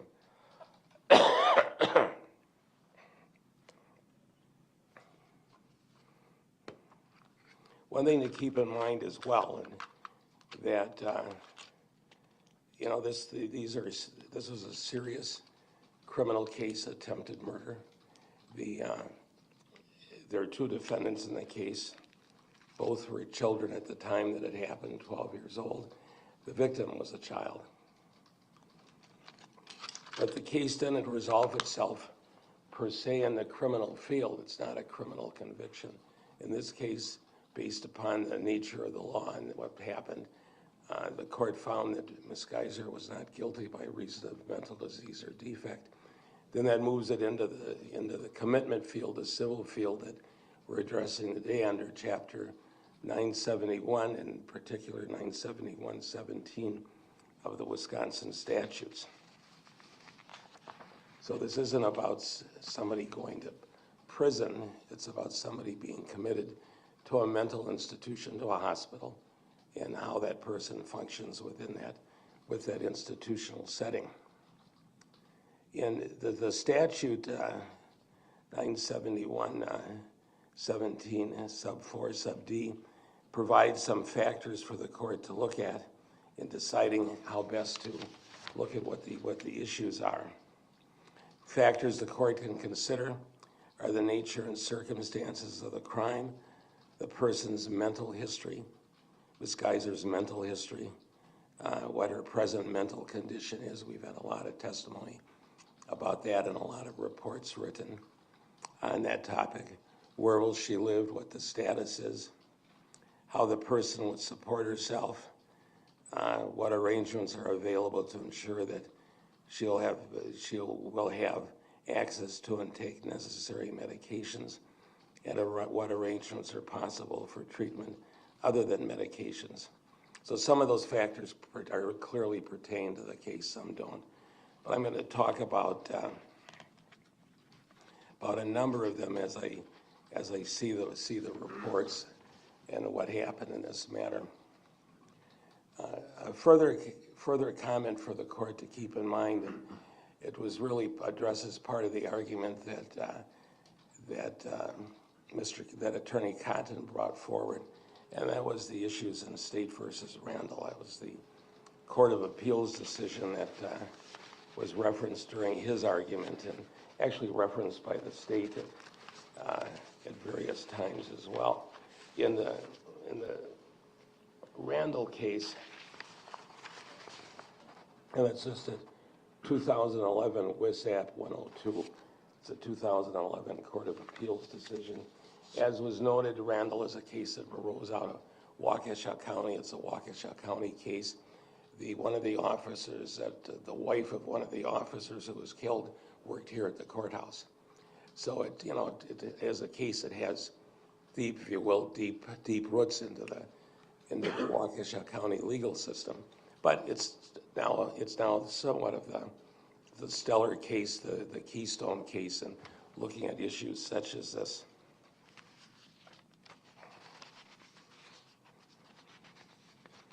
But the Attorney Cotton contrasted the conduct of Mr. Randall in all of his situations with Ms. Geyser's conduct, and I think that's a relevant analysis for the court to have heard and for the court to consider. There is a difference between how Randall conducted himself and how Ms. Geyser has conducted herself during the time period that she's been in custody. One of the aspects of the case, and it's apparent, but yet it somewhat needs to be restated, is that the offense in this matter occurred when the defendants and the victim were children. They were 12 years old. The adult offense, no doubt, but still it happened when they were children. It's happened in 2014. It's about, 10 and a half years, a little more than 10 and a half years from the date of the incident. So the victim has grown up, the defendants have grown up, things have changed from the standpoint of the chronology and age of the parties. In cases such as this, we never want to lose contact and forget the victim that's involved. This is a terrible, brutal offense. There's no doubt about it. It's a nasty set of situations. I went back, and at the time that the court made its initial decision of commitment, the parents of both the father and the daughter of the victim wrote letters to the court that described the status, basically, of what was in existence in February of 2018 with regard to their daughter. And those type of factors are still clear today. It's 10 years later, but I'm sure that the impact on the victim, on her family, and on everybody involved in the case is still very apparent and real. So we want to be sure the court keeps that in mind in deciding how best to proceed. There's been a lot of discussion in the case. In fact, it's a critical part of really understanding and analyzing what's happened in the matter, is that the matter was originally came about with the diagnosis of schizophrenia, and there was a lot of discussion at the time of the initial hearings, childhood schizophrenia is an unusual diagnosis, not common, still not common today. But it still is one that was made and was clarified and established at the time of the hearing. That was the diagnosis that brought about actually the plea of not guilty by reason of mental disease or defect and the court's ultimate findings. There have been changes in from the Ms. Geyser standpoint and how she's explained what happened. And that comes into whether the Slender Man, the hallucinations and all that went on with that actually happened, or did she make them up? That's been part of the testimony going back to 2021 and 2022. I'm satisfied that those change in views and circumstances existed, but I'm also satisfied that the treating, and I'm talking about the treating doctors, not the examining doctors, that I'm satisfied that the treating doctors have addressed that issue and have worked with her with regard to that. I'm satisfied that the examining doctors, Dr. Collins, Lundbohm, and Robbins, all address those matters as well. And I'm satisfied through the manner in which they've addressed Ms. Geyser's change in position, if you will, or modification of position is something that's can be reasonably explained under the circumstances. I don't find that she was, from the standpoint, attempting to fabricate a position to get a more favorable position with the court. Now, I raised that issue with Dr. Lundbohm as I wanted to hear what she had to say specifically about that. But I'm satisfied that that is not a factor that I'm considering in deciding how to proceed. I am considering that the diagnosis develops over time, as it does with many people, and I accept Dr. Lundbohm's statements that because of the nature of childhood schizophrenia, it's the nature of the diagnosis, the nature of its history, that it would develop and change over time is not unusual. I accept that. I didn't question it was my questions that brought it up with Dr. Lundbohm. I didn't question Dr. Collins or Dr. Robbins about that topic. I was satisfied with what Dr. Lundbohm said with regard to that status, and I'm still satisfied with that.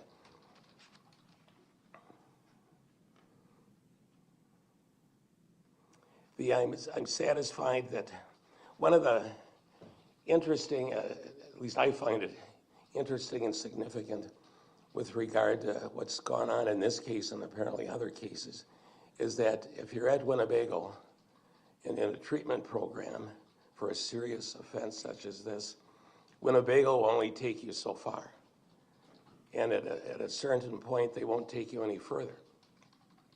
Now, that surprised me when this first came up earlier in the case, that I would have thought that the state institution would carry on the treatment and take it to its fullest extent.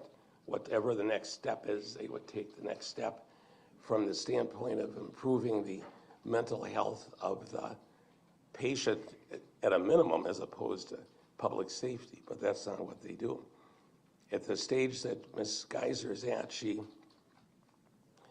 can't go any further as far as treatment is concerned. And keep in mind that as far as being able to walk around and do stuff, she can walk around at the institution, but if she goes off institution, she always has somebody there, so an escort. Now, to me, in order to be able to really adequately be, if you will, to the extent somebody can be rehabilitated, they have to be able to exist in the community somehow and be able to grow up, if you will. And that isn't going to happen with regard to Ms. Geyser at the Winnebago Mental Health Institute. That's a factor. I don't want to say it's determinative of the decision I've reached, but it's a factor that I've considered as to public safety is really the underlying key to the case, and part of public safety is that Ms. Geyser becomes safe or safer. That was clear in the analysis from the Randall case. It's public safety is tied into the safety of the defendant, of the patient. In Randall, it's clear that Randall never was able, I don't know what his status is currently. He's still in custody. He's still within the program, but that he has, he's never developed that sense when people trust him to be safe, and that's the people that treat him. And that was back in 2011. I'm assuming it's still the case today. That's the factor that I looked at in contrasting Ms. Geyser's situation with Mr. Randall's situation. I looked at Ms. Geyser's, her role in working through treatment and supervision at Winnebago, and find that I'm satisfied she's done what she's supposed to do. She appears to have a good attitude. Attitude is important. It doesn't solve all issues, but it's certainly an important part of being able to be rehabilitated and being able to function within the community. Because although we focus on public safety and whether she continues to be a danger, part of that is, if in theory she would be released at some point, she has to be able to function within the community on a safe basis, and people, while she may always be subject to some type of notoriety, there she is, you know, that type of thing, like the scarlet letter almost. And but that there has to be, people have to be able to relax and know that if she walks past them on the street that they're safe. That's what the safety evaluation is, the risk to dangerousness is about in the case, as far as I read it, as far as I read what the statute's concerned.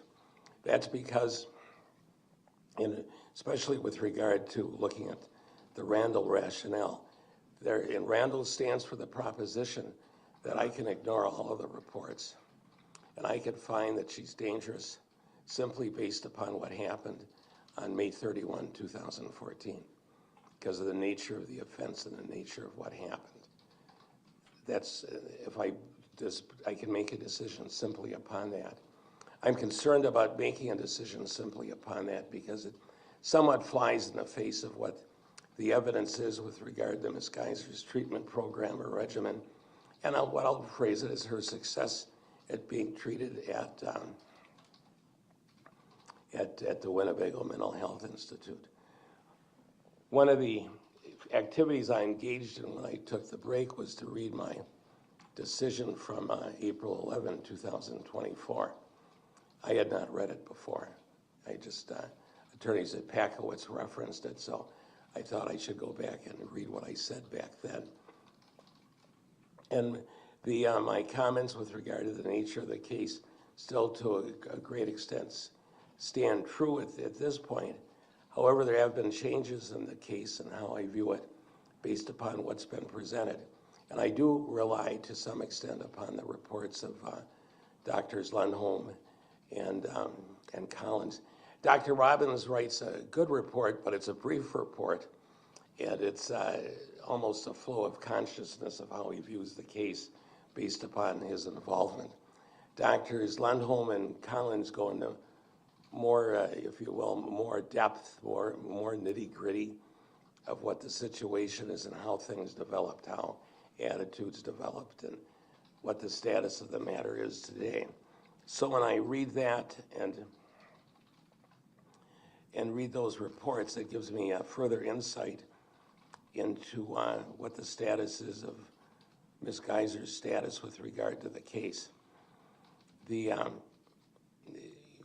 What the record shows that she's done well. She's hasn't had rule violations. Laws are always about rules. Lawyers are always about rules. Courts are about rules. And she's followed the rules. She's done well. Good, I mentioned attitude, positive attitude. Those are all good things to have. Does that overcome what happened back in 2014? It may never overcome what happened in 2014.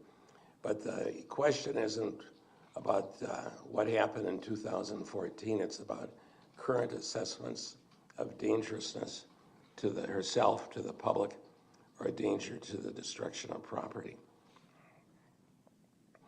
In evaluating the matter, I take into account, as I indicated at the beginning of my decision, that she's been in custody since she was 12 years old.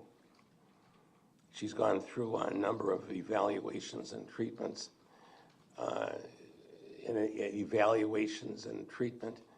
That each one of I think both Dr. Lundbohm and Dr. Collins refer to all of the reports that they looked at. That doesn't always count all of the doctor notes that are involved at Winnebago. To a great extent, the November 7, 2024 letter that was signed by Ms. PARNELL summarizes all of those medical records and notes and doctors' notes and observations with regard to Ms. Geyser. So I take that into account in deciding how best to approach the case. The aspect of dangerousness is difficult because we never know. I mean, I could claim to be the smartest person in the world and make decisions, and I don't know what's going to happen with regard to this case or many other cases, or what's going to happen tomorrow with regard to my cold. You just simply don't know. So you have to be cognizant of if you will, the fragileness of the type of decisions that the court makes and that the court looks at. I note that in Dr. Collins' decision, on she wrote a long report, 37 pages, single-spaced paragraphs, so it's easier to read. But on page 37 of her report in the second paragraph, and I think Attorney Szczupakiewicz referred to this during his argument, I'm quoting now, while it is this examiner's opinion to a reasonable degree of professional certainty that facts weigh in favor of Ms. Geyser's petition and placement on conditional release at this juncture, I also recognize considerations which may give pause. The issue of Ms. Geyser's diagnosis enigma is one such consideration. Ms. Geyser now reports that she's never experienced auditory hallucinations or psychotic symptoms otherwise. The etiology of her historic psychotic symptoms remains unclear, especially in light of the fact that she has not been prescribed antipsychotic medication in recent years and has nevertheless not evidently demonstrated a reoccurrence of psychotic symptoms. She warrants ongoing close clinical monitoring and treatment, in part to support her transition to the community through, as importantly, to effectively and efficiently determine and respond in the event of any reoccurrence of symptoms of a major mental illness. I read that paragraph in full because that's an important consideration, and it caused the court pause with regard to how to evaluate circumstances.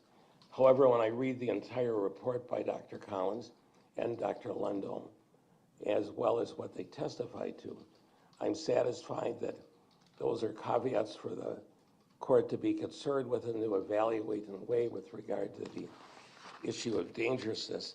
It's not necessarily a veto over the release on a supervised release petition.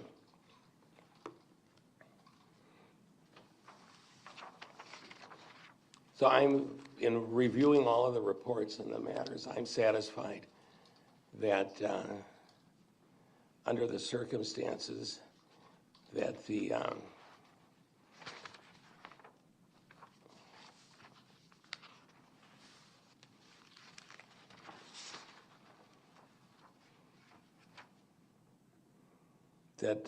court's going to grant the release. I'm satisfied that by clear and convincing evidence that Under the current set of circumstances, Ms. Geyser does not pose a significant risk of bodily harm to herself or others, or of serious property damage.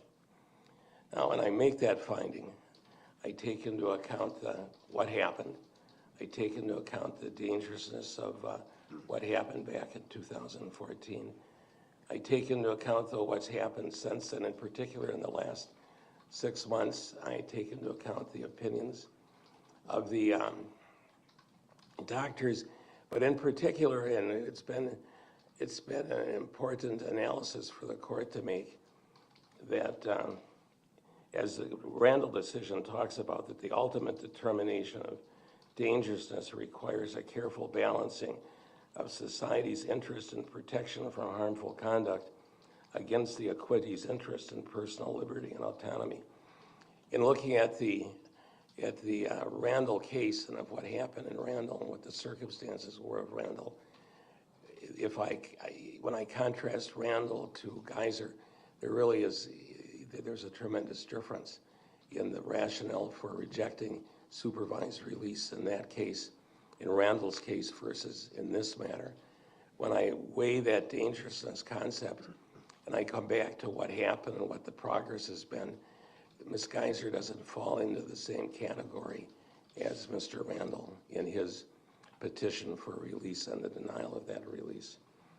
So on that standpoint, I'll grant the petition so ordered.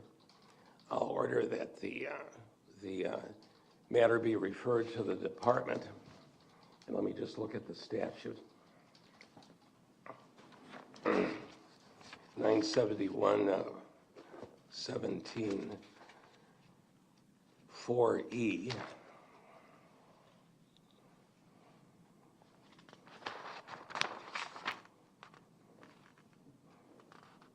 If the court finds the person is appropriate for the conditional release, the court shall notify the Department of Health Services.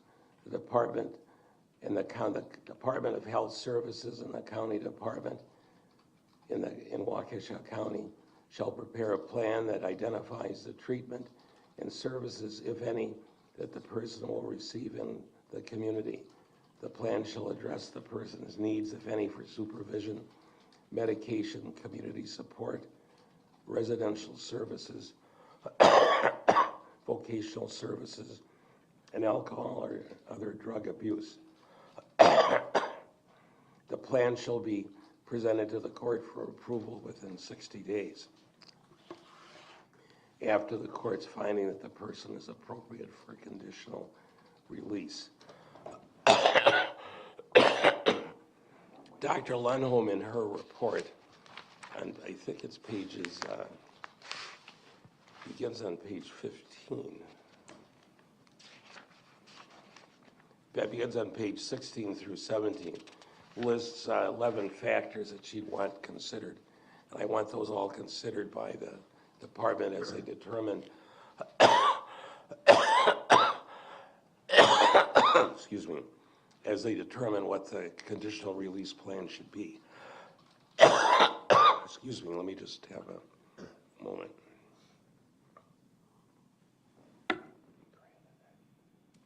In this area, I took into account Mr. Attorney Szczupakiewicz argument about what do we know about the future.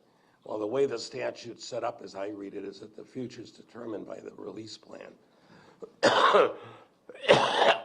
We only get to the release plan, excuse me, if the court grants the release. For the reasons stated, I've granted it. I'm satisfied now that the fleshing out of what that means, supervised group home, group facilities, that Dr. Robbins discussed and what Dr. Collins discussed as well, are now subject to the state and further subject to my approval when it comes back.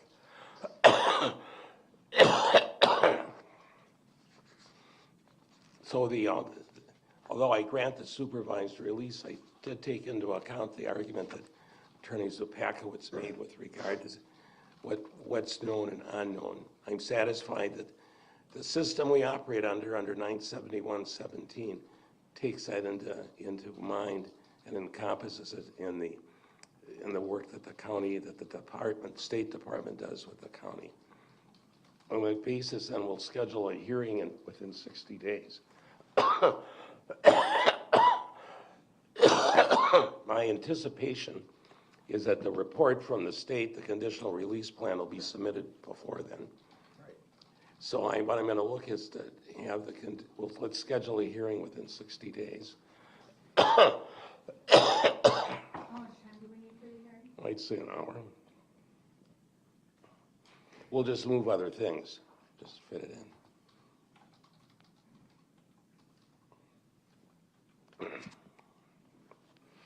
February 20th, too soon?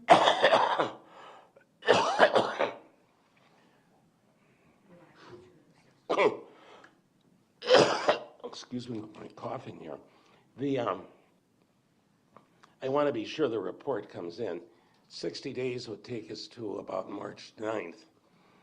That's maybe at the end of February, look to have the report submitted within, say, a month of today, supervised release plan within a month, by the beginning of February 9th or 10th. I have March 3rd at 9 o'clock.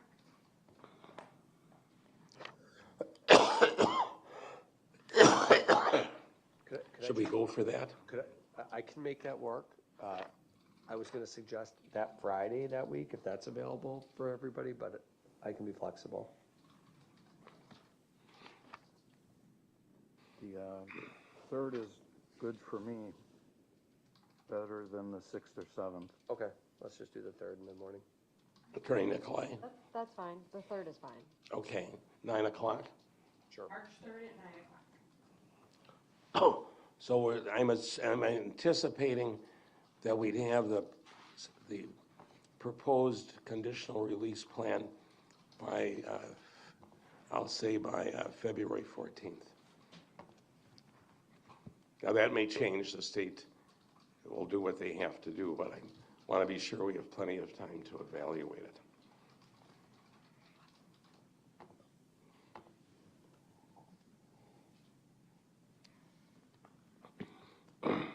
With that, then, Ms. Geyser will be remanded to the sheriff to be returned to the Winnebago Mental Health Institute. Thank you. So ordered. I'll be in touch. Court will be in recess.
static.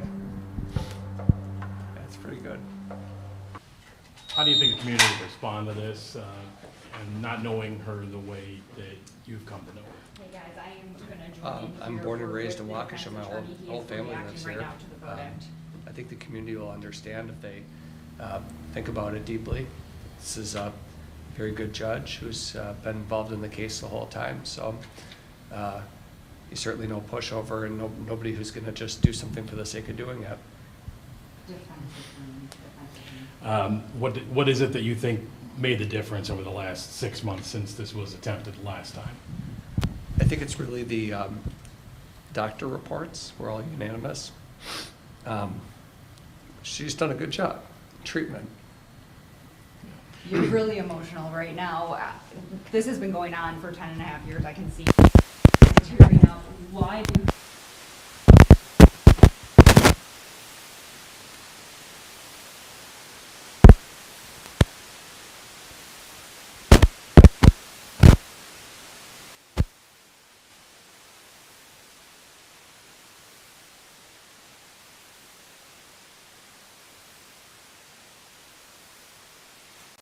and everybody wants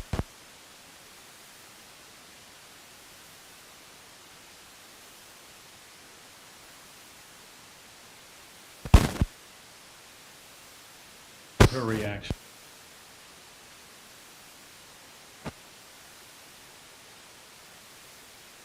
It happened, and then I told her Morgan, the judge, is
appreciates what her condition and needs are.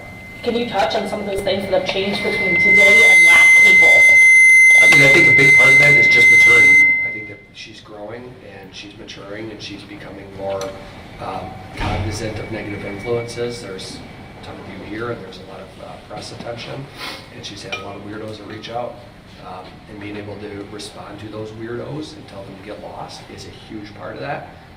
And I think her treatment team has been heavily invested in making sure she gets that.